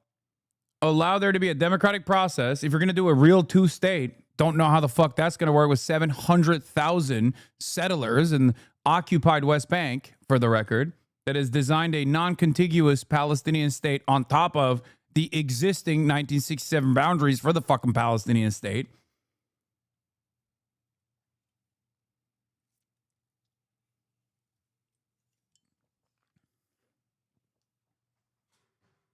Totally ridiculous shit.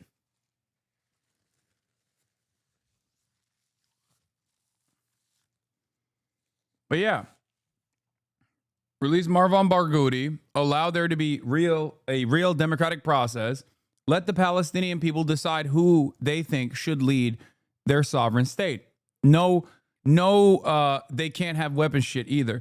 Of course, even states that are neighbors to Israel that had some semblance of sovereignty have been totally fucking gutted and eviscerated, obviously, for not completely being servile to Israel's interests. So clearly, you kind of understand why Israel would never allow this to happen regardless, right? Look no further than Iraq. Look no further than what they're trying to do in Iran.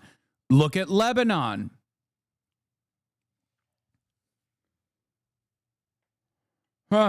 skies.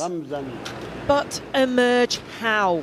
That has been the question that has dominated this 80th UN General Assembly. As leader, Je déclare que la France reconnaît aujourd'hui l'État de Palestine. After leader spoke up for Palestine, including President Erdogan of Turkey. So can he persuade Donald Trump to change tack? Is President Trump doing enough to stop the war in Gaza? What more can be done? Erdogan rolling on from the UN to the White House, where the US president continues to reject the recognition of Palestinian statehood. President Trump, sir. But today, Donald Trump expressed hope of progress. I had a great meeting with the leaders of that area, of that region, generally speaking, the Middle East. We had a great meeting the other day at UNGA, as you know, and I think we're close to getting some kind of a deal done. Yeah, we want to get the hostages back. I have to get the hostages back. It was at that meeting that Trump apparently reassured Arab leaders that he would not allow Israel to annex the West Bank, a move some believed Benjamin Netanyahu could announce tomorrow. Dog, why in the ever-loving fuck would anybody believe America in the absence of hard material changes?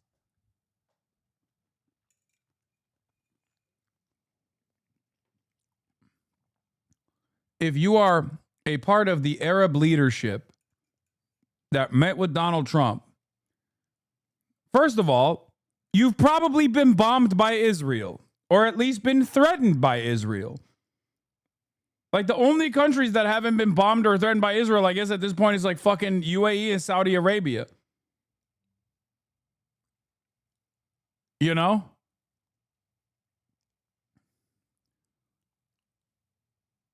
And that all happened under the watchful gaze of the United States of America. You know that shit.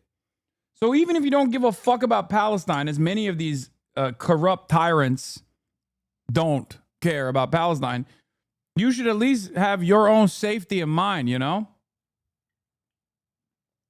Or have they bombed Egypt? In the past, yes, but this round they did kill Egyptian border guards. So yeah, they did.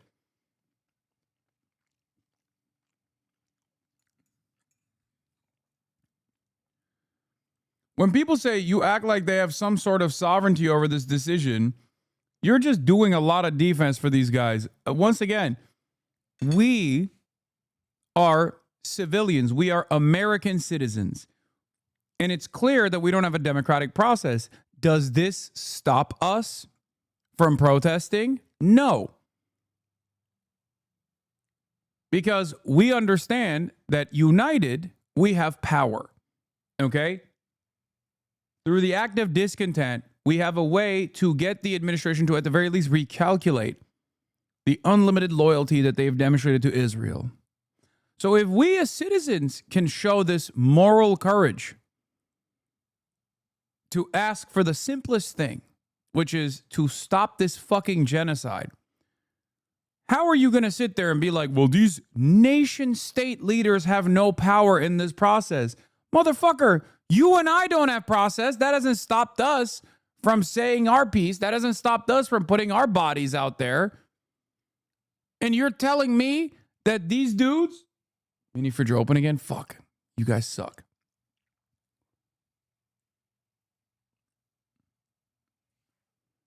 Man, you aren't bombed for protesting. They bleed for protesting by the U.S. and Israel. Come on, dude. That is disrespectful to those, to the people that live in these countries that are protesting. You are literally finding some semblance, some reason for these guys with a lot more power than you to actually continue with their inaction.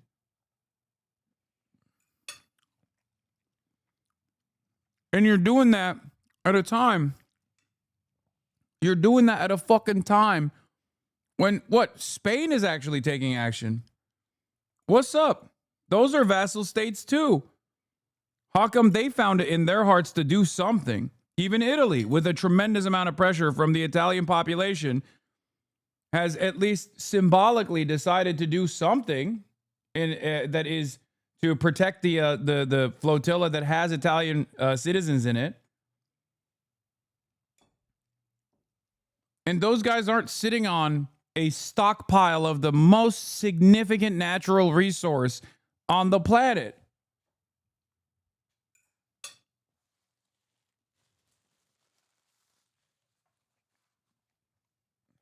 The Israeli Prime Minister has just arrived in New York, where he is expected to deliver a fiery speech to a UN General Assembly in which his country is perhaps feeling more isolated than ever before.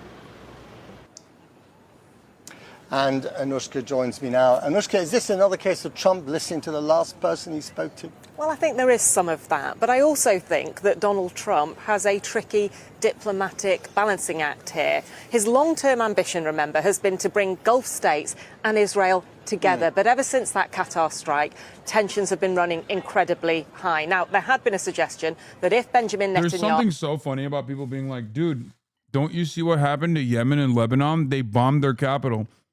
Yeah, dog. My point is, don't you see what happened to Qatar? They bombed their capital too. So it's clear that it doesn't even fucking matter if they're taking action or not. What matters is if Israel has the ambition.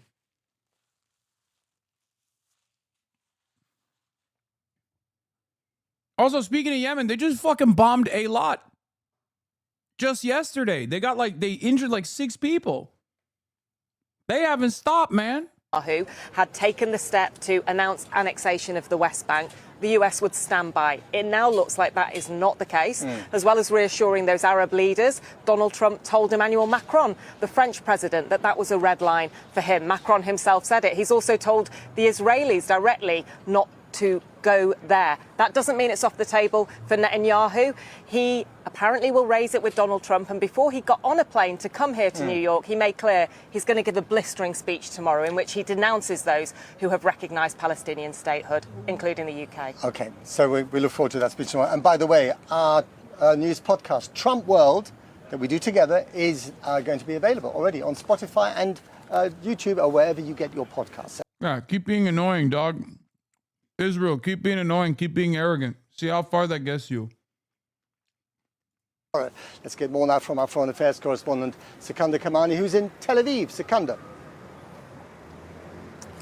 Well, Matt, look at those images from Anushka's report. Another horrific day on the ground in Gaza, as is every day. But there does seem to be some cautious hope that is growing around the possibility of a ceasefire following that meeting between President Trump and those Arab and Muslim leaders. One Arab diplomat that I've been speaking to says that there is now a growing momentum. Steve Witkoff, Trump's special envoy, who I should say does have somewhat of a history of overstating things, said that he's confident of a breakthrough in the coming days. He referred to a 21-point plan for peace. That's understood to envisage a permanent end to the war in Gaza. Oh, dude, any moment now, man. Any moment now. Of all the Israeli hostages, followed by the deployment of regional peacekeeping troops, and then the creation of a new government in Gaza that does not include Hamas, but does have some role for the Palestinian Authority of President Mahmoud Abbas. Now, in the past, Prime Minister Netanyahu has been very explicit in ruling out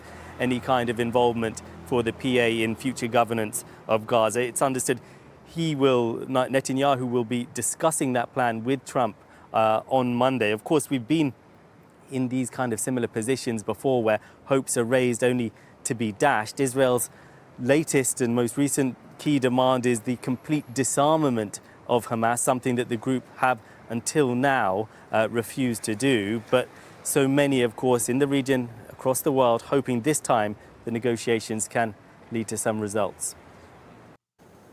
Well, I don't think it's something that we have to sell. It's simply a matter that the president's priority right now is making sure that all the hostages get out, that the war in Gaza ends, and that there's some stabilization. I hate this animal. Hayvan. Hayvan ola hayvan. God, I fucking hate this guy so much, bro. He is so insane.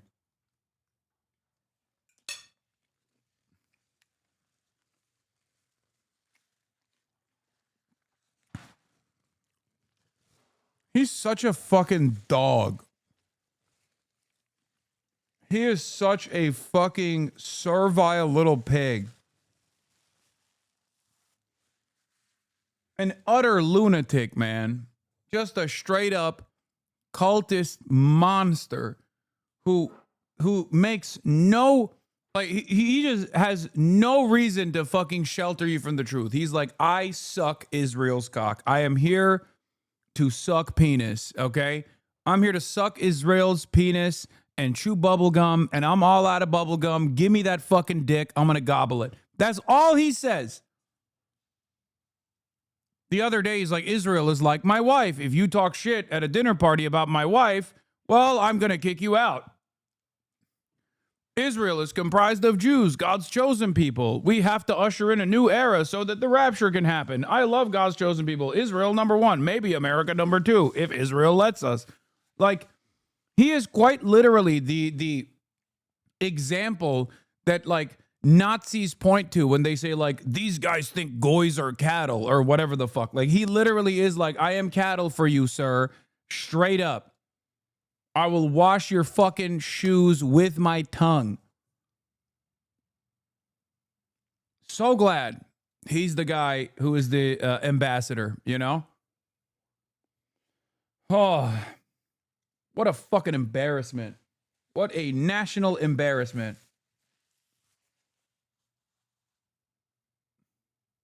It's brought to this area.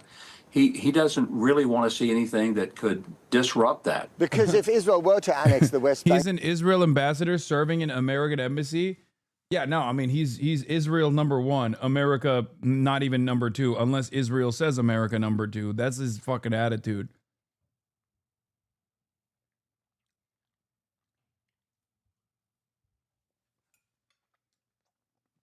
Here, just listen to him, bro. Just listen to this monster. Then that would be the end of the Abraham Accords, wouldn't it? It certainly wouldn't be helpful to it if it happened all at once. But even Israel's decision that I have heard has never been to take all of Judea and Samaria. Why do you call it Judea and Samaria?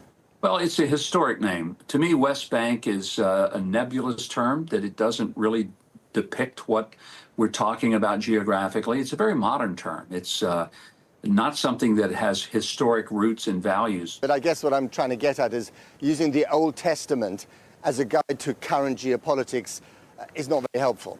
I think it's very helpful because it gives it context historically. What is the future of the Palestinian people in your book? If they wanted to be peaceful coexistence with the Jewish people, I think that's very possible. But they got to change the curriculum of their textbooks that currently incite violence. The culture needs to change.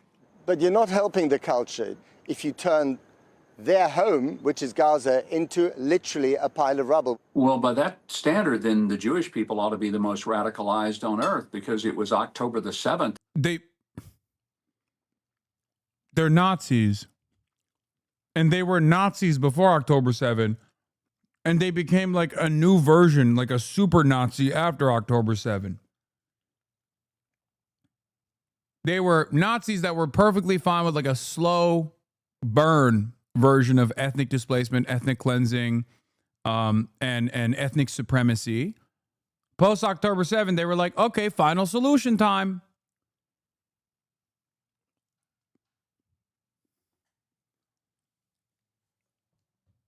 That's it.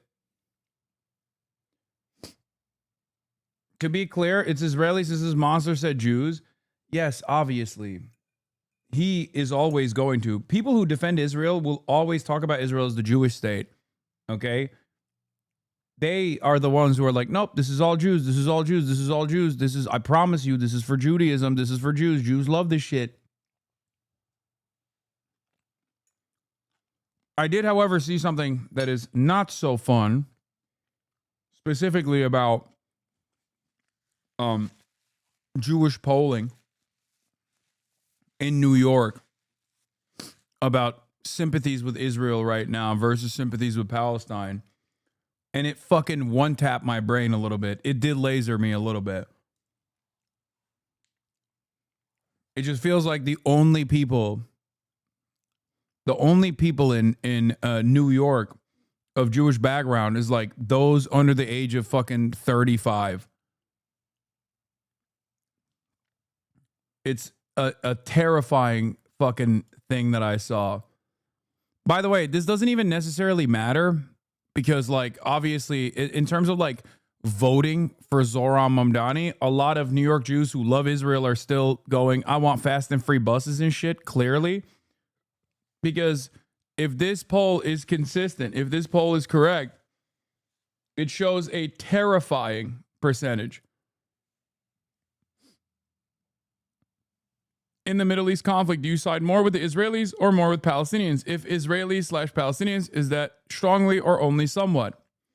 And you look at the demographics here, and it says for New Yorkers, total the total number of New Yorkers that side with the Israelis is 38%.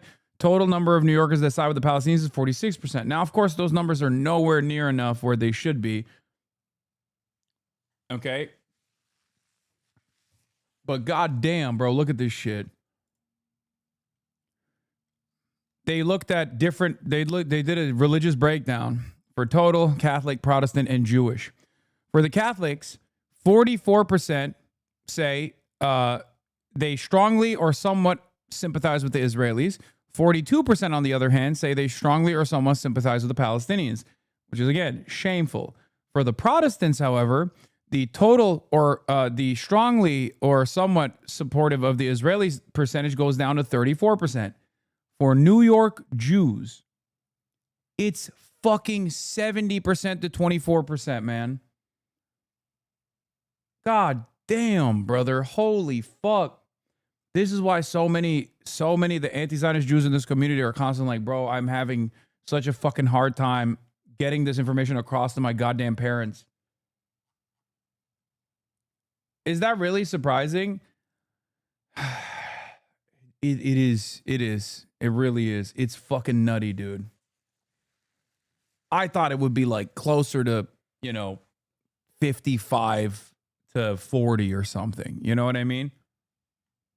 The amount of fucking brainwashing and the amount of like personal relationship that has been substituted for like any sort of sense of community or any sort of like religious expression that has turned into just like dick riding Israel is so fucking devastating. Nah, you were just too nice and gullible again. To be fair, this is New York City, which has the most conservative Jews. Dog, I'm gonna keep it $1.50 with you. No. If you want to know significantly more conservative Jewish opinions, look at fucking Boca Raton, look at Florida, look at Los Angeles. No, New York Jews are way more fucking woke, dog. What are you talking about? If you want to know what the conservative Jews actually think, look at the Florida Jewish population and their voter breakdown.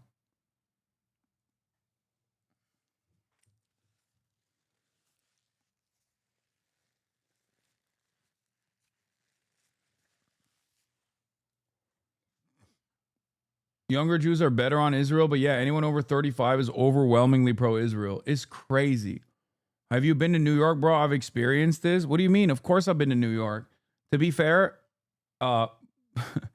my friends in New York are almost all exclusively Jewish and also way more radical than I am on Israel. So that kind of ruins my own personal anecdotal experience. So, I mean, think about my fucking friends in New York.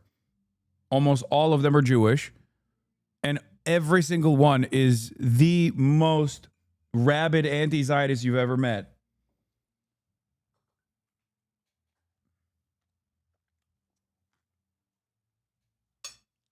What I found to be interesting also was that the opinions amongst the Jewish population was either strongly with Israel or strongly with the Palestinians. Like in terms of somewhat, like people were just hardliners, it seems. But at this point, 70% is crazy, man. That is unsustainable.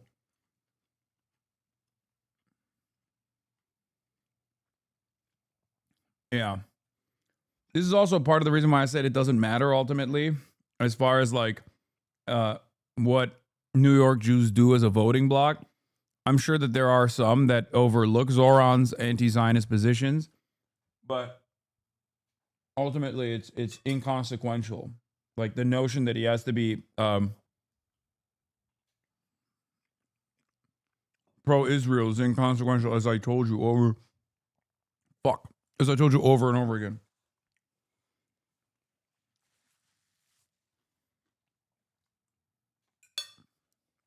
And I was right. Number one, this means that there are still plenty of New York Jews that voted for Zoran in spite of his anti-Zionist position. because it's not the number one priority for Jews, as I have said. And two, even if there were plenty of Jews that are Zionists and make it their number one reason to vote for one candidate over the other, there's still not enough people to swing the election in the opposite direction. Timestamp to your point. Everyone's like, will you go to Jerusalem? And What is it's this? like, It's so weird. the way it It's tracked so weird. wasn't that Zoran didn't win because he was speaking out against Israel. He won because people thought, he won the Jewish vote. He won because it was people were like, this is weird. Why are people talking about this? Precisely those same people who vote for Zoran. Yeah, I think there are there Jews that make Israel their number one priority? Yes. But I have no reason to believe that the polling on that issue is also inconsistent with reality. Jews, obviously, that care about Israel, don't care about it as their number one priority.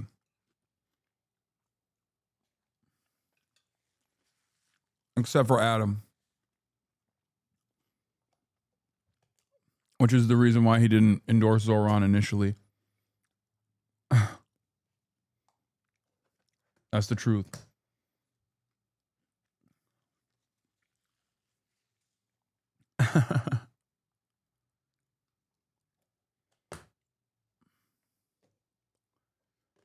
All I'm saying is I really hope this shit is not true, that like 70% of New York Jews are not like fucking showing still at this stage sympathies to Israel over Palestine or Palestinians. That's crazy, man. That is unsustainable.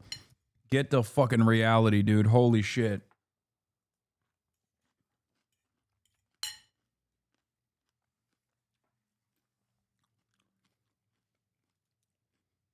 It was shocking.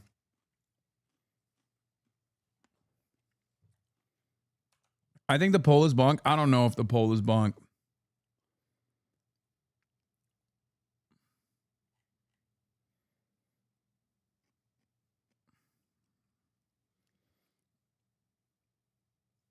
Not, it's irrelevant, as I said. Why didn't they poll Muslims? I don't know. Maybe not like a significant enough population percentage. I don't know.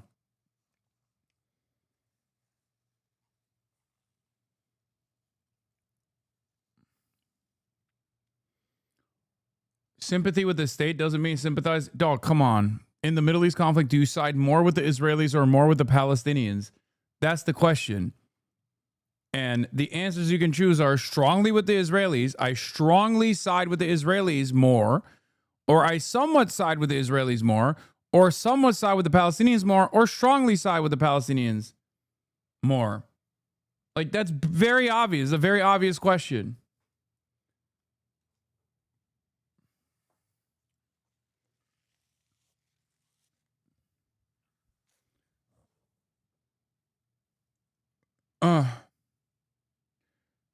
Why I said the sample size seems so whack? Yeah. What is this? Is it possible some Jewish voters may not consider? No. That's not what's going on. I don't think. There's mad Jews in this fucking community. They don't vote atheist when at the census. They vote Jewish. I say I'm Muslim when asked. That's not how that works. No Jewish person is gonna be like, I'm an atheist.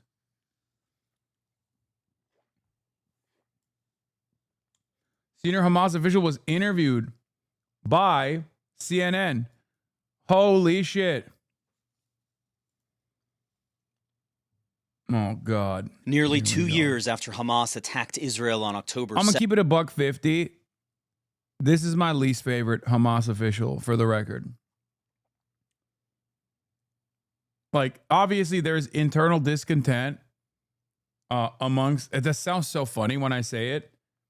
But I think out of all of the Hamas leadership roles, this guy is one of the worst. Straight up.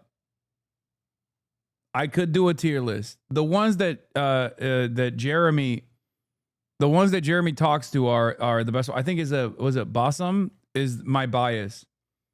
for sure. The one who was like a chemist. Why? I mean, he's very smart. He's very intelligent.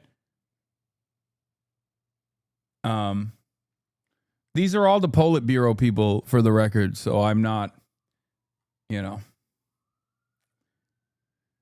why do you dislike this one? Because he gets clipped out of context a lot, and he is that's why. Listen, I can't speak on Abu Obaida, okay? But anyway, this is the guy who. What up, Will? 7th, Gaza has paid a massive price. The devastation rivaled only by the suffering of its people. Israel has killed more than 65,000 Palestinians, according to the Palestinian Health Ministry. Hundreds of thousands are displaced and homeless. Israeli attacks are This is the dude, I think he's in Do you accept any responsibility for triggering so much death and destruction? The history did not be. Yeah, Ghazi Hamad. He's the one who went fucking viral after October 7 because he was trying to say like what Israel has done to us justifies a million October 7s, to talk about how fucking violent Israel's behavior has been pre-October 7. But then everyone, Memory TV went with the fucking false framing on it, and then they blasted into oblivion to be like, oh my God, he wants to do a million October 7s. Yeah. Just make no mistake, when you got CNN interviewing a Hamas official, just remember there's probably a reason for it, okay? Yo, is this dude Catholic, Ash Wednesday? No, he has that. I didn't know this as well, but that's a marker of being pious, okay? It's because he prays so much that his forehead is like, he has a forehead scar from praying.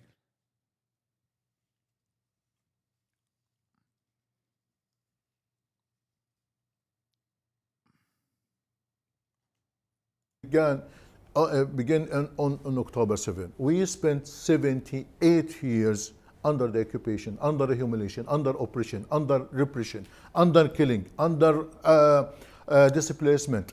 Now why a world just focus on October 7? Ghazi Hamad is a senior Hamas official, sitting for his first U.S. TV interview in months. But before October 7th, Israel had never unleashed this level of death and destruction on Gaza before. How can you look at me with a straight face and tell me that you accept no responsibility whatsoever for what has happened in the 2 years since? What is the option is left for the Palestinians to do? First time that Palestinians have... Dude, CNN is so shameless, bro. Come on, dog. Like, come on, man. This shit was funny when they were doing it, like a year ago, okay? It's crazy when like everyone in the international community has recognized that these dudes are experiencing a fucking genocide, and you're still like, I know Israel's doing a genocide, but why don't you actually fucking take responsibility over the genocide that Israel is doing to your people, to your family members, okay, to all of your loved ones? Why don't you recognize that? Why don't you take responsibility for the genocide that Israel is doing?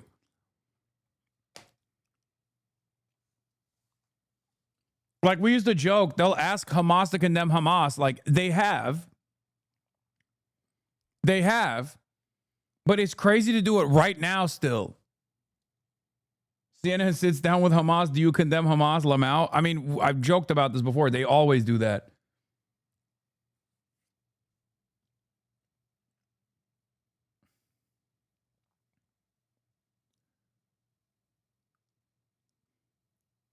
Ghazi is going to own this fucking dweeb, though. Thankfully, they picked the worst guy to try and rage bait.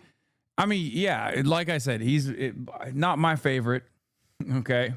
But I'm sure he'll do all right. Sacrifice in this Israeli-Palestinian conflict? What gives you the right to decide that Palestinian women and children should be sacrificed on the altar of your resistance? No. Dog, who's killing them? Who's killing them? Who's killing them? You're still being like, yo, Israel wouldn't have done the genocide if it wasn't for you. Look at you. You went and did it. This is unironically the same shit that I guess at the time, Western media would have pulled if they knew the extent of the Holocaust because of how much they have a tendency to just like defend power. Like this is like pulling a Jewish partisan and being like, don't you think your behavior is responsible for the death camps? Why won't you admit that you were engaging in moral degeneracy? Why won't you admit that you were trying to destroy the Western supremacist standards set by the good-natured Aryan folk? Don't you feel like you have a share of the blame here?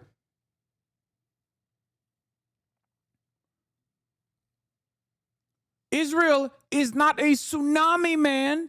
Israel is not an earthquake. It's not a fucking volcano. What do you mean sacrifice them at the altar of resistance? Like as though there is no way to stop it. You already know. What were you wearing, I say? Fucking nuts.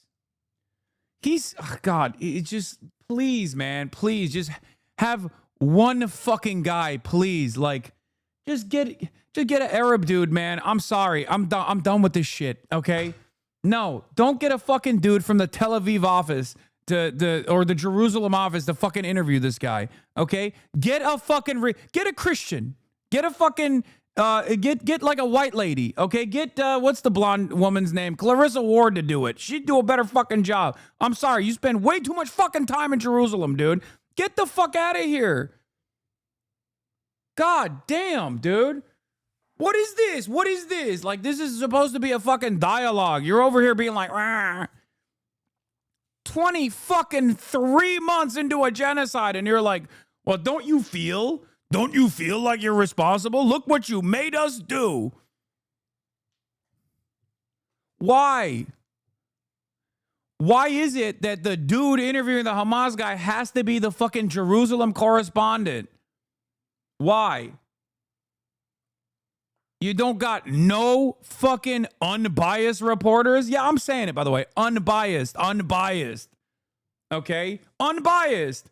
It goes both ways, motherfuckers. What is this shit? It's the same principle with the fucking New York Times, dude. They're like, they got hella dudes working at the editorial staff whose children are currently doing a fucking genocide, and that's not some kind of bias, right? Kids who are in the fucking IDF and their parents are at the New York Times, as though that's not going to somehow play a role in their opinion when they're covering it. Meanwhile, they stopped every fucking Arab from taking place in the Middle Eastern correspondence because they thought there might be sympathies. Sympathies like what? Recognizing the humanity of the slain population? Wow. How great.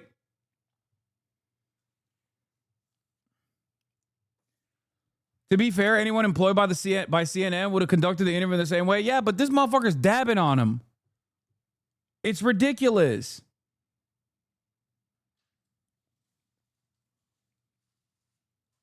That's what's so frustrating about it. Yes, you're right that mainstream media is collectively going to be deep-throating Israel no matter what, as they always have. But holy fuck. You don't even get anything out of this conversation if you're just going to spend the entire time being like, don't you think Hamas is responsible for Israel's genocide? That is the question here. Israel's doing a genocide. Don't you think Hamas is responsible for Israel doing a genocide? What kind of fucking question is this? All the time we are sacrificing, we are fighting. But I am asking you about the civilian deaths in Gaza and what gives you the right to decide it's a price worth paying. That child can die.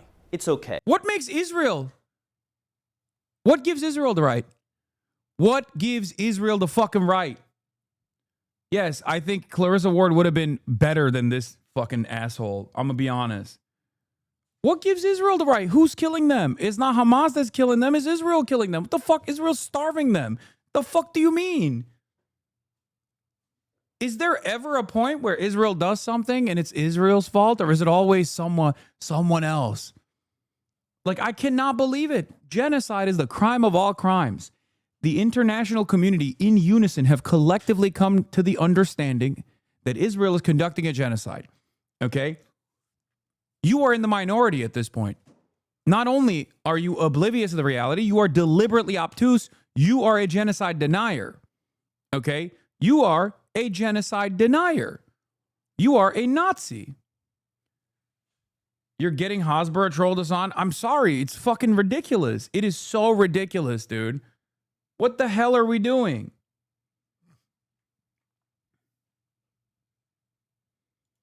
Yeah, I know. He got his ass beat by fucking settlers. Remember when he did the West Bank coverage? It was this guy, Jeremy Diamond. That's what I said is the CNN Jerusalem correspondent. Jeremy Diamond, a journalist at CNN's Jerusalem Bureau, posted a picture of his social media on Monday showing the aftermath of someone smashing the back window of his vehicle. When he was chilling in the West Bank, he certainly did not appreciate the way that Israeli society broadly was treating him.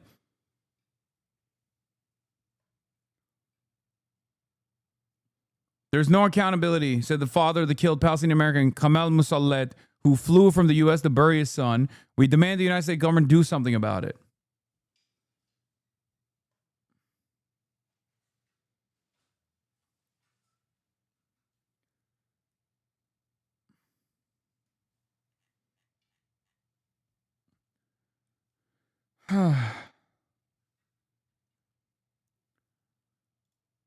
Jesus Christ. I didn't forget about that. I know. We've covered his coverage on this broadcast. It's just crazy. Because it's in order to fulfill our resistance. As Hamas, we are fighting for the interest of the people. We don't want our people to be killed. Don't put the problem on the shoulder of Hamas. No, I think Again, sir, when I speak with Israeli officials, I press them about what they are doing in Gaza. When I'm speaking with Hamas officials, I press them for... Okay, but Israel is the one killing the Palestinians. It's not Hamas. That makes no fucking sense. Like, he's literally saying, why do you want emancipation for your people when Israel will literally kill every single Palestinian as they are currently doing? How dare you? That's the question. Frame it appropriately. How ridiculous. Yeah, can you imagine CNN talking to any Ukrainian military official and being like, why do you keep allowing your children to be in the way of Russian rockets? Okay? And the civilian casualties in Ukraine are horrifying, but not even a magnitude similar to the civilian death count in Gaza, because one is a genocide, okay? This doesn't mean what Russia is doing is just. It, of course, is not. It is unimaginably unjust. It's incredibly cruel. It's incredibly violent. But there are differences here between a genocide and state violence. Both are unjust. Both are a crime. One is the crime of all crimes. This is why the genocide designation was very important, which is precisely why so many people didn't want to say it.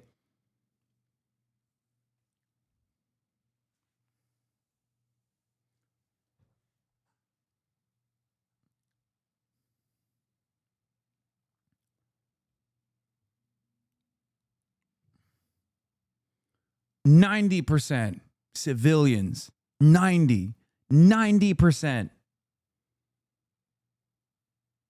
Unless you somehow magically believe that the IDF is also Hamas, this is directly in the hands of Israel. Your responsibility. But some Palestinians have had enough. Our message to Hamas is stop gambling with us, this man says. You are disconnected from reality, especially since the Hamas leadership is outside of Gaza. I want to send a message to Hamas. We talk to people, talk by people. Stop the or we are die here. But Hamad doesn't seem interested in hearing those voices. Ask those people what their take on Israel is, and you'll get a very different attitude. Of course they're fucking frustrated. Of course they're done. What the fuck do you mean? Hamas recognizes that as well. They literally have been like, we'll do whatever you want. We'll do a fucking Palestinian National Committee. We will no longer control the Gaza Strip. Israel goes, well, doesn't matter. We're going to kill another 10,000 Palestinian children. This is what's been going on over and over again. Okay? Those people are understandably frustrated with Hamas as well. Of course they are. Hamas is the governing party here. It makes total fucking sense. If all you have known is bloodshed for the past 2 fucking years and you're like, enough is enough, please do anything to put an end to it. If you think that Hamas is not doing that, I don't know what to fucking tell you. Look at the reality. Look at the objective reality. They don't have to be perfect, and they're certainly not, okay?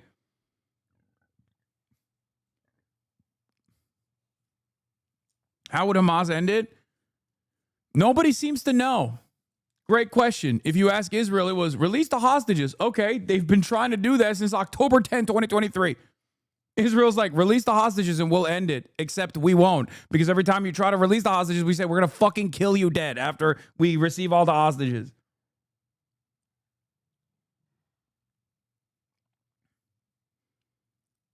Israel has also killed numerous negotiators and tried to kill the rest of the negotiating party in fucking Doha.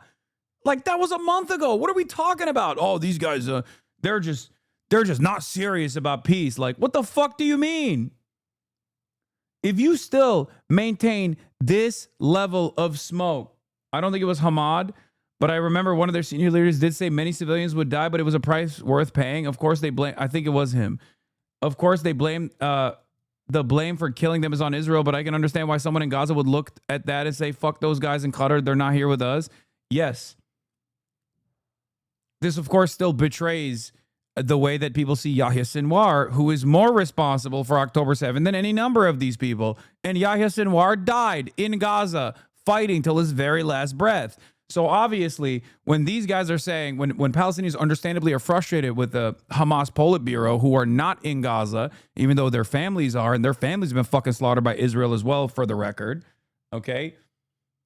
These guys are not even the fucking responsible party for October 7. It's the militant wing. And Israel has killed all of the military leaders of Hamas, almost all of them.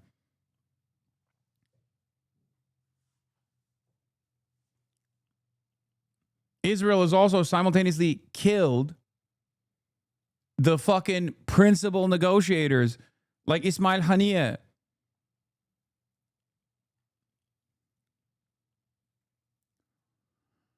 But ultimately, understand that the person who's asking this question, right? The person who's asking this question knows better. He's not directly connected, or rather, he shouldn't be directly connected to the incidents that he is covering as a journalist. If you're truly unbiased, you can't ask a question like that. This is not unbiased journalism that seeks to arrive at some sort of truth. This is pure propaganda. Yes, you can rewind Twitch streams in real time now. I know. I have seen. This is not it. There's more. I have seen this video. Sir, yes. There is yes. more. I know people are suffering. There are some people blame Hamas. Why will you not listen to the voices of Palestinian people in Gaza? Look. Yeah, I know. This is, but only subscribers apparently can rewind. So there you go. Another beautiful reason to subscribe to the Piker Broadcasting Service, baby. Or Twitch Turbo, I guess. That's right. Subscribe to the Piker Broadcasting Service and you can rewind. Do you accept any responsibility for the innocent Polish civilians who are dying because you started an uprising in the Warsaw Ghetto? Yeah, that's the question here. Okay, that's damn unimaginable amounts of subscriptions. Throwing bagels at the wall. Let's go. It's rewind time, baby, for all of those who got gifted subs. Rewind for all.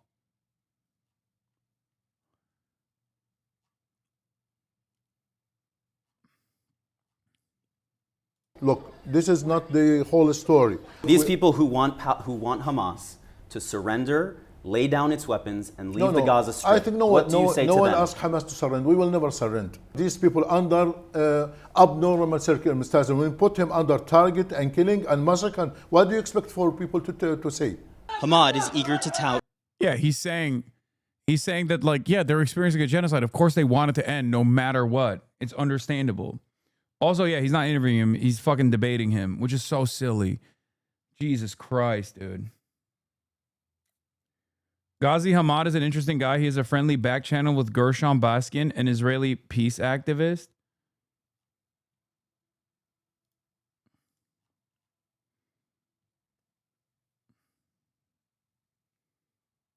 what he calls the, quote, benefits of October 7th, in which Hamas killed nearly 1,200 people and kidnapped more than 250 others.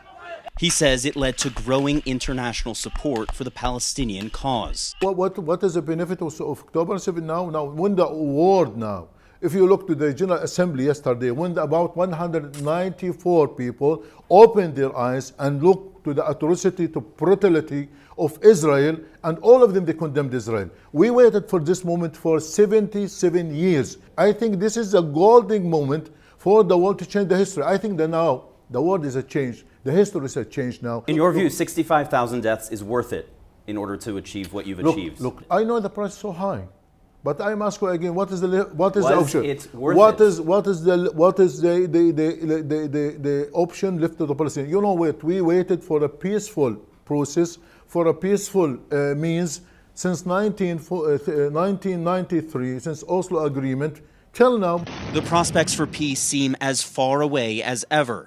2 weeks after Israel tried to kill Hamad and other senior Hamas officials not far from where we sat. Yeah, dude, exactly. Why didn't you bring that up in the beginning, dude? Perhaps that is an important part of the consideration here. Like, think about that. Think about that. He's like, Israel tried to kill this man in fucking Doha while he was supposed to get together to sign off on a fucking another peace agreement that Israel was not going to follow through on.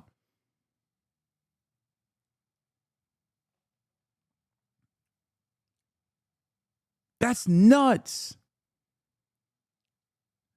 How can you literally still maintain this argument that Israel is invested in any semblance of peace when they are quite literally doing a genocide? And then you go, well, you know, you asked for it. You asked for it and you're getting it. You just genuinely don't think that Palestinians are fucking human beings, no matter what level of political prominence that Palestinian you're talking to has. You must not think that they're humans.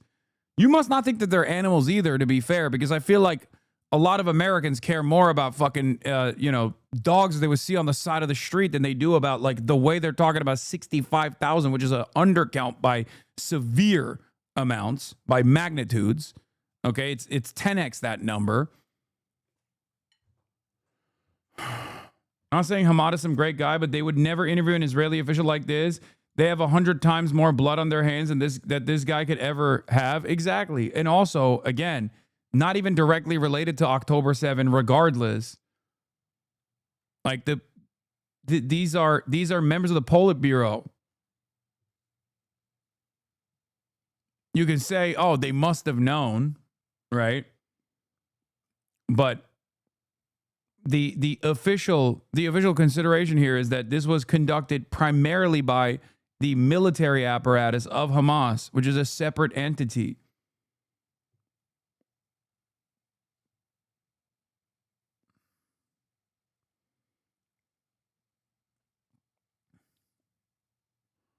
Also, Israel is so relentless. They could just as easily fucking bomb Jeremy and this guy while they're having this conversation, and then America would fucking apologize to Israel for the crime of interviewing a Hamas official. So I don't know why the fuck this guy's talking like this, as though he's also not imminently collateral damage. Like, he could be collateralized in a fucking heartbeat, okay? That's so crazy.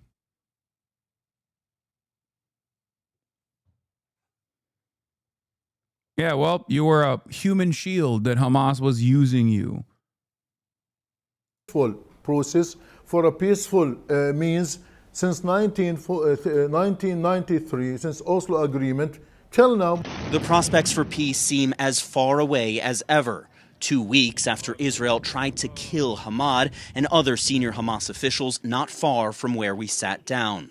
I think it is a miracle because the rockets are very close to us. We are under target, and it was a brutal attack on us. So I think it was long and very strong message to us and even to Qatari that we are not interested in negotiation. We want to kill, we want to destroy, we want to assassinate. This is our own policy to handle the whole situation. Everything now is frozen. Hamas's demands have also not shifted. We insisted to go to the comprehensive deal, to retain all the hostages, either alive or dead.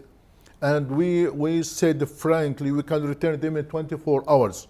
But Israel, they refused. Well, they have conditions for ending the war. They want Hamas to be out of power, and they want Hamas to disarm. Are you willing to abandon power in Gaza and lay down your weapons? Look, Hamas is part of the Palestinian fabric. You could not exclude Hamas. But as I said again and again, regarding the ruling of Gaza, we are ready to be out of the ruling of Gaza. We have no problem with this. Yeah, exactly. Over the course is a legit. Exactly. They've said it. They said it so many fucking times. Israel is the one that said, no, no, no, no. They literally said, we will no longer rule Gaza. Give it to a technocratic committee. Of course, as far as people who have sympathies towards Hamas, or Hamas basically is a catch-all term at this point in the way that Israel uses it, and the way that many people use it as like any sort of militant resistance against Israeli occupation. Yeah, that's not going to go away. Of course, people are going to want to take up arms against Israel.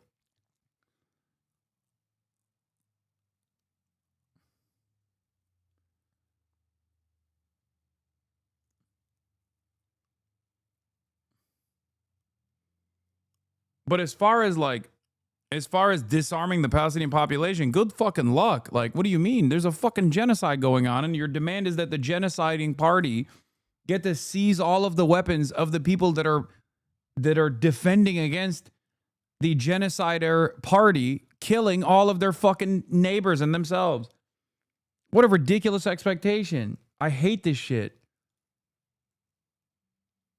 Exclude Hamas. But as I said again and again, regarding the ruling of Gaza, we are ready to be out of the ruling of Gaza. We have no problem with this. The arm of Hamas is a legitimate and legal weapons which used all the time against the occupation. It is not a terrorist weapon. How does this war end? Because over the course of our conversation, I've seen very little that suggests any willingness on your part to compromise. Because it's not a war, it's a genocide, and you refuse to acknowledge it. Something that virtually every single fucking international organ of justice has recognized. War is conducted between two parties, okay? State actors.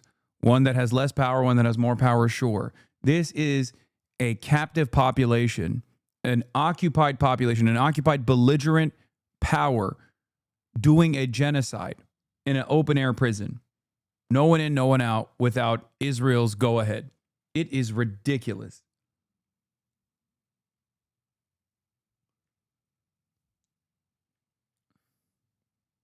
I think it is easy. I think Mr. Trump and the world could ask the Netanyahu in order to stop the war, to stop the genocide in Gaza. Do you have any confidence that he will do that?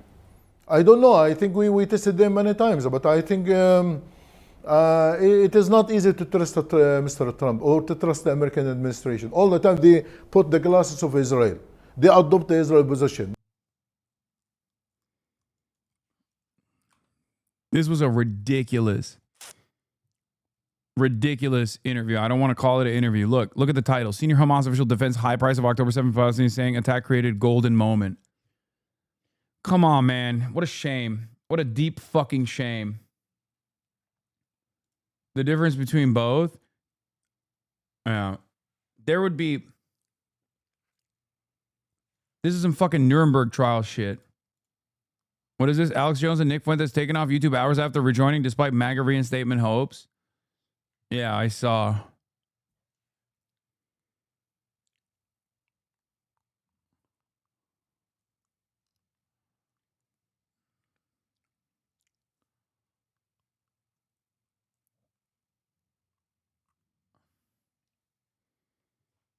Rewind is available only on desktop for Turbo users and channel subscribers, but the streamers themselves have to enable the feature. Is it not enabled already? I think it is.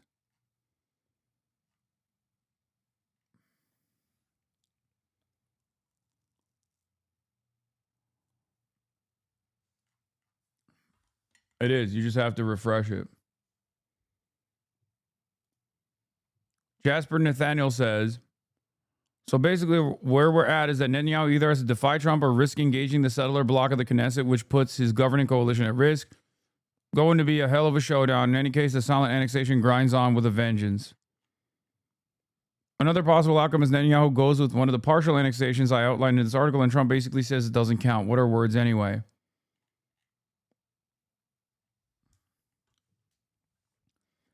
Also, it's official. James Comey has been indicted, ladies and gentlemen.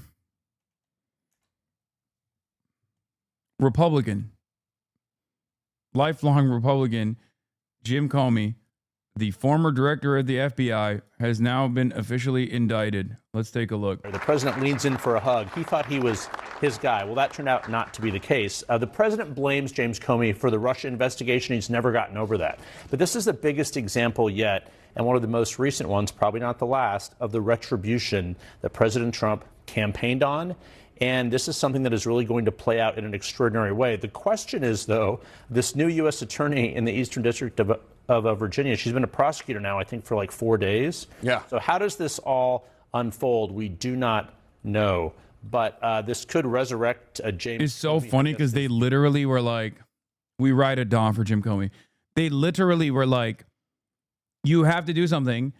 The former Virginia attorney was not able to find enough sufficient evidence for Letitia James to be prosecuted and indicted.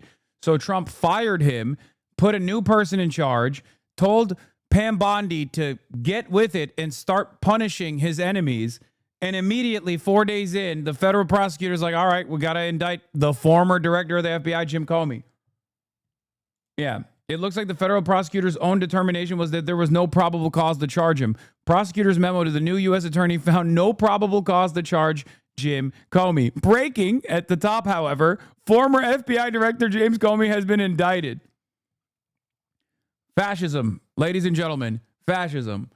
Never thought I would see the day where I would say that Jim Comey is unjustifiably being prosecuted by the madmen in this administration, but here we are. I fucking hate James Comey, and I can't believe that I'm saying this, but what an unacceptable thing that this administration is doing. Who then worked on the Trump defense during the classified documents case. She was in the White House working on trying to figure out what was too woke for the Smithsonian, and then all of a sudden finds herself in this job. What happens now? So the next step will be an in-court appearance by Jim Comey. It will be an arraignment, probably in front of the assigned district court judge. It's a fairly routine procedure. They will make sure that he has counsel. I'm sure he will have counsel of his own. He'll be advised of the charges. He'll enter a plea, presumably of not guilty. They'll set bail. He'll be released. There probably will be little or no bail. But Jake, I have to remark on this. I mean, the notion of Jim Comey, a guy who was the deputy U.S. Attorney General, the number 2 person in the Justice Department. He was the U.S. Attorney for the Southern District of New York. One of the funniest things about this process, by the way, is that if there is a singular figure that is perhaps most responsible in tilting the scales in Trump's direction in the 2016 election, it is motherfucking James Comey, a lifelong Republican who was the FBI director under Bardock Hussein No Bummer. That James Comey and his second revelation for the second Hillary Clinton investigation literally might have single-handedly tilted the scales in Trump's direction in key states. Okay? No one is like singularly responsible, but if there is one person you could point to, it's fucking James Comey. Days before the election.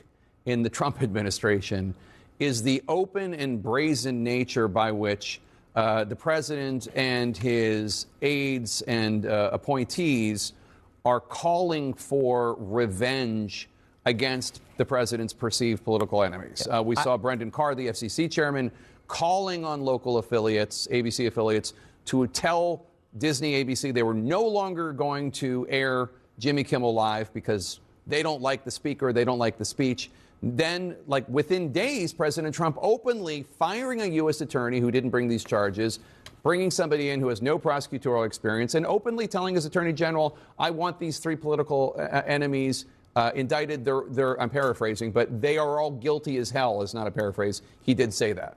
So first of all, I promise you Justice Department prosecutors will hate and regret the fact that Donald Trump sent out those true socials, because those statements by the president will absolutely be used by Jim Comey's defense team to argue for dismissal on the basis of selective prosecution. That is a defense. It is recognized. It's really hard to prove because you have to prove that you were singled out for political purposes. People don't usually put their intentions in writing the way that Donald Trump has done. So that will be a motion. My mom got my mom to watch some of your stuff, and she really liked it. Then she saw your Rapture post about Barbara with her pussy out, and she stopped watching. What? Is she afraid of the truth? That the rapture is actually imminent? And Barbara's and the Debras are going to have their Debrusses out when they're flying into the air getting harponzo beamed? It's true. James, they're all guilty as hell. Now, we don't know if charges for Schiff and Letitia James are coming, but sources told CNN today the charges could be coming soon for another Trump opponent, former National Security Advisor John Bolton. Anyway, go back to what your second point you were about to make. I just want to remind folks of this uncharted waters in which we find ourselves. Well, that's exactly where I was going, Jake. I mean, I think it's worth reflecting. The Justice Department and the Trump administration have crossed a line here. They have done something that we've never seen before, which is an explicit order from a president, and you just showed the true social, to his attorney general, to his Justice Department, to go after, to criminally charge these people who I consider to be my political enemies. And it's not just words. As you said, it was accompanied by action, the dismissal of Eric Siebert, a conservative career prosecutor who Donald Trump put in that place in the first place back in early 2025, and the replacement of him with Lindsey Halligan, unqualified political loyalist. So this is a dark moment for DOJ. Look, we have to wait and see how this indictment looks before we pass judgment on it, but there are a lot of indicators here that raise real cause for concern. All right, Ellie Honig, Jeff Zeleny, Caitlin Polance, thanks to all of you. Much more on the breaking news next with Aaron Burnett out front, which starts right now. I'll see you tomorrow.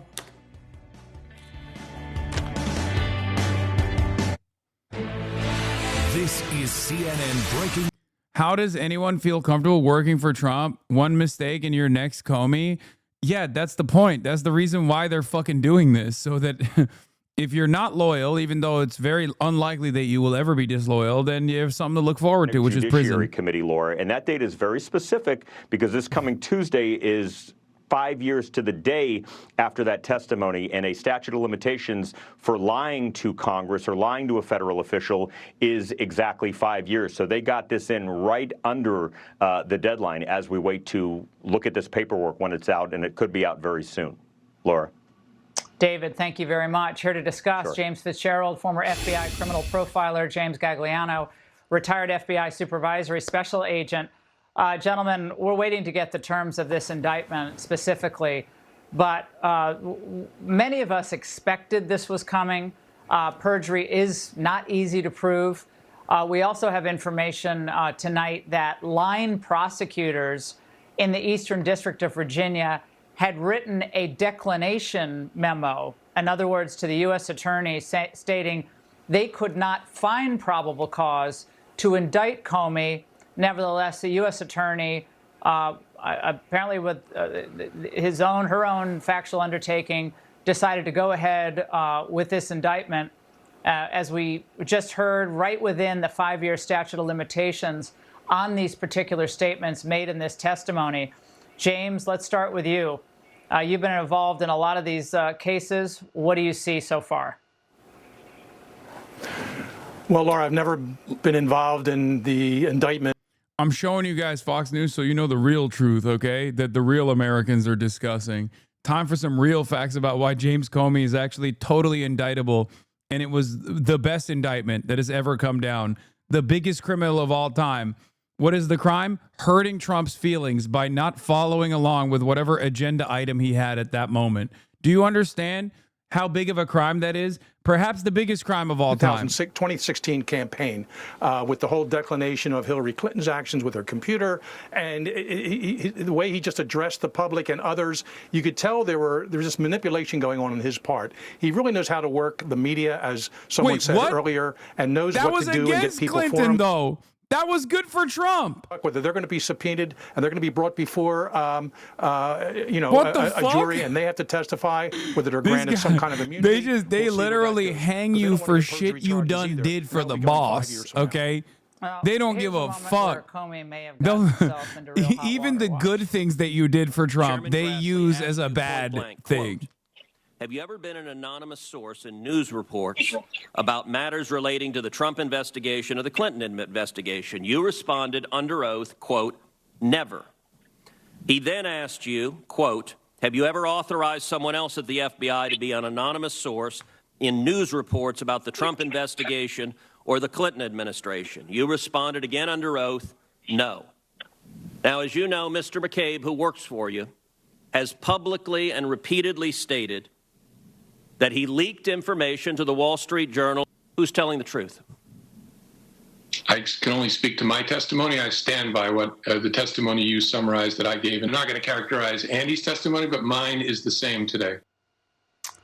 James Gagliano, what do you make of this? The posture of this case, again, the indictment itself has not been released. This narrative that the Democrats are clinging to, that this is the weaponization, rich coming from them, by the way, this is the weaponization, Trump's weaponization of the Justice Department against his political enemy. How do you see it? Well, Laura, I don't think anybody's doing cartwheels in the FBI or in the retired FBI ranks. Obviously, this is a stain. Now, look, the FBI's been around for 117 years. James Comey was FBI director for 3 years and 247 days. He was fired May 9th, 2017 for cause. He serves at the pleasure of the president, and I'm sorry, many of the things that James Comey did were wrong. There are 4 IG reports, and Laura, I'm wonky enough to have read every word of those 4 reports, and they were scathing. Maybe he didn't get indicted out of that, but as you pointed out, no one's above the law. And Laura, I'll leave you with this. There's a number of people that look at James Comey as... Wait, why is he indicted? I still don't know. What is it, just like vibes? What is the reason? Do we know why he got indicted? Latest now on President Trump's retribution. After Trump demanded his DOJ move now to prosecute enemies. What is it? The charges... Former FBI Director James Comey has been indicted on 2 to 3 counts sought by prosecutors, 1 count for making false statements and 1 count of obstruction of justice. Oh my God. That's so bad, dude. They got nothing on the boy. They got nothing on him. That's like when a cop comes up to you and fucking annoys you and then says like, I'm going to arrest you for obstruction of justice. Like that's it. That's it. That's fucking vibes, dude. That is the most vibes-based indictment of all time. They go, stop resisting. You're like, I'm not resisting. And then they're like, you're getting charged with obstruction of justice.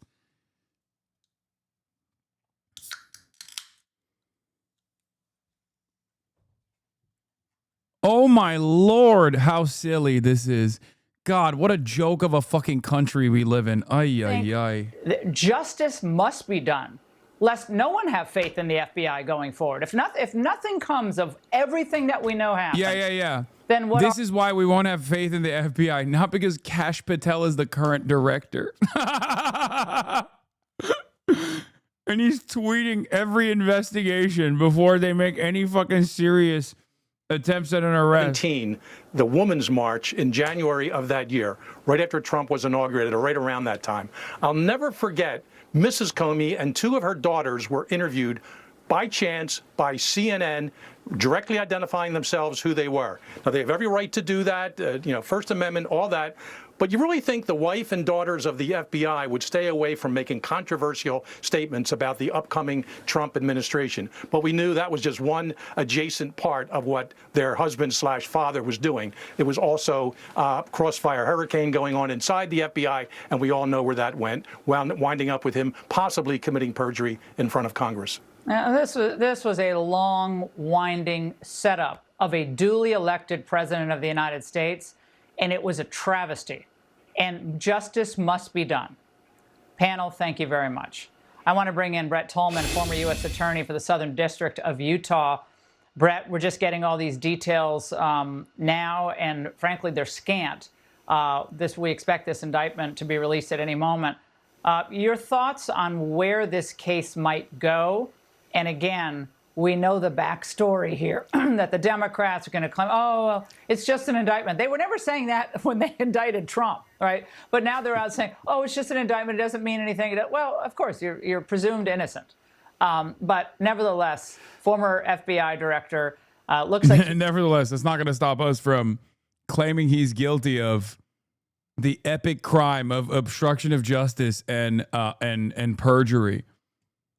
The grand jury's role, and we should give confidence to it. And I thought they would have had something else, like, I don't know, like something that's like pertinent to any of the things that Trump seemingly cares about. You know what I mean? What a silly fucking thing. Atrioc went on Newsom's pod. That's crazy. Who, as Evan was just laying out, is the one who brought these charges, says the charges as alleged in this case represent a breach of the public trust at an extraordinary level. They are noting, as you heard Evan just reporting, that if convicted, Comey faces up to 5 years in prison. Elena Trina is at the White House. And Elena, this is clearly, it could not be more clear. This is something Trump has said again and again and again that he wants, as recently as this weekend in his post when he talked about bringing charges against several individuals, including Jim Comey, Adam Shifty Schiff, and Letitia James. What are you learning about the Comey charges here?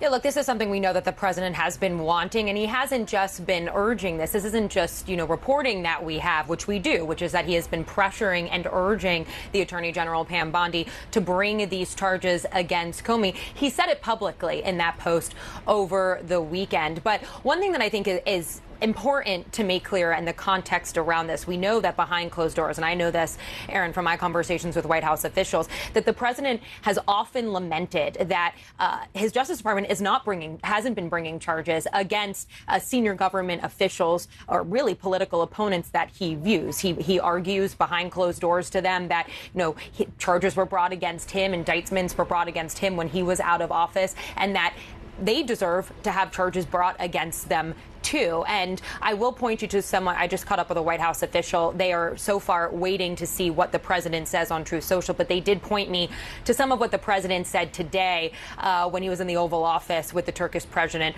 Erdogan. He essentially said, I can only say that Comey is a bad person. He's a sick person. He did terrible things. This is the mindset of the president. He has long viewed Comey as kind of an enemy of his, really. And this is something he has been wanting now for several months since taking office. And you heard Evan talk a lot about... Dude, he has the funniest grievances. Like, it's so stupid.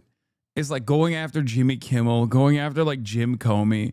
It's so obvious that his like boomer coded resentments from the last time his brain was able to like create new memories have stuck with him. And now, like a petty tyrant, like a petulant little child, he's just going after these people. And there's nothing, virtually nothing for him to go after these people over. So he just keeps going, nah, do something. And then all the fucking loyal dumbasses that he's surrounded himself with, these fucking sycophants, are like, yes, my lord, we will do your bidding. And then because there's at least like a crumb of institutional legitimacy left in this goddamn country, it just gets eviscerated. And then there's massive public pushback. And then there's even more resentment. This is the first time there has been a dent in Trump's approval for quite a while. It was because of the fucking Kirk stuff, the Charlie Kirk killing, and then the subsequent ways in which Donald Trump refused to lower the temperature and consistently kept saying, like, radical leftists need to be prosecuted, and then went after Jimmy Kimmel and shit. It took another dent out of his base. And it's not like he has people to lose right now. He already was underwater. And he's not giving anything to his base beyond like these petty culture war grievances that he has.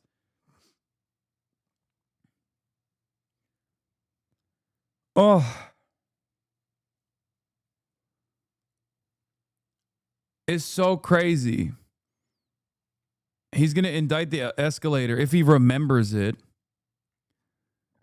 Not because Comey's perfect by any means, but what we have here is a clear vindictive prosecution, a clear selective prosecution. We have a president for the first time in history ordering his attorney general to indict his enemies, and the attorney general, instead of being the independent force that she's supposed to be, saying, yes, sir, how fast can I get that done for you? I think if she's concerned about justice for people who have misled the country, reflection on her confirmation no one is above the law is probably in order, because she talked about even-handed justice, and this is not that. I think that the case is subject to motions to dismiss for vindictive prosecution and selective prosecution.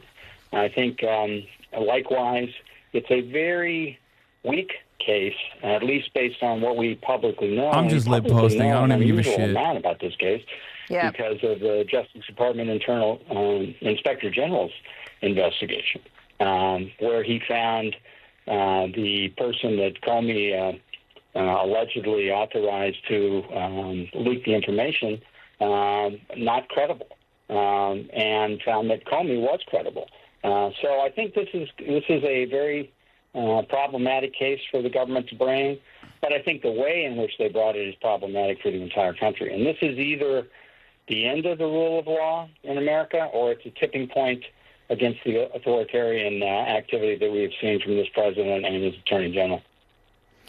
In what way would it be a tipping point in that direction, Ty? I mean, I'm just looking at the situation. If you take a step Dude, if he indicts Hillary Clinton, it's going to kill me. I will perish. If I have to sit here and defend Hillary Rodham Clinton, I don't know if I can do it. I think I might just give up on political commentary. Like, at least for the week or something. You know what I mean? Because I don't have that dog in me, man. I can't get those words to come out of my mouth, you know? It's tough. It's tough. Like Jimmy Kimmel, first he came for Jimmy Kimmel. I said something, even though I don't like Jimmy Kimmel. Then he came for Jim Comey, and I said something, even though I don't like Jim Comey either.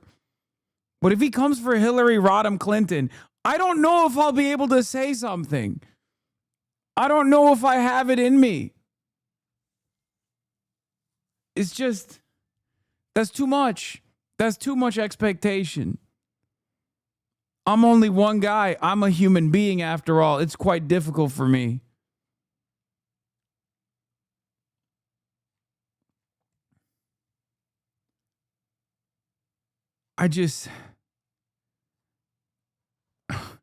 That's like John Bolton. You know what I mean? He fucking indicts John Bolton. I'm there. Okay. He goes after John Bolton. I'm going to be like, okay, well, oops. Didn't he already do that, actually? Yeah, that's a given. That's your own thing. You know, that's like prosecuting a Republican, because he is. They raided him. That's right. The feds did a sweep. And I took a let them fight approach, and that's fine. You know, you can do that. That Comey knew about a leak.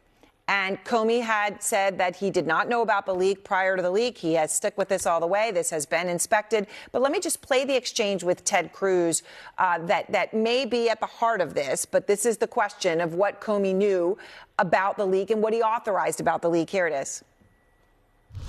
On May 3rd, 2017, in this committee, Chairman Grassley asked you point blank, quote, have you ever been an anonymous source in news reports about matters relating to the Trump investigation or the Clinton investigation? You responded under oath, quote, never.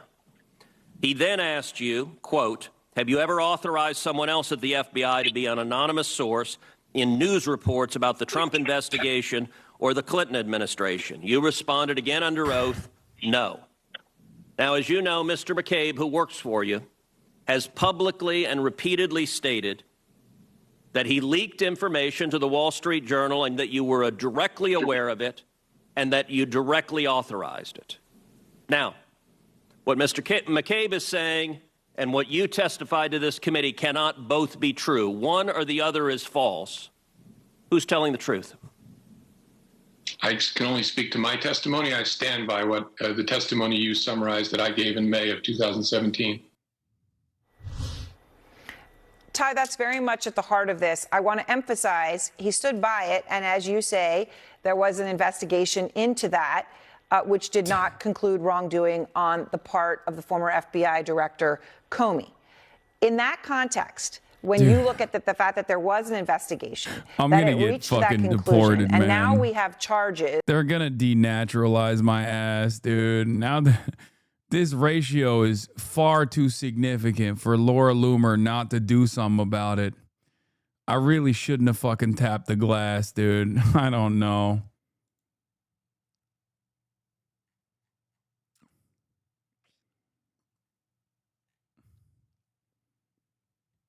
I'm so cooked.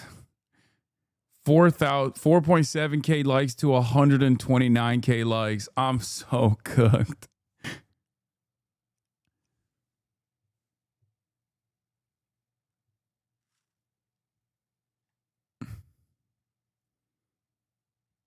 Honestly, the purge mask is more. Ah! Why are you showing me more Laura Loomer photos?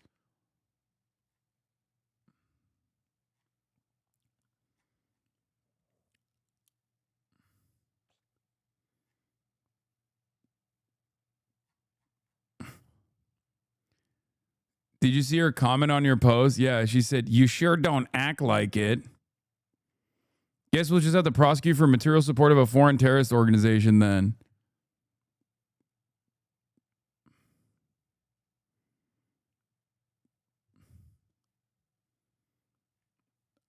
Hasan Piker indicted for making Laura Loomer feel bad.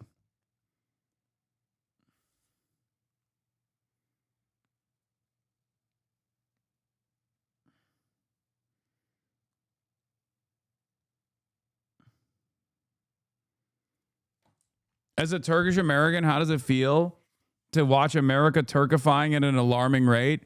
Not great. This is something that I said under Trump 1, and it only took for Trump 2 for it to fully come to fruition. I don't like it. I don't like it because, like, there's nowhere I can really go. You know what I mean?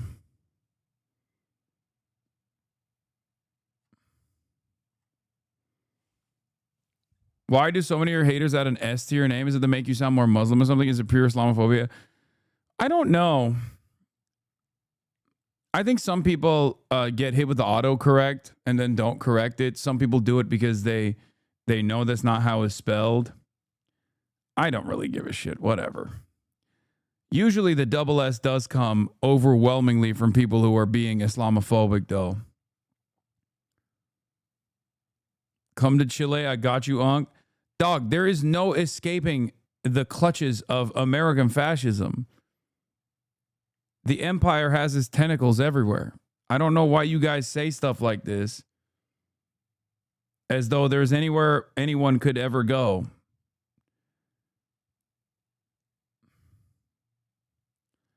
I guess China, maybe. But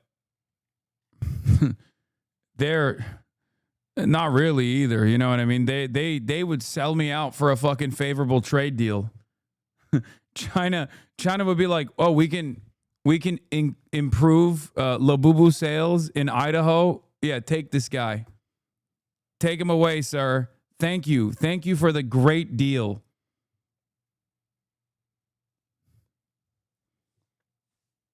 I can't go to Russia because I talk too much shit.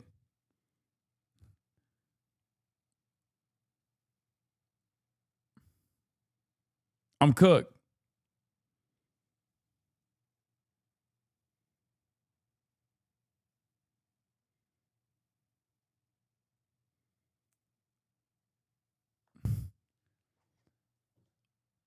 You're going to get deported to New Jersey, the worst option?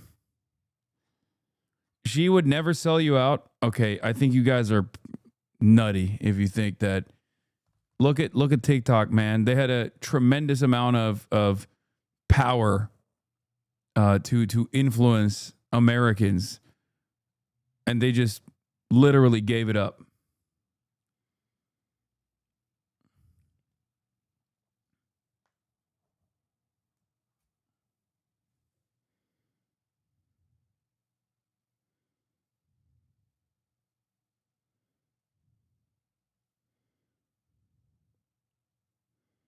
Hold on.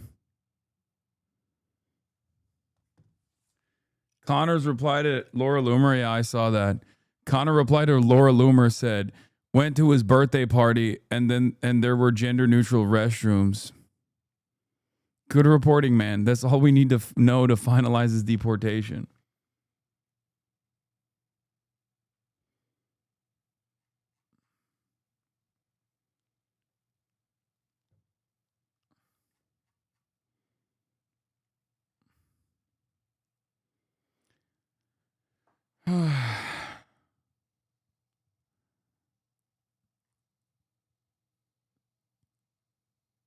Claudia Scheinbaum is in Los Angeles right now? Wait, what? Really? The fuck's she doing in LA? President Scheinbaum will protect you. Mi primo Hasan. Wait, can I get the diva on the pod or what? Actually, that's not even a joke. I wonder if I could get Claudia Scheinbaum on the broadcast. Is she actually in LA or is that a joke?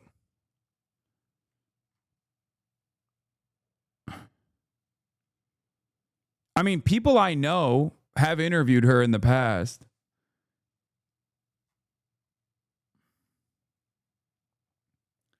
Yeah. Raina Kalik interviewed her once. Bro, you don't have pull to get Claudia?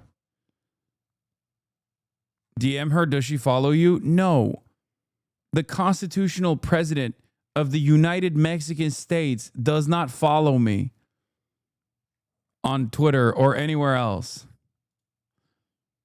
I'm following her now, though. They can't denaturalize you. You were born here. That's, oh man, y'all are so funny. Yeah, you think.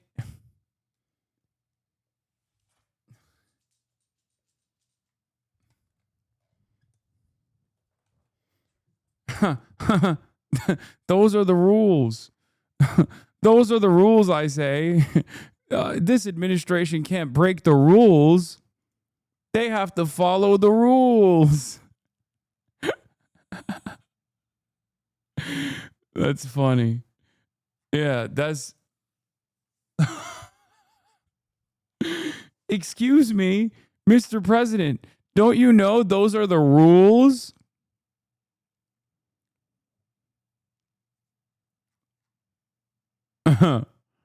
Oh, that's a good take. I needed a good laugh just now.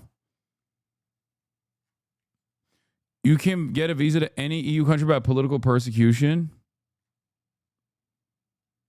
Oh yeah, I got the full South Park episode. I'm gonna rip it. Hold on. I heard they shit on Israel, but they don't go beast mode on Charlie Kirk because they're a little bit cowardly. Let's say South Park season 27, episode 5.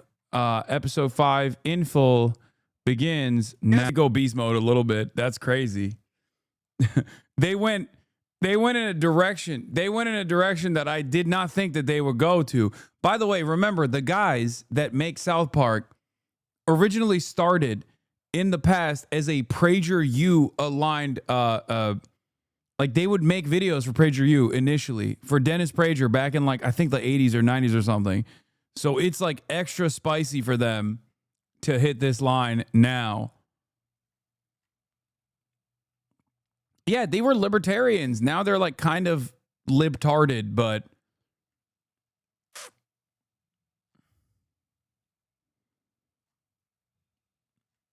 they have changed a lot over the years. Like their politics have changed a lot.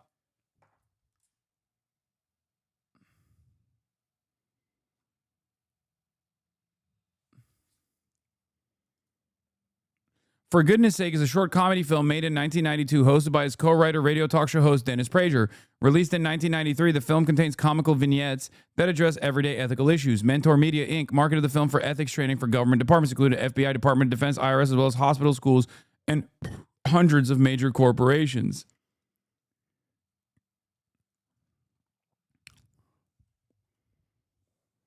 Was this it? Was this the one that Matt and Trey were involved with? Yeah, the future co-creators of South Park, Trey Parker and Matt Stone, were the film's director and first assistant director, respectively, and also had small parts in the film. A sequel, For Goodness Sake 2, was produced by Rich Markey and released in 1996. It was written by Dennis Prager and Alan Estrin and co-hosted by talk show host Dennis Prager and Larry fucking Elder, a guy who I debated back in the day. The future co-creators of South Park, Trey Parker and Matt Stone, were the film's director and first assistant director.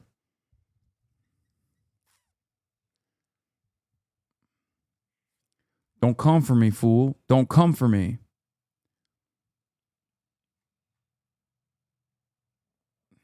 That's right. Look it up. It said it originally had a scene with O.J. Simpson that got removed.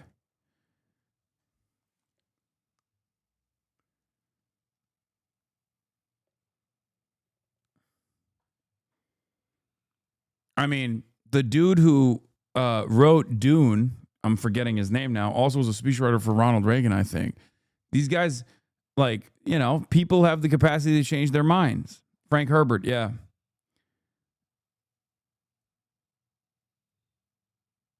Was it Frank Herbert was a speechwriter for Reagan, or was it Nixon? It was a Nixon speechwriter, right? I might be getting it wrong.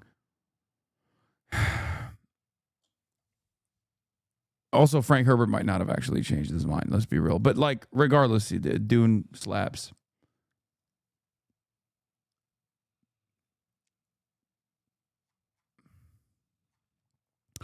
Anyway, let's get back to South Park.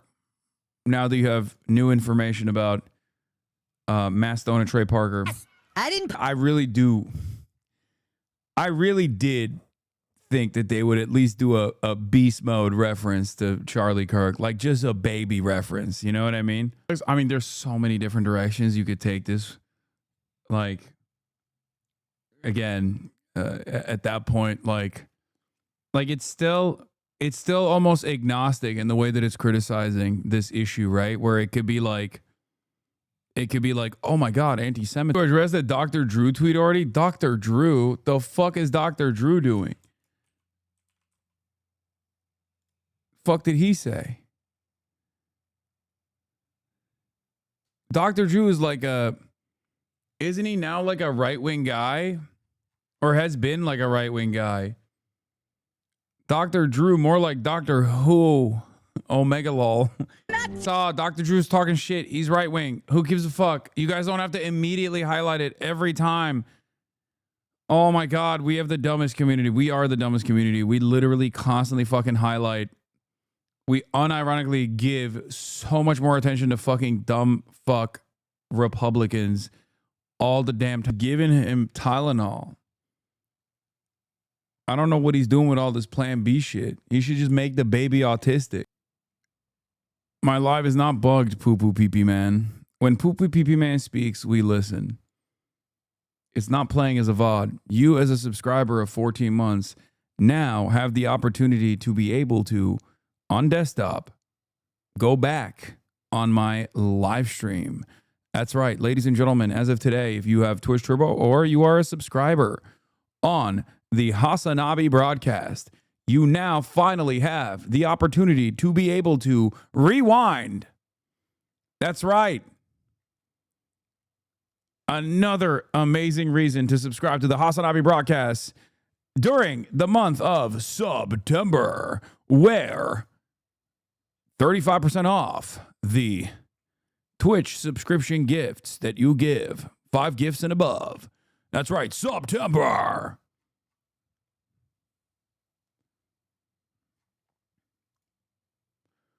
Archit265, thank you for the 5 gifted subs. Subscribe to the Piker Broadcasting Service. Got it.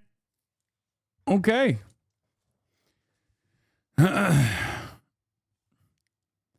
I feel like there could have been a more like a bigger payoff there, but it's pretty good. That was good. It wasn't like they didn't go beast mode on Charlie Kirk, but that's cool.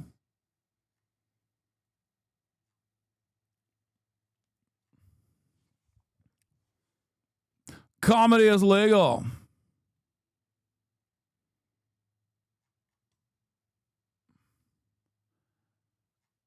Watch Beavis and Butthead now? No.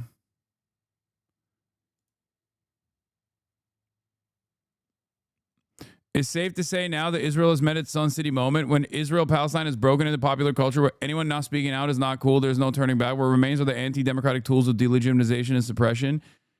Yeah, no, this is...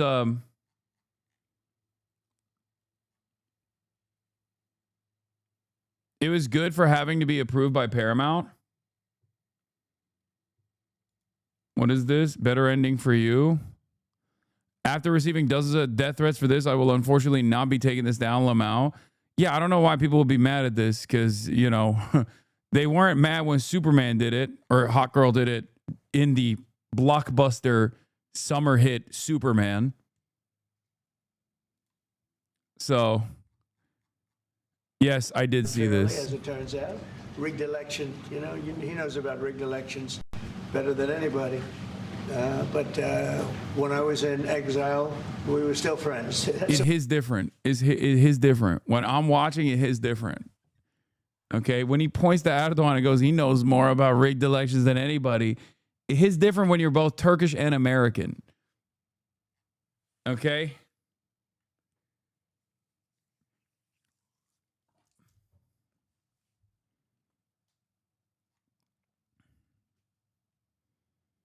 They didn't talk about this on Turkish TV, by the way. Yeah, I wonder why. Turkey about to get trillions of dollars. Breaking. Israel's reportedly preparing to demand reparations from Spain over the 1492 expulsion of Jews and the confiscation of their assets. With accrued interest, the total claim could amount to several trillion euros. That's awesome. Israel is so funny, dog. That's awesome.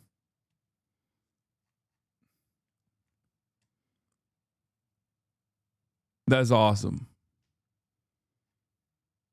No, it's not a joke. It's for the Inquisition and like the purging of the Jews, which, by the way, they literally came to the Ottoman Empire. They got nothing, dude. Nükleer anlaşma imzalamışız Amerika ile, bir 200 uçak kilitledi üstüne, sıvı gaz geldi, 20 sene alacağız. Evet, götümüze girdi o oradan. Neyse, 20 sene güvenlik var artık Türkler için. Amerikan köpekliğine devam ediyoruz arkadaşlar.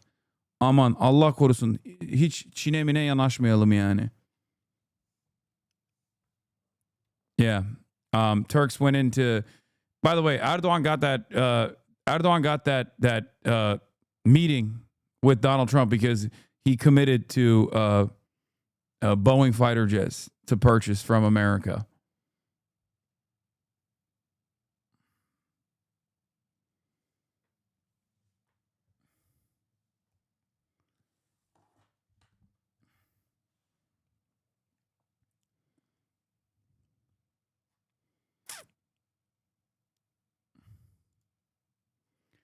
Oh, yeah. This is another, change of pace, change of attitude moment, but it also showcases how unimaginably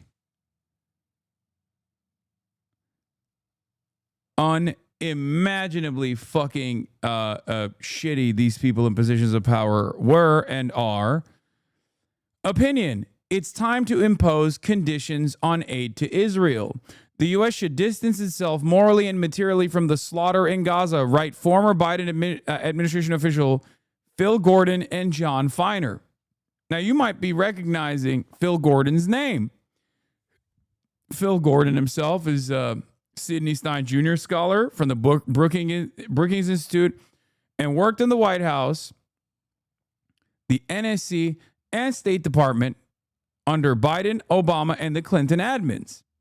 And when he was working in the White House under the Biden administration, Phil Gordon literally said this would be a non-starter. So when he actually had power under the Biden administration, when he actually had the power to do this, to demand this, to say this is actually a good option, that motherfucker said no. As a matter of fact, people demanded that this take place, and he straight up said no to the demands being made by the people. When we made those demands, he said, fuck no. Okay? Phil Gordon also happens to be an advisor to Harris as well. Biden officials demanded conditions on aid to Israel now that they're totally powerless to implement such a policy. Back when they could have done it, they were all happy to keep arming the genocide.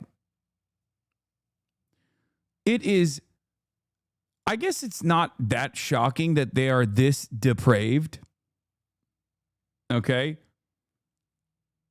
But it's crazy that they have the audacity to just be like, oh man, this is really fucked up, huh? Sure is fucked up what Israel's doing. If only somebody could do something about it. It's like, bitch, you did have the power to do something about it.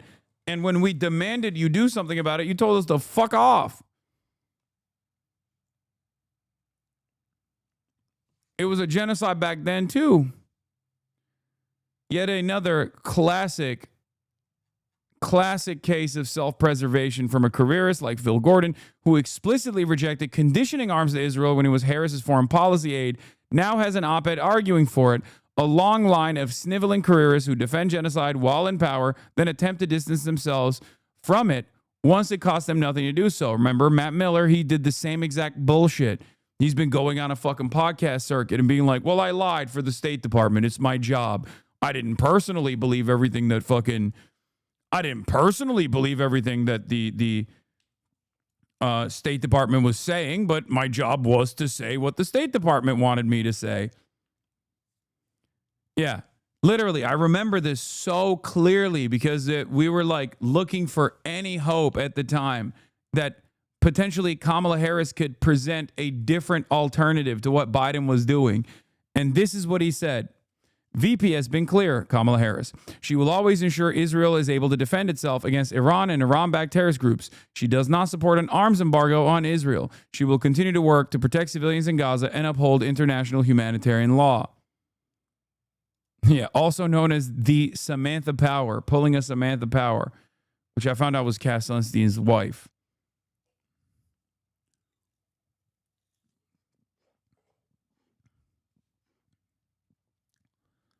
In any case,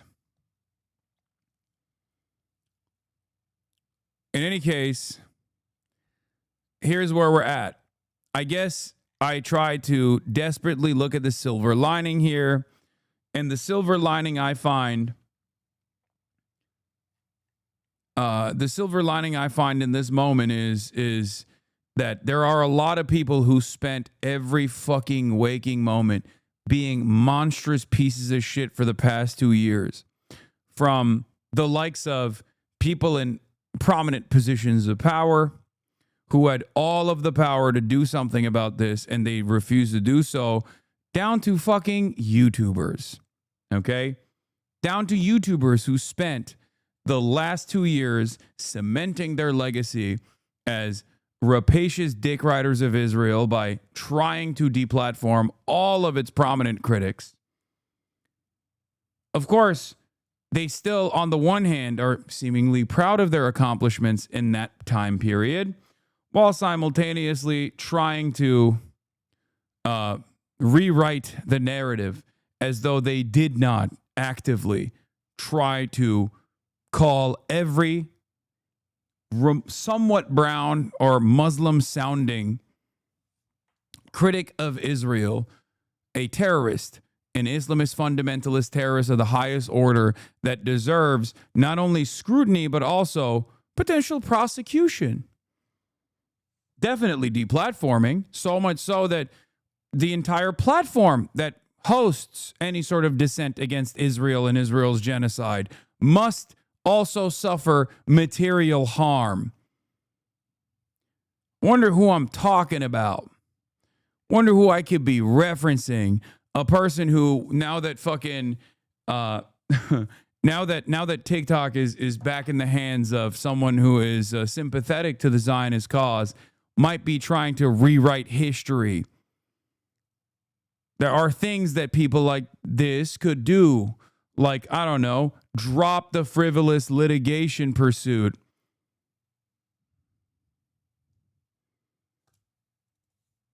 That could be a good start for people to let bygones be bygones. I don't know if it would rewrite the history. Just thinking out loud here. People who have made beeper jokes over and over again whenever, you know, Frogan was on screen, only to turn around and be like, beeper jokes? We would never make light of the Mossad terror attack on Lebanese people. We would never do that. We would never, ever do that. Oh, that's right. You did do that.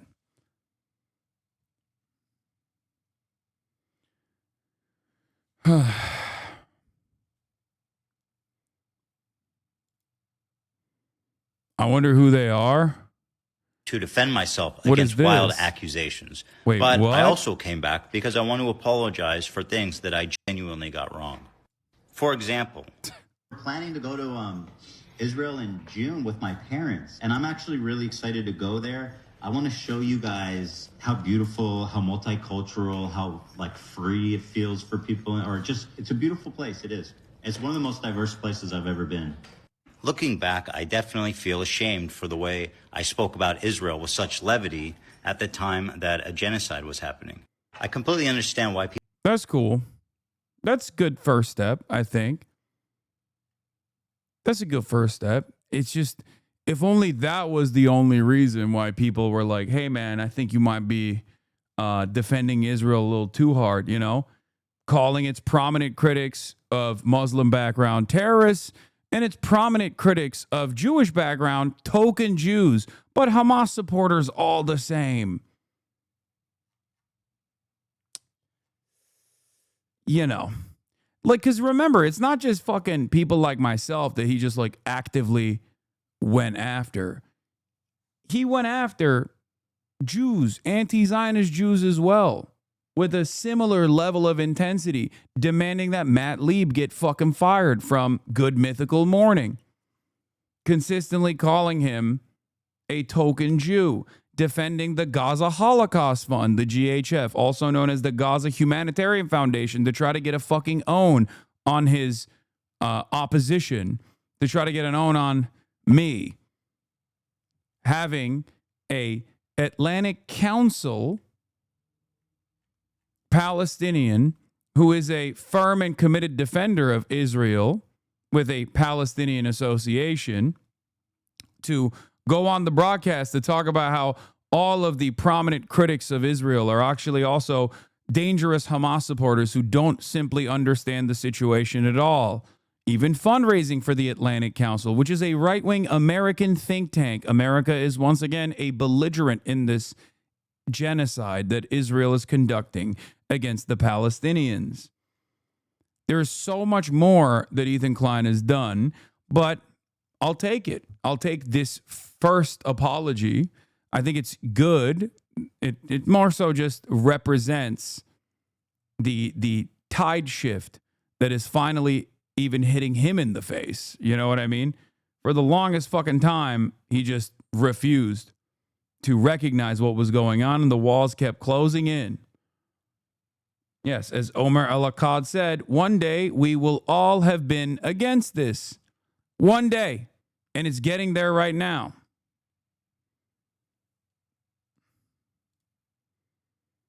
This bullshit he was just posting the token Palestine that Israel uses the other day, saying you were responsible for attacks against them. Dude, that doesn't even open up. Like, that's not even the tip of the fucking iceberg. Whether it be the relentless defending of Gaza Humanitarian Fund, Foundation's talking points over and over again, even at the time when the international advocacy organizations and human rights organizations were saying this is an aid trap, this is perfidy, this is a war crime. It is literally directly mentioned in the UN report that the Gaza Humanitarian Foundation unironically played a role in the famine that was taking place as a part of Israel's genocidal project, as a part of Israel's genocidal ambition. He kept fucking posting their talking points over and over again. He kept posting their press releases over and over again. I couldn't believe it. I could not fucking believe it. He kept posting Hen Mazik from the Tel Aviv Institute. Hen Mazik, you might recall, wrote that article for The Hollywood Reporter against Hannah Einbinder after she came out and said, "Free Palestine, fuck Israel," on her Emmy Awards recognition.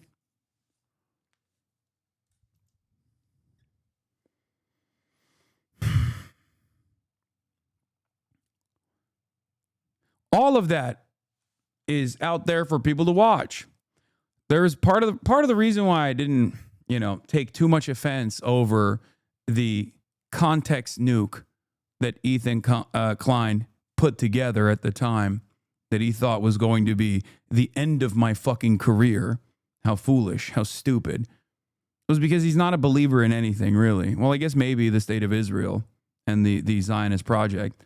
But outside of that, he's not a believer in anything beyond, I guess, whatever suits his fancy, whatever hurts his narcissistic feelings. So narcissistic that he can make an ongoing genocide all about himself and his own personal fucking feelings. Having said that, the reason why I didn't give a shit too much is because time will pass.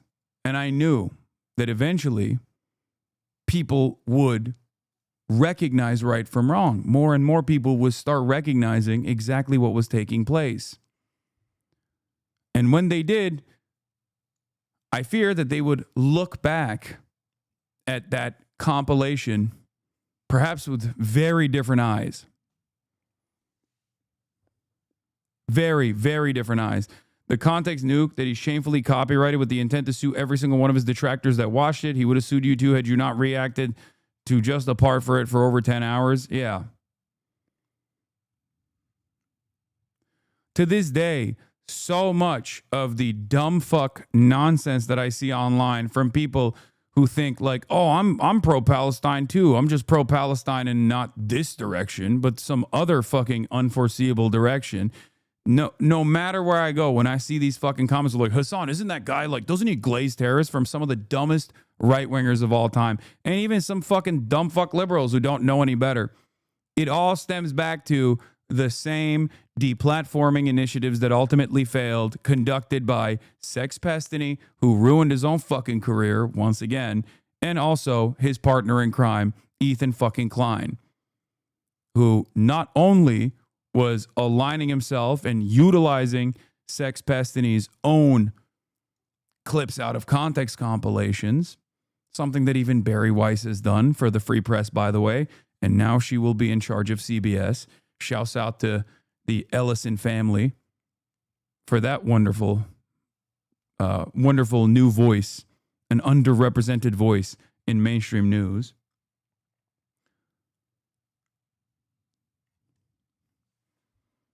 Not only did he use those clips out of context to drive home an incredibly racist narrative that a critic of Israel was actually a terrorist, a Muslim critic of Israel was actually a terrorist, over and over again, really leaning into those Islamophobic sentiments, weaponizing it like it was nothing, on the wrong fucking side of a goddamn genocide. But also, even went as far as to directly, materially align with Destiny's partner, his podcast co-host, Dan Saltman, a 60-year-old psychopath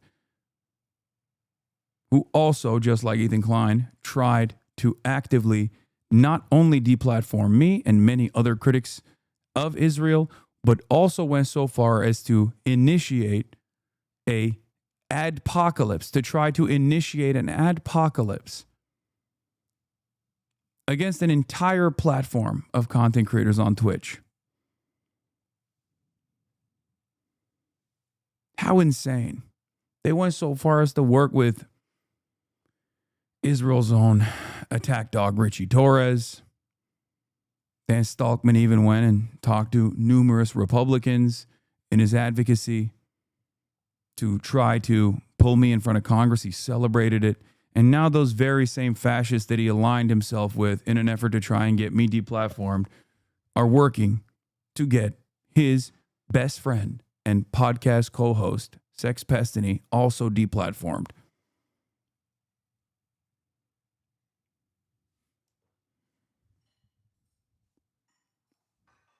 How do you deal with that? So yeah, it's a good start to apologize for saying that you were going to go to the multifaceted, multicultural Israel amidst the genocide and refuse to understand what my criticisms were on that front.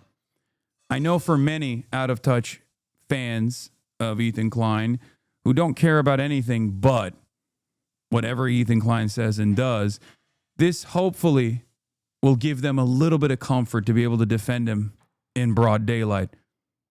You know? This will give them enough to say, look, see, he apologizes. He takes accountability for his actions. His opponents, on the other hand, they never do. Well, sometimes there's no reason to apologize if you've done nothing fucking wrong. But I welcome them to the pro-Palestinian cause after spending all of the past 2 years working to deplatform critics of Israel. Fantastic. People could watch this clip and judge me harshly for it. I want to apologize to anyone in the Palestinian diaspora or anybody that's been affected by this war that felt that I was trivial.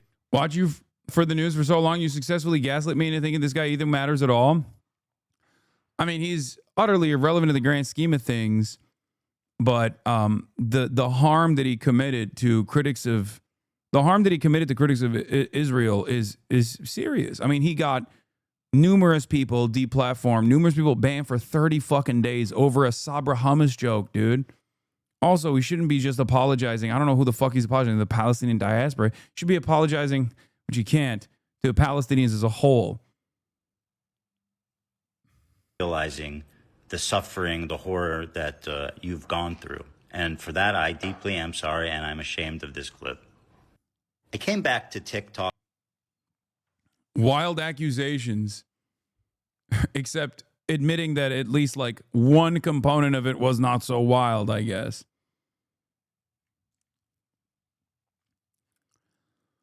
In any case,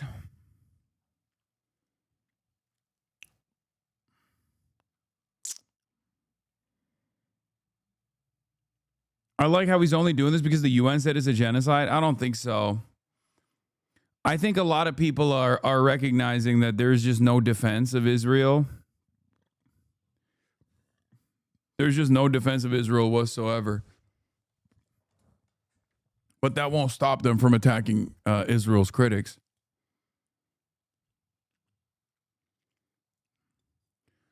How much of this is just the acquisition of media entities by Israel-friendly corporations? Does it incentivize having a better image for future business? I'm a firm believer that no matter how much you try to manipulate the public by fucking purchasing CBS and shit, ultimately people are still going to be looking for the truth. Cat's out of the bag, toothpaste out of the tube, as I like to say. So all you'll be doing is cooking these media properties further when they just remove the last shred of credibility that they may have had. Can't wait for them to pivot back to criticizing your Ukraine takes again. Oh my God, I know.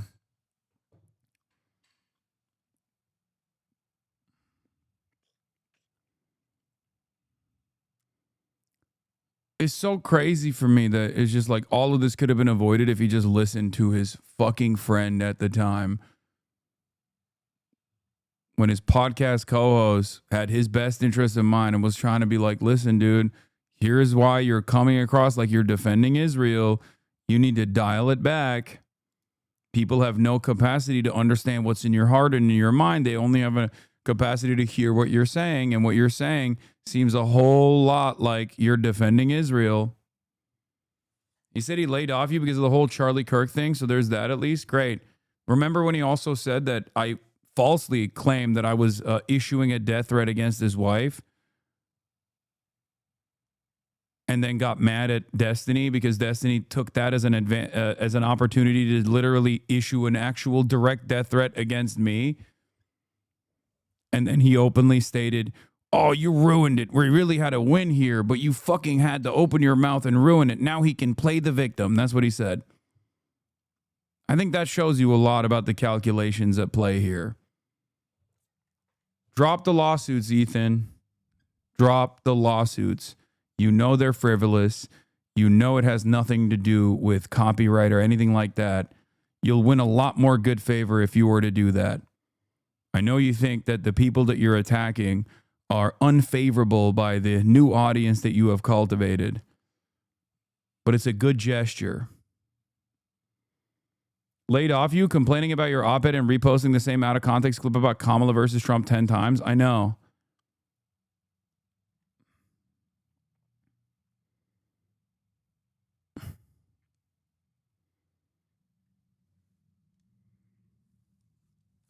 That he did do that when I got the op-ed. I'm sure he's not actually going to lay off regardless. He just seems like a petty tyrant himself, just so thin-skinned, so narcissistic. He feels like when people have wronged him in his mind, he just never stops. It's clear to me. The reason why I say that is because he didn't stop even when his own fans were like, "Dude, just shut the fuck up about this. Like, okay, we got it. We hate Hasan. He sucks." You know, and he was like, "Nope, not going to stop." He has to have enemies all the time. And I guess in the past, it seemed like he chose his enemies well.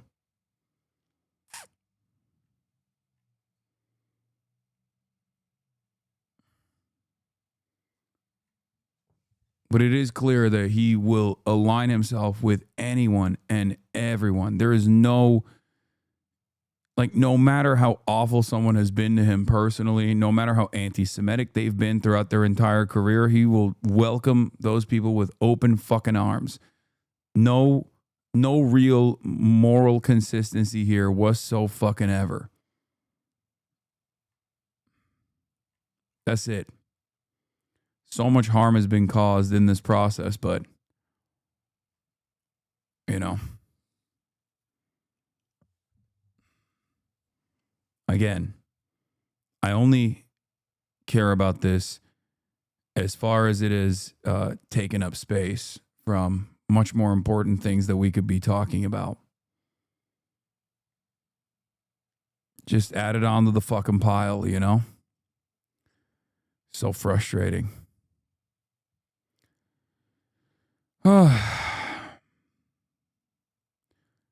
Anyway. Brett Cooper, why women don't want to date red pill men. Let's look at that. Feminism, toxic masculinity, red pill bros. How on earth are people supposed to find a partner and find love in this insane dating landscape? I've talked about this a lot.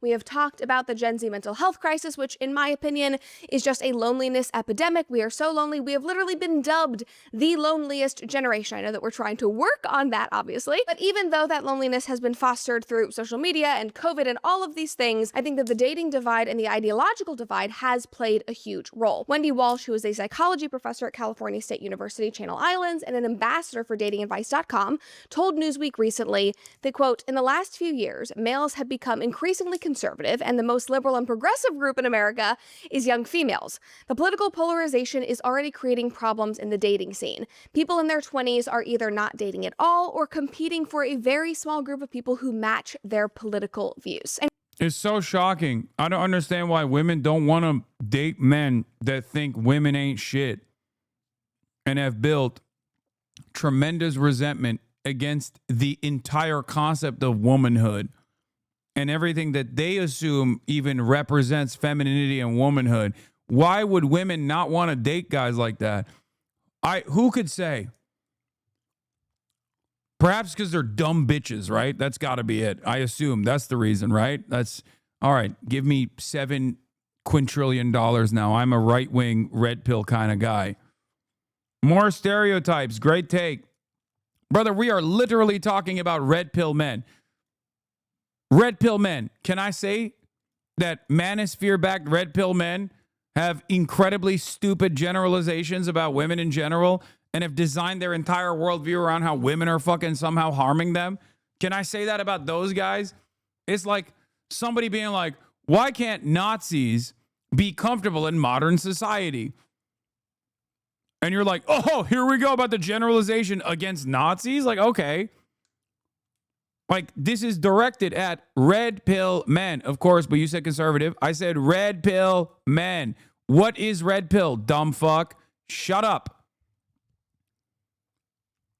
There was a point in time when being a conservative man didn't also immediately bill you as a manosphere dipshit. And I'm sure there are still plenty of fucking conservative boomers who are like, yeah, happy wife, happy life, that kind of thing. You know, light misogyny.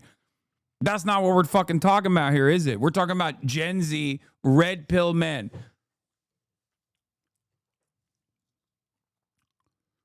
Why are you chirping? Why are you fucking chirping?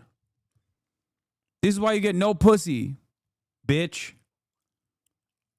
Because you fucking whine like a little baby. Oh, you're talking about conservative men. I'm sensitive. Be a man. Be a man. Be a man. Be a man. Shut the fuck up. Be a man. Dumbass. Guys, as I am sure you are well aware by just being young people and humans in this weird culture, I'm sure you are aware that this divide did not happen overnight. And so we need to look back. Like, when the fuck did every goddamn conservative turn into a whiny dipshit baby? Okay? At least when fucking SJWs are chirping and are behaving in a hysterical manner, it makes sense. They're coming from a place of empathy, right? They're like empathizing too much. They're demonstrating too much empathy for others of marginalized background. It's like conservatives are unbelievable. When they fucking cry, I'm like, dude, you're not only trying to posture as a strong beacon of alpha dog masculinity, and you're fucking whining like a bitch while you're doing this. God damn, dude. Fuck. There is nothing more repulsive to me than a whiny bigot, okay? If you're going to fucking be a bigot, at least stand on it, all right? Don't just come in here and be like, well, it's time for some cancel culture. So much for the tolerant left. Oh, why are you generalizing conservative men? Oh, why are you calling out my bigotry? Don't you know it's a part of my standpoint theory? I'm doing a bodies in spaces as a bigot. Fuck.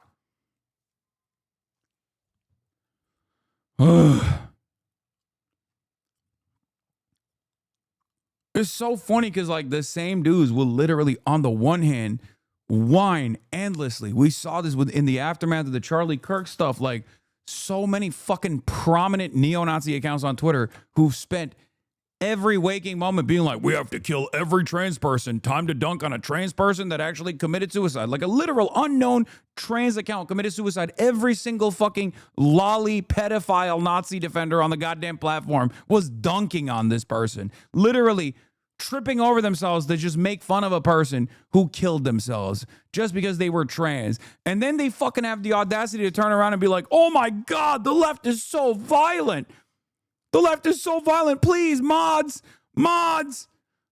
please, Donald Trump, save me. Donald Trump, please save me. Your people do the same. Shut the fuck up. Shut your bitch ass up right now. Okay?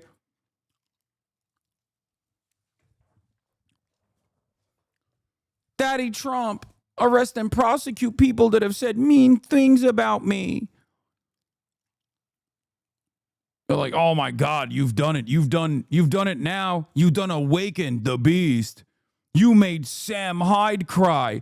Bro, if you say that seriously, in all sincerity, you should have to carry that shame for the rest of your life, okay?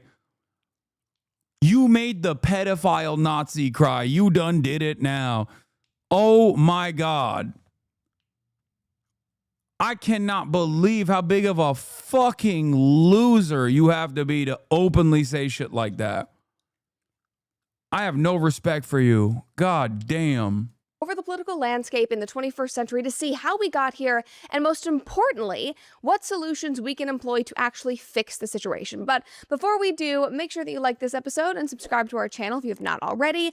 And of course, ring that notification bell to make sure that you stay up to date on every single one of our uploads. Damn, is and she if you getting want washed? updates on all things Brett Cooper. Is Brett Cooper washed now? You will what probably- the fuck? Let's look at the algo. Let's look at the analytics. Damn, what the fuck? She used to be popping. She was raking in like a milli. What happened?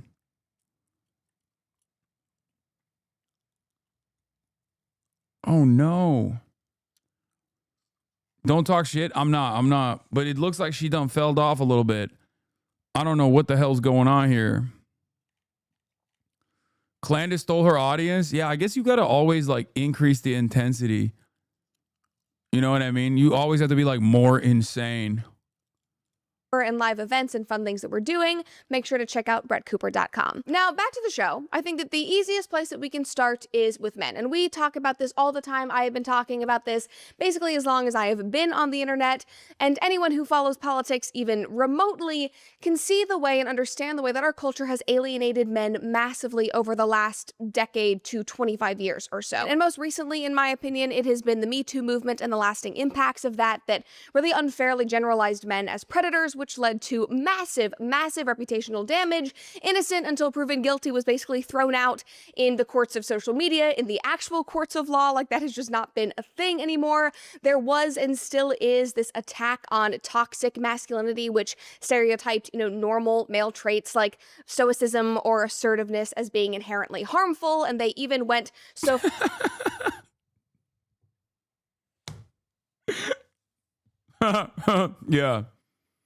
Yeah, when people are talking about toxic masculinity, they're talking about stoicism. Stoicism is inherently a harmful trait. Yeah. Nobody wants to talk about Marcus Aurelius and his toxic masculinity anymore. This is fucked up.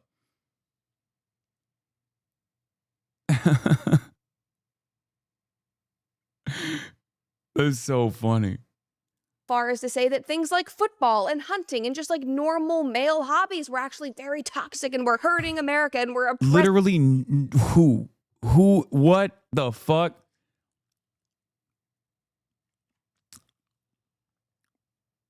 Brett, red pillars lump all women into one category. Also, Brett lumps all red pill men into one category. Yes, that's the whole point of red pill men. She's not even saying all men. She's saying red pill men. That's literally a category. Oh my God, how do we go from not all men to like not all red pill men? The fuck is happening? Is that the same chatter who was chirping at me? Who can we make fun of, bro? Like, who can we do any analysis over? Tell us about this red pill shit, Piker. Oh my God.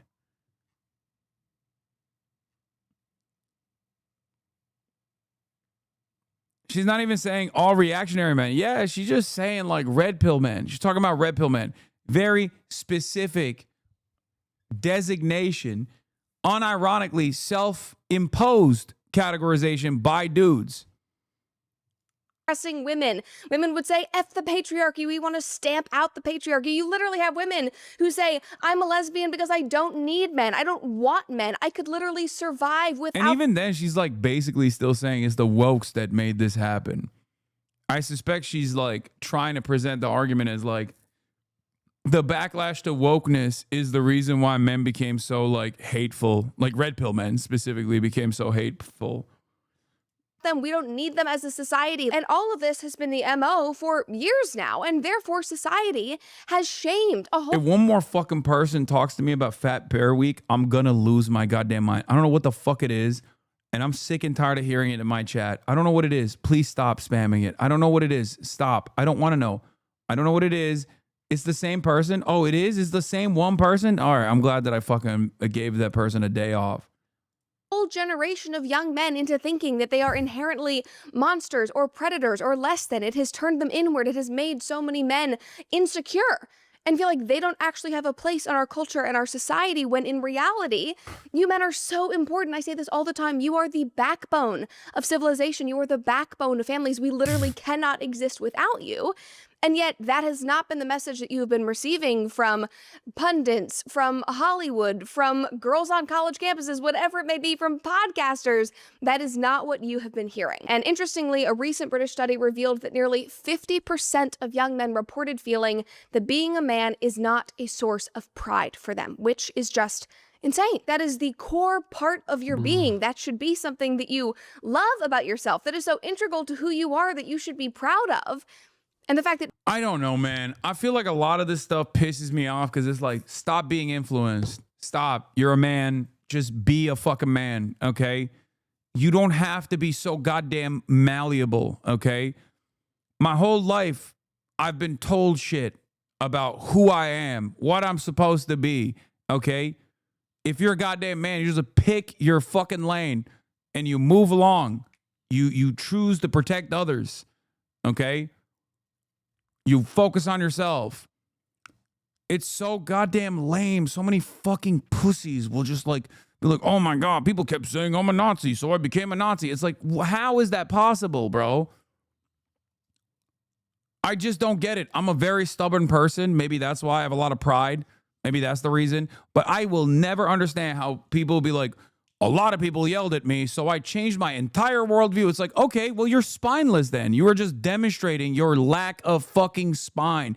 You are just constantly trying to find victimhood. And it's so crazy because in the endless sequence of events, the endless conquest to find a permanent victimhood status, you also simultaneously try to present yourself as strong.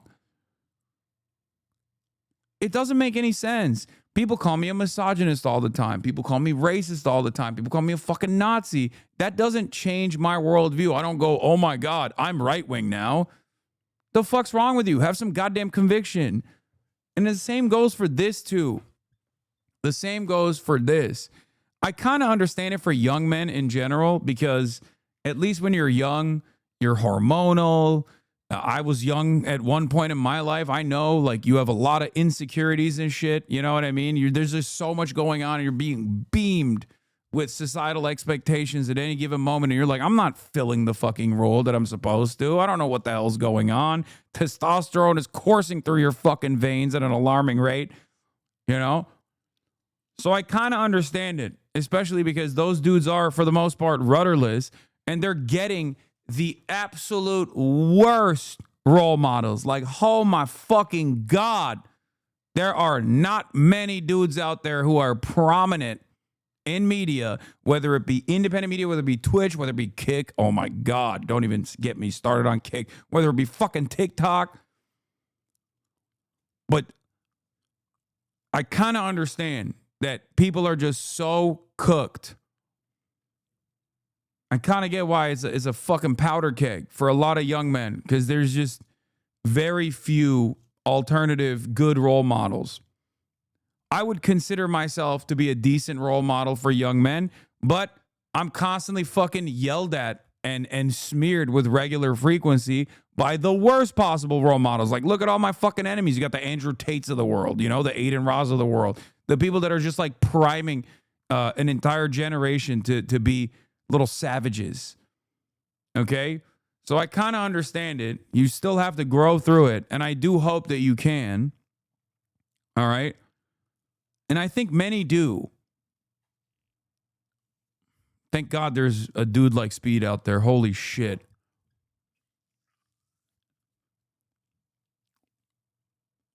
I think a lot of young dudes will eventually grow out of it. This entire community is filled to the brim with dudes who are on that fucking same right-wing journey online. It's just, these guys, the people that actively farm this reactionary content, they're such indecent people. They basically tailor their commentary to goo goo gaga sounding ass children on purpose. Like, they're one step removed from doing a fucking YouTube video about cooties. It's so deliberate. Cooties and Adolf Hitler. I don't know how it happened to be that way, but that's literally it. If you look at Fresh and Fit, one day they're talking about bitches ain't shit. Next day they're like, Adolf Hitler was awesome. It's crazy. It's actually crazy.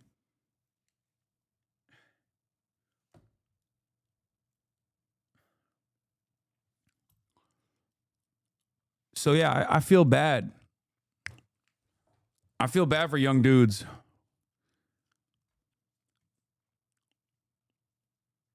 I feel like if you're watching Brett Cooper, you're a 14 to 49 male who never left their hometown. I don't think a lot of young dudes are watching Brett Cooper. Let's be real. Republicans hearing toxic masculinity, assuming that it means all masculinity is like someone hearing poison food and assuming all food is poison, and they've been doing it for almost a decade. I know. Well, it doesn't take much, does it, to dupe a Republican? Let's be real. And a lot of young people, before their fucking consciousness is developed, are very dumb, myself included. So when they're the most pliable, these Republican content creators basically just pick them and go, you're a victim. You're a victim. The woman, the girl in your class that did not want to give you the time of day despite the fact that you're a good guy, she doesn't want to do that because she wants to fuck the bad boy. And you have to be a bad boy. You have to be a fucking fake bad boy. You have to say bitches ain't shit over and over again. And then things will work out. And then, of course, it never fucking works out. If these guys would just be like, dude, there's a million women out there. What the fuck is wrong with you? Just like move on, okay? Not everybody's going to be for you. Trust me, I know. There have been plenty of women that I admired, that I wanted the attention of, and they didn't want my attention. It is what it is. It's just a normal part of fucking existence. Just focus on your own damn self and constantly engage in the radical act of self-improvement. And eventually you are going to get to a position where stop saying Dua Lipa. She's married now. Okay. Stop saying Dua Lipa. Why do you have to bring up Dua Lipa into this conversation? Especially the week where she fucking dropped her goddamn manager for playing a formative role in getting kneecap banned because she's so free Palestine that she's with the goddamn cause. Why do you have to bring up Dua Lipa, who has her own podcast about books that she reads, where she has humanitarian activists on the podcast, and she has deep thinkers on her podcast to talk about the books that she's reading, and she's never asked me to be on the podcast. Never. Not once. Am I not a deep enough thinker, Dua Lipa? I don't know. Why are you bringing up Dua Lipa? Stop bringing up Dua Lipa. That's besides the question. Okay?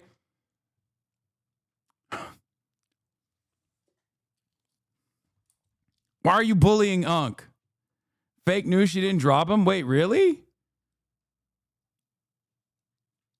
I thought the fake news was that she pulled out of Spotify. That I saw, and I immediately clocked as fake news.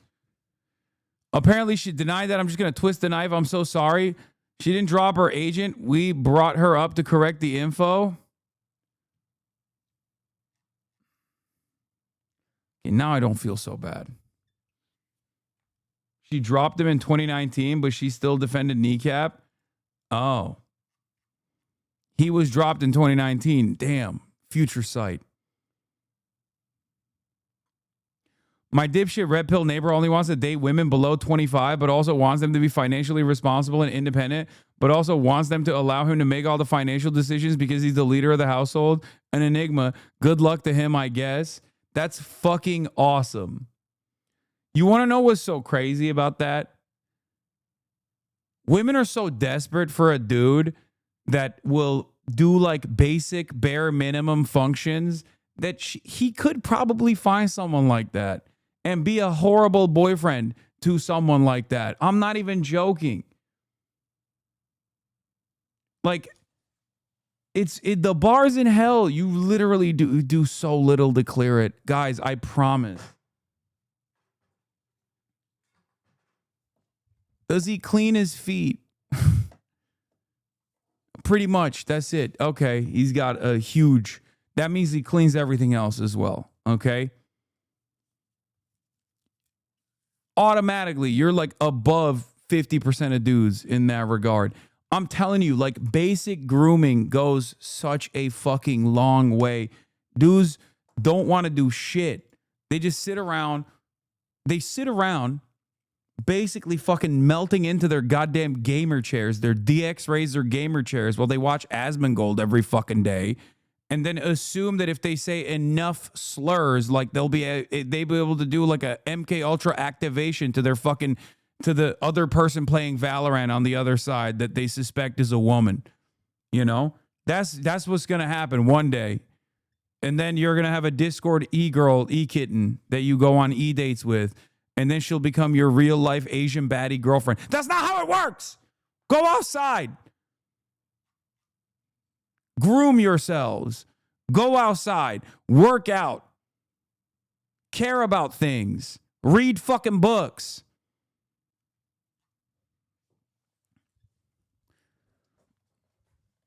Sometimes you need to hear these cold, hard truths, honestly. Oh.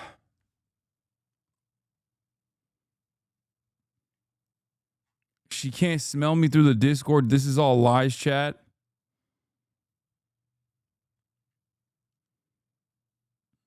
That actually is how it works, to be honest. Guys, stop lying to people in the chat.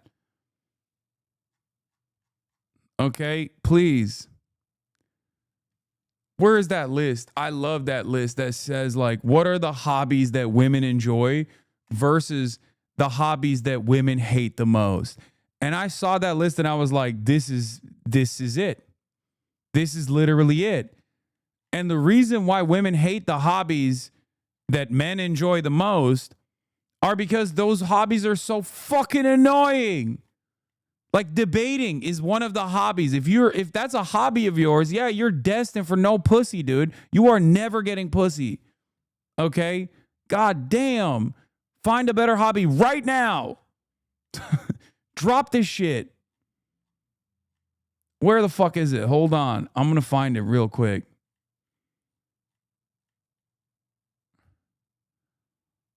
I retweeted it, but I can't find it. I retweeted it a while back. God, I tweet way too much. That's a bad hobby. That's a fucked up hobby of mine, let me tell you. God damn. Oh, you found it? This one? Yeah, this is the one, dude. This is the one. The most and least attractive male hobbies to women out of a list of 74 hobbies. Okay? Most attractive. Percentage responded attracted by activity. Reading, foreign languages, playing instrument, cooking, woodworking, painting, writing, gardening, swimming, photography, astronomy, hiking, archery, blacksmithing, traveling. This literally comes across like shit that you would see in a novel. Okay? Women just want like a bard who can also engage in the act of blacksmithing. Like women want Henry of Skalitz. Okay? Women want a dude who fought the Ottomans in 1445. That's what women want, it seems. Okay? What the hell is this? Literally, kingdom come deliverance. These are all the skills that you need to develop in your fucking skill tree. Okay?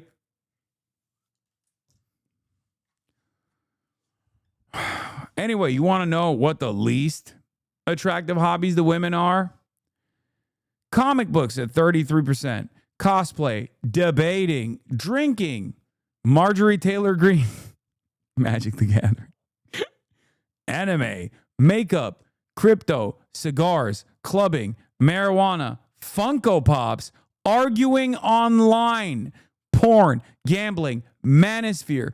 Manosphere is the least attractive hobby to women, and it's unfortunately the most fun hobby for seemingly a lot of rudderless dipshit men. Also, what the fuck is a porn as a hobby? That's insane. I'm a goddamn gooner, and I don't understand how that works. Like, well, who's like, this is my hobby, please? That list is like your stream? Bro, half of that list is just you? Yeah, except I also exhibit these qualities as well. That's the difference. You can have a goddamn balance, okay? You can have a normal balance. And I also hate half of this shit on here as well, due to my age for the most part, whether it be clubbing or cigars or crypto. I do like anime. I don't really care about MTG, Magic the Gathering. don't drink any longer, and I fucking hate debating, and cosplay is fine, I guess, and comic books are great.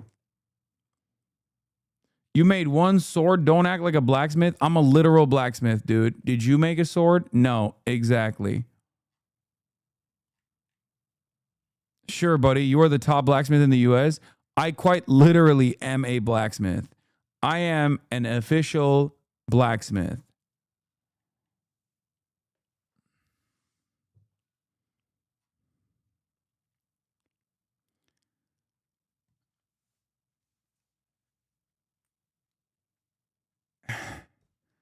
What is this? Why is Paradox Games not in the most attractive list? I don't know. Just think. This is not a list for Tylenol enjoyers, okay? Maybe that's the reason why Paradox Games, map games are not on the fucking top tier of what hobbies women enjoy. Because this is not about women whose mothers consumed a fuck ton of Tylenol while they were pregnant with those women. Okay, that's a different list.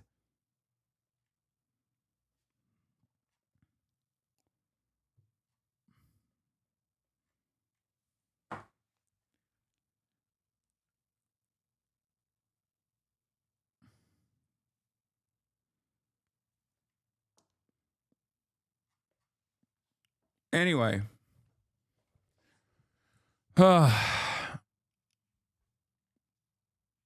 Stop own goaling your community. I will never stop.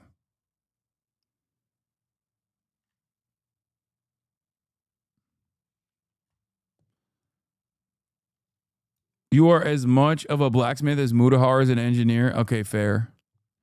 He gets to call himself an engineer, so I get to call myself a blacksmith. Fair is fair.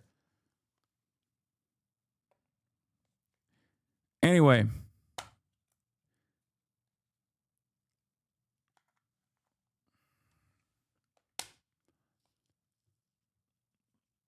The most attractive hobbies clearly imply that the man is at least somewhat competent, able to have an open mind, working on himself, and has good hygiene. The least attractive hobbies imply that the man is likely unmotivated, unclean, closed-minded, and incompetent. And no, Chad, I'm not saying if you enjoy cosplaying or Marjorie Taylor Greene, you're automatically a loser. I can't see MTG as anything but Marjorie Taylor Greene. I know it's Magic the Gathering, but...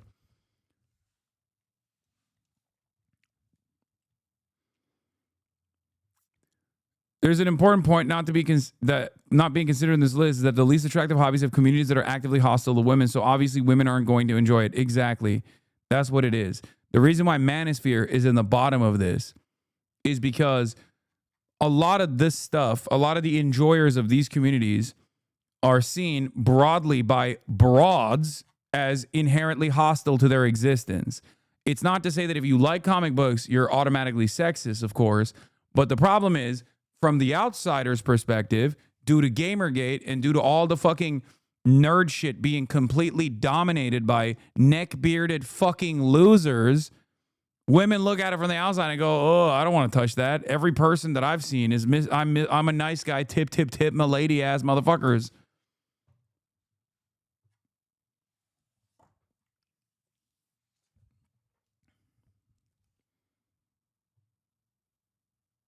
Anyway. Am I the only one who finds hunting incredibly unattractive? Is that what you said?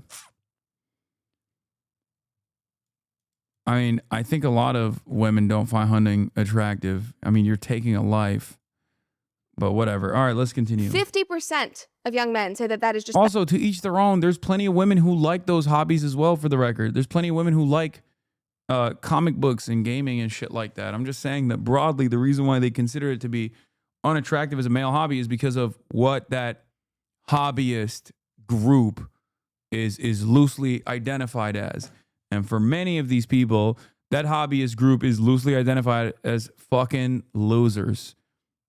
Red pill losers, unfortunately. It is up to all of us to show that that is not the reality.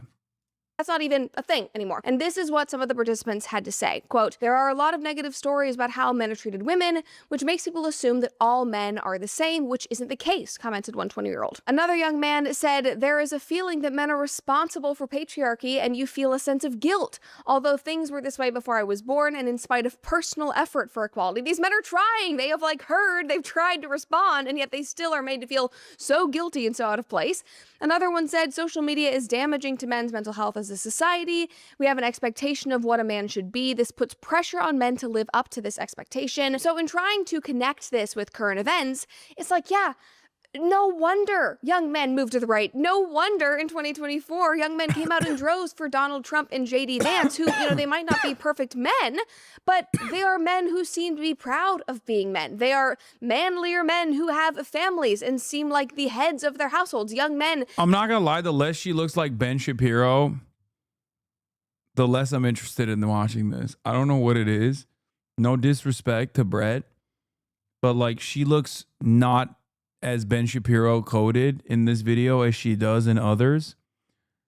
And it's kind of ruining the whole thing for me. I don't know what that's about. Am I bensexual?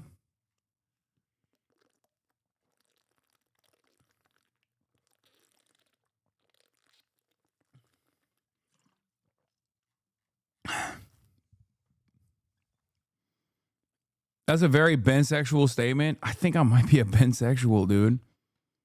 What the hell?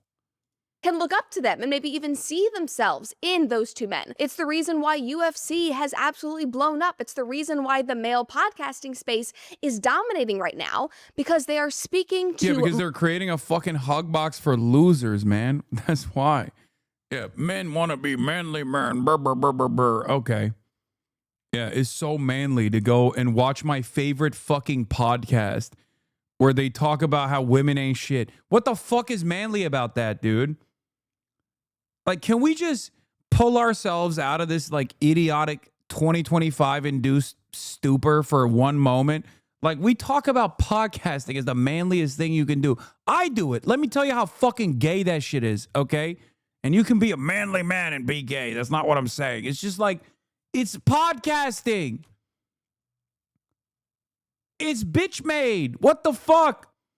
We're chirping into a goddamn microphone all day. What the fuck is manly about Tim Pool? If he was a real man, he would show his goddamn hairline, but he's a coward. And he even wears that dusty ass beanie to weddings and shit on top of a suit. We're just yapping. Men love to talk about being stoic into a SM7B microphone. How is that fucking manly? Oh my Lord, it's a performance, dude. Multiple generations of men who've been ignored for years right now. Millennials, Gen Z, Gen Alpha that is coming up. That is why the male podcasting space is dominating. We'll dive back in, but first, a quick word from our little bicycle with his husband, Tim, join /Brett or screen. Ground and it makes news. sense that a lot That's crazy. Ground news. Well, I guess they do both sides, huh? of this just so happens to be on the right because, who are they going to look up to on the left? Tim Walz with his jazz hands? Pete Buttigieg on his... Wait, what the fuck?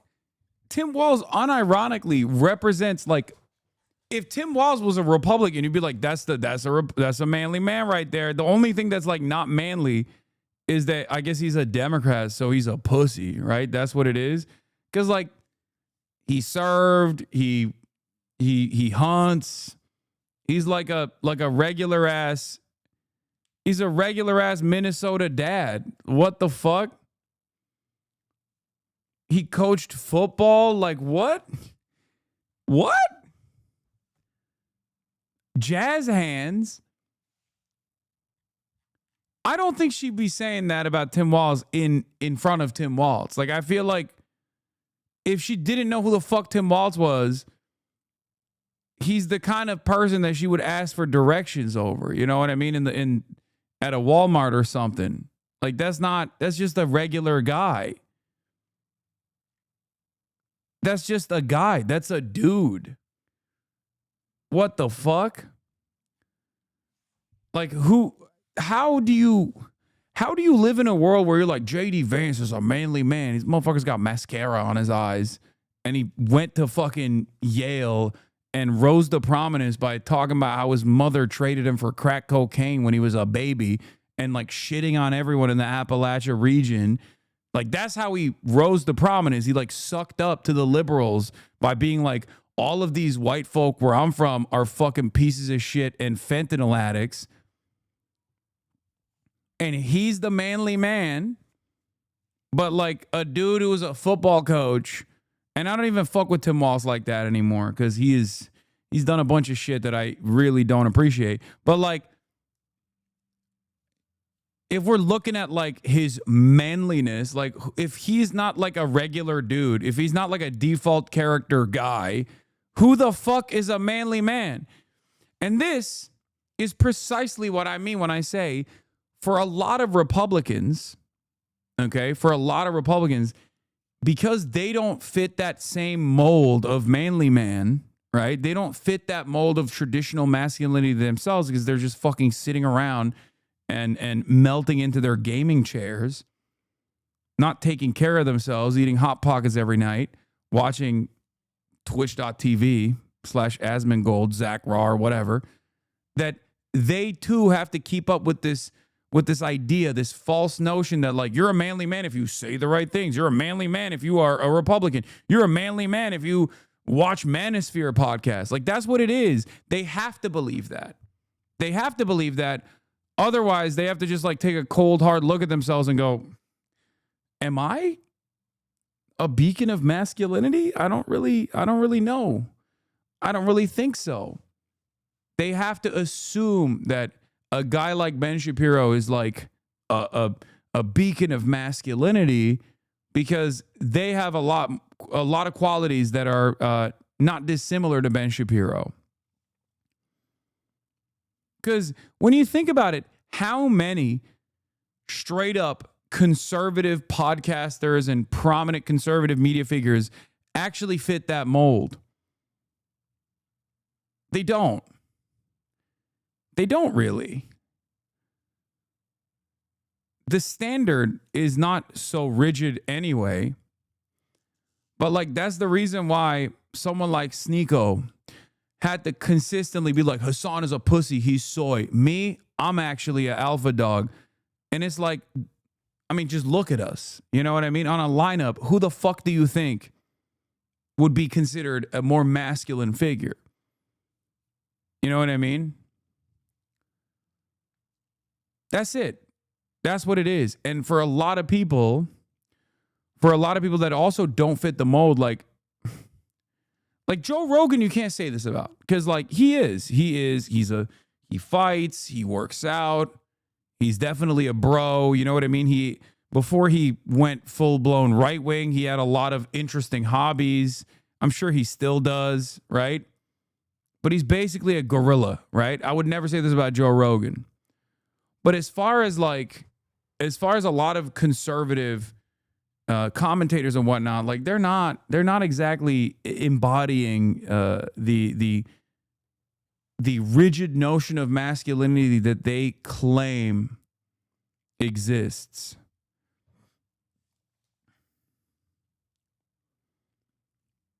You know what I mean? But they have to. They have to believe that it's just about saying masculinity, and being like a macho man is about saying the same things that other people who have self-described as macho men are saying. You know, Michael Knowles, he smokes cigars. He's a fucking manly man. Girl, what are you on about? I mean, this is a huge issue that I think a lot of people don't understand.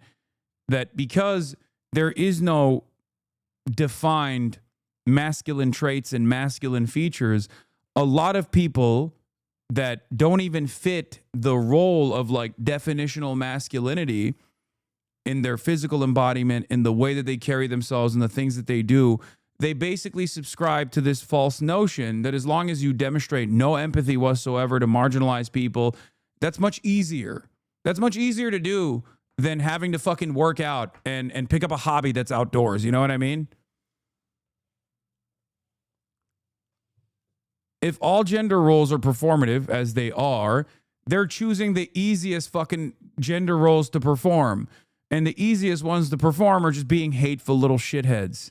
That's what it is. His like little bicycle with his husband.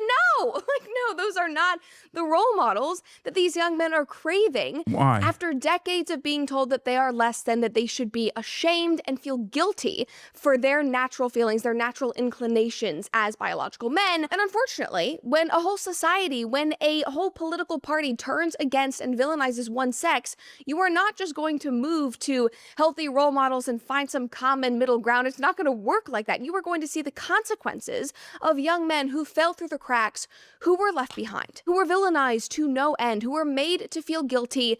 They are going to have to go somewhere, and often they're going to lash out, which leads us to the creation of the red pill man, which is a hot topic in 2025. Okay. Whenever anybody brings up the red pill bros, if you talk about them, if you tweet at them, I feel like they're going to end up in this comment section. They're going to like pop out to like talk about their values, whatever. But the red pill man is playing his own role in this very, very complicated and convoluted dating landscape. And these men, in my opinion, view modern feminism as a societal evil whose express goal is to oppress men. They believe that women hold unfair power in today's culture, which is definitely true in our modern culture, and I agree with them on feminism. I agree that modern feminism has gone too far. It's shifted from being about equality and uplifting women to actually dominating men. Like, they vocalize that. They do not hide that. That is something that they are proud of. They speak.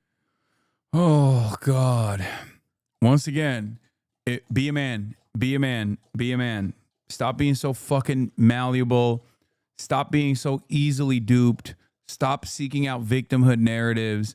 The notion that like, oh, feminism is about dominating men. Like, you are a silly bitch if you believe that, okay?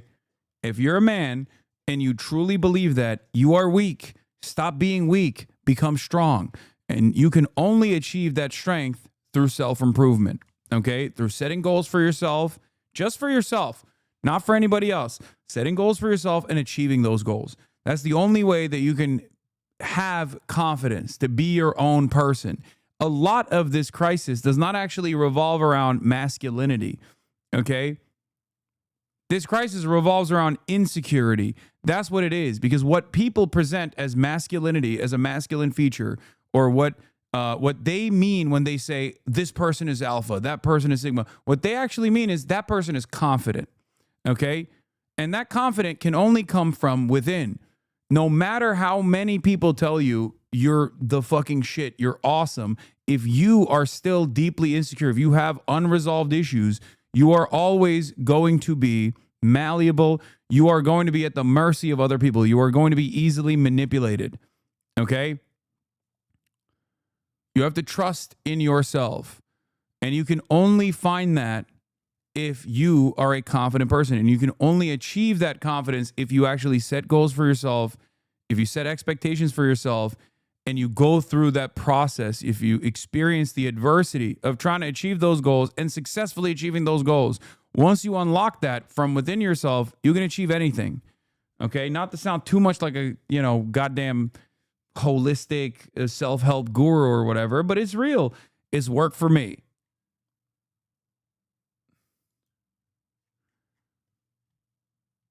That's how I did it. What is this? Alex Shepard. Men are fleeing the left because women are making fun of them in the London Review of Books. Coddle and condescend to young conservative men who won't vote for you while abandoning progressive policies to woo older conservative men who won't vote for you is one hell of a political project. If you advocate on behalf of trans people, immigrants, and Palestinians, you need to grow up and confront the hard truth that your activism is harming the one party that kind of cares about those groups. If you enjoy racist podcasts, however, everyone has to be nice to you. Violated my rule against posting about abundance, but these people just piss me off. Yeah, that's the other thing. Like, you don't have to coddle some of these fucking people. You don't have to set your permission structure to some insecure fucking loser shitheads. That's another part of the story as well. Oh, well, they believe it, so we have to be more open-minded. It's like, no, you don't. You actually don't have to. You can actually guide them through an empathetic process. You can actually be cool, chill, nice to those people, but you don't have to like lean into their insecurities or their hysterical fears about the other.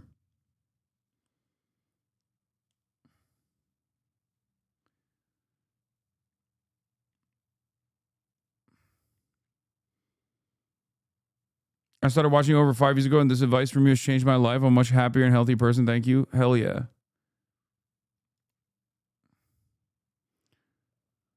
Congrats to Derek Thompson for turning a sensitive, nuanced Emily Witt essay into a right-wing rage bait. Well done. Is the author of this LRB piece the same lady who was profiled last year in the New York Times going to raves and dating a DJ at 43? What the fuck?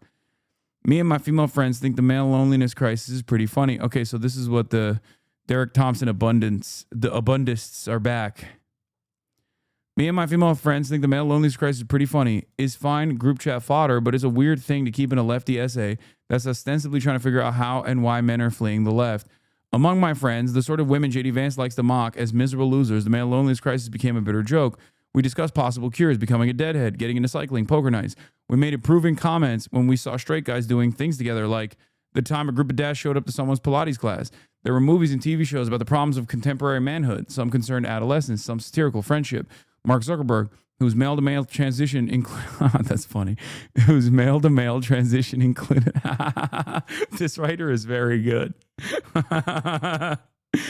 She said Mark Zuckerberg, whose male-to-male transition included bulking up, putting on an XL t-shirt and a gold chain, and becoming a fan of the Ultimate Fighting Championship, told Joe Rogan that the corporate world is culturally neutered and needs more masculine energy. He has proposed AI friends as one solution. Male-to-male transition is a bar. Oh, yeah, it's actually male to Dominican, but it's fine. What is this like even, like, how do you find yourself frustrated by this?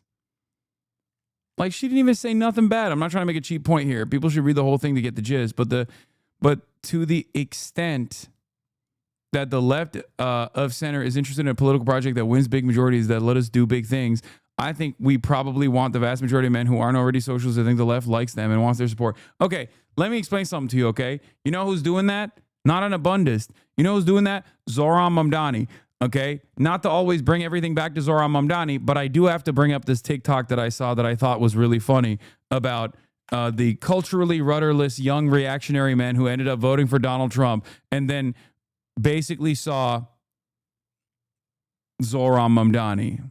I want to see if I can find it. I feel like I actually may have...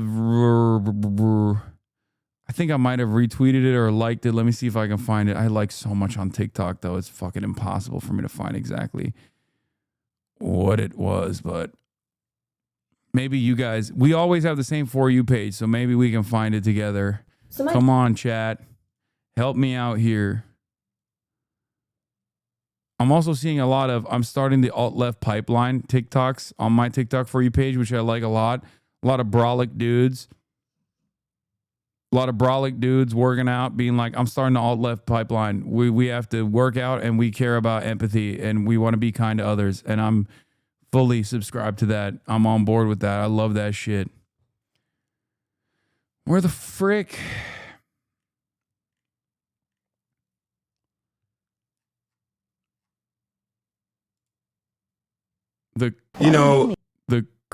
What? Why did you send me this, bro? What the fuck? Take a goddamn day off, bro. Jesus Christ. I almost accidentally read a fucking slur, too, in the title. God damn, you're so stupid. Like, literally, there was a title. The title had a slur in it. And I almost read it. Fuck.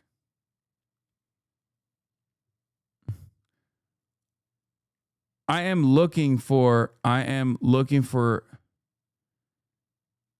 my God, I'm looking for a very specific TikTok about, we're not going to make it. We're not going to make it. We're just not going to make it ever. It's not going to happen. Normally we're on the ball. Today, not so much. I know it's an unrealistic thing that I'm demanding of you. To be like, find the one random TikTok that I saw on my For You page, because I thought maybe you guys had it as well on your For You page, but it turns out you probably didn't. It's this one guy going like, I'm a random white guy, and I'm nihilistic, I'm edgy, maybe we should jokingly vote for Donald Trump as a meme. And then Zohran Mamdani comes around and he's like, I will do anything for you, Mr. Mamdani. Mr. Mamdani, I love you. That was my For You page is all cat videos.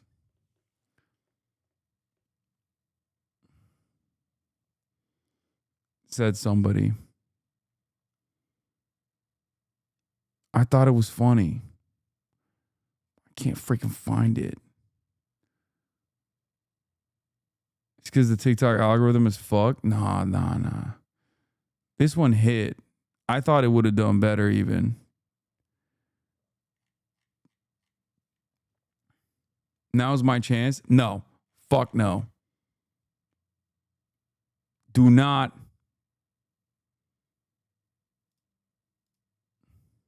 I don't think I'm... Yes. Yes. You found it. Yes. Also, I got this other TikTok I got to show you. This is so perfect. Ever gonna vote like ever again. You know what? Like, what if we just, like, for the meme, what if we voted for the fascist guy? Dude, voter apathy and turning politics into, like, a meme is, like, my favorite thing. There's literally nothing that could challenge me on this view. I'd probably be willing to kill for something like this. Hey, guys, what's going on? Zohran Mamdani! That's right, guys. And I'm here to tell you, I like shawarma and keeping my community safe and clean. I like those things too, Mr. Mamdani. Oh, Mr. Mamdani, I love when my food is shaped like a burrito. Oh, Mr. Mamdani, I can do a handstand. Do you want to see? Oh, Mr. Mamdani, I always tell my neighbors how much I love them, and I'm always super, super nice to them. It's true. It's literally true. I don't even know if this guy was saying this as like a dunk on Zohran Mamdani, because it could go in either direction, but it is so true. It's 100%. Do all men just want a father figure, law? Not even like a father figure. But yes, I think a lot of men do want that. But like, how many motherfuckers do you know that are like, I hated this shit. I hate politics. I hate it so much. Maybe I'll vote for Donald Trump. Or like, I love Zohran Mamdani. I will fucking die for him. I will revert to Islam. I will be a fucking Shia 12er imam. You don't understand. Just guide me in the direction like a fucking cruise missile, sir. That's it. I will do jihad for you, Mr. Mamdani. Yeah, they just needed one fucking one quirked up brown boy to be like, let's fix some of these problems that you are experiencing. And they were like, put me in the game, coach. Put me in. I'll do anything. The young men yearn for Zohran. Yeah, found TikTok hype edits about men winning the race for Zohran. Cuomo leads Mamdani among voters without a 4-year college degree 61-39, while Mamdani leads Cuomo among college-educated voters 62-38. Men support Mamdani 56-44, while women lean towards Cuomo 52-48%. Found TikTok hype edits about men winning the race for Zohran. The men of New York City coming out to support Zohran despite Democrats losing them.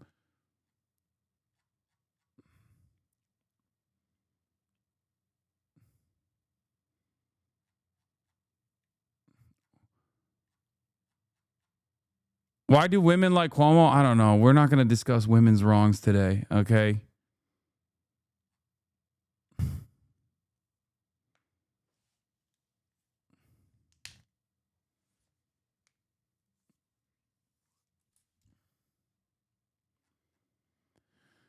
It's not charisma. It's not the charisma. It's just genuinely not that. It's policies. Charisma plays a role in it too. But policies play an even bigger role.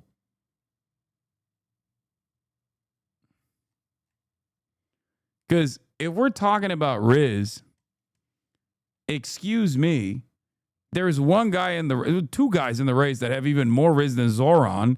Curtis fucking Sleva, and perhaps, have you heard of the man named Eric Jedediah Adams? Did you not see him pull up in the Rosh Hashanah fit? I am afraid of showing it to you because I know you're going to illegally vote for him now. He is the most swagged out mayor to have ever existed. If she say no, you gotta go. I'm so sorry, but absolutely nothing. She's counterfeit, these nigga bitches. I'm talking about running off with pounds, man, you know I'm with it. I'm talking about chopper 100 round, man, they get to flipping. I'm man down. My friends, we have done it. Ooh. Damn, dude. That gave me fucking chills a little bit. American politics are fucking insane, Lamau. Yeah.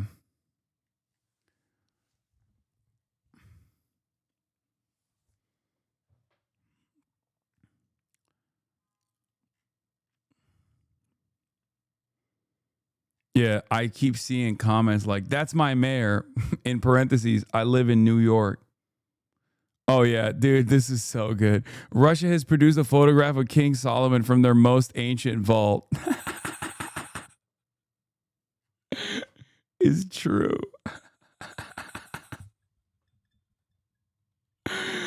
This is the most deep fried meme of all time, dude.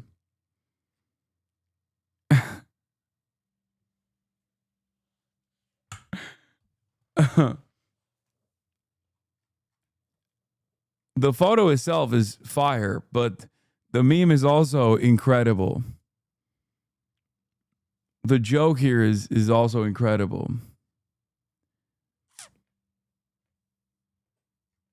Serving biblical cunt? I don't get it. Oh, how do I even explain what this is a reference to?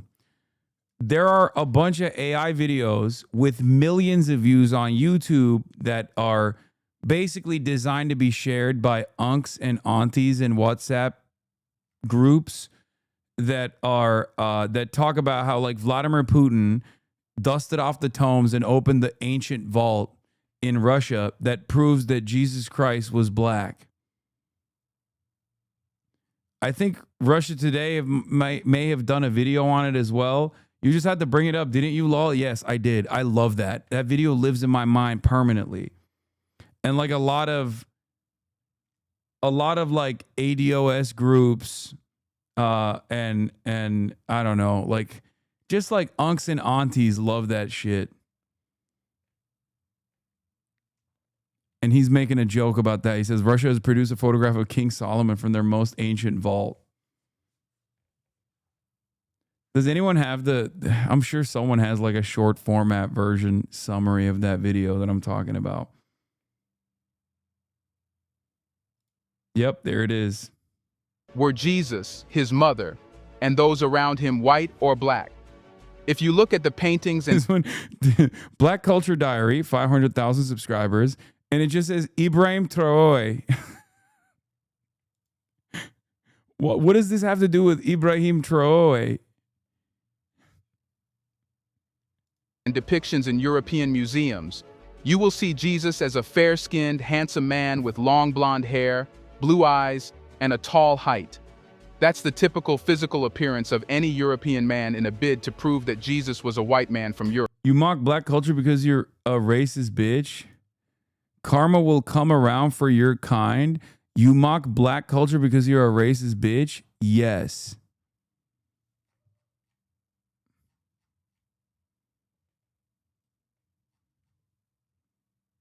I agree with me. Well, I would hope you agree with yourself.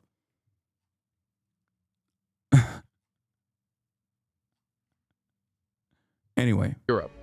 But interestingly, the Bible does not explain Jesus' physical appearance. Then how come Europeans have depicted a Jesus of their own choosing? How can we know what Jesus, his mother, and his people looked like? Well, that's when we have to heed toward the Russian vaults holding 15th and 16th century religious paintings. These hidden paintings are now being presented before the world, raising questions about how Europeans depicted Jesus. Because Russia did not actively participate in Europe's propaganda of whitewashed religious paintings, The depictions we see in Russia are one of their kind, preserving reality. So, what do these paintings suggest? Let's find out.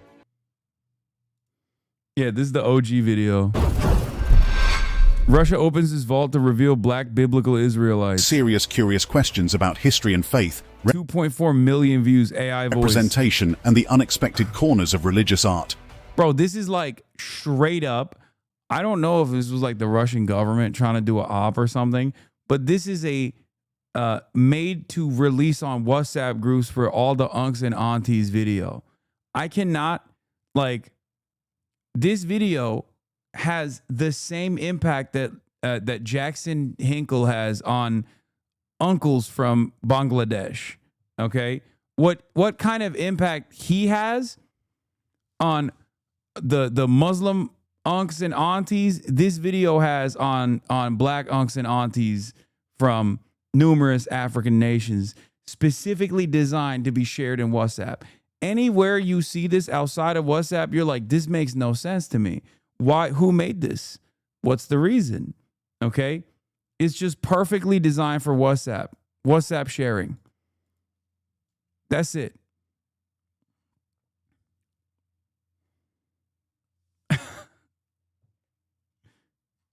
Anyway, I love fascinating things like that, but that's what this is a reference to. That's what Felix is making a joke about.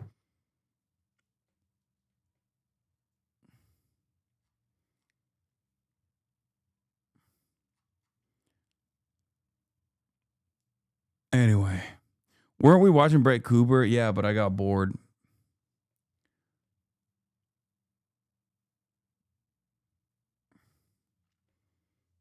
Putin just opened the oldest vault. Watch out. The mysteries he will reveal.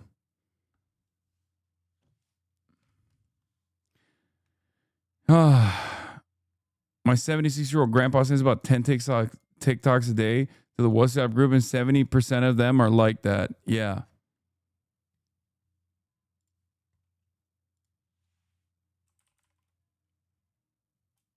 Anyway, that's all I got for today.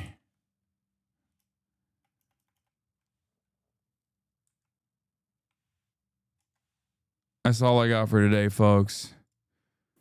Love you guys. We did some fun reacts, though. I'm just We doing did this to sound like Bo Burnham at the end, but I'll do more fun reacts tomorrow.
just you wait. Ba-da-da, ba-da-da, ba-da-da, da-da-da. Hey, what can you say? The 3-minute ad is through, but he'll debate view will soon. You wait. Shabada, shabada, da-da-da-da-da. Hey, what can you say? Hey, the 3-minute ad is through, but he'll be nameless king soon. You wait. Oh shit, he already put. Oh wow.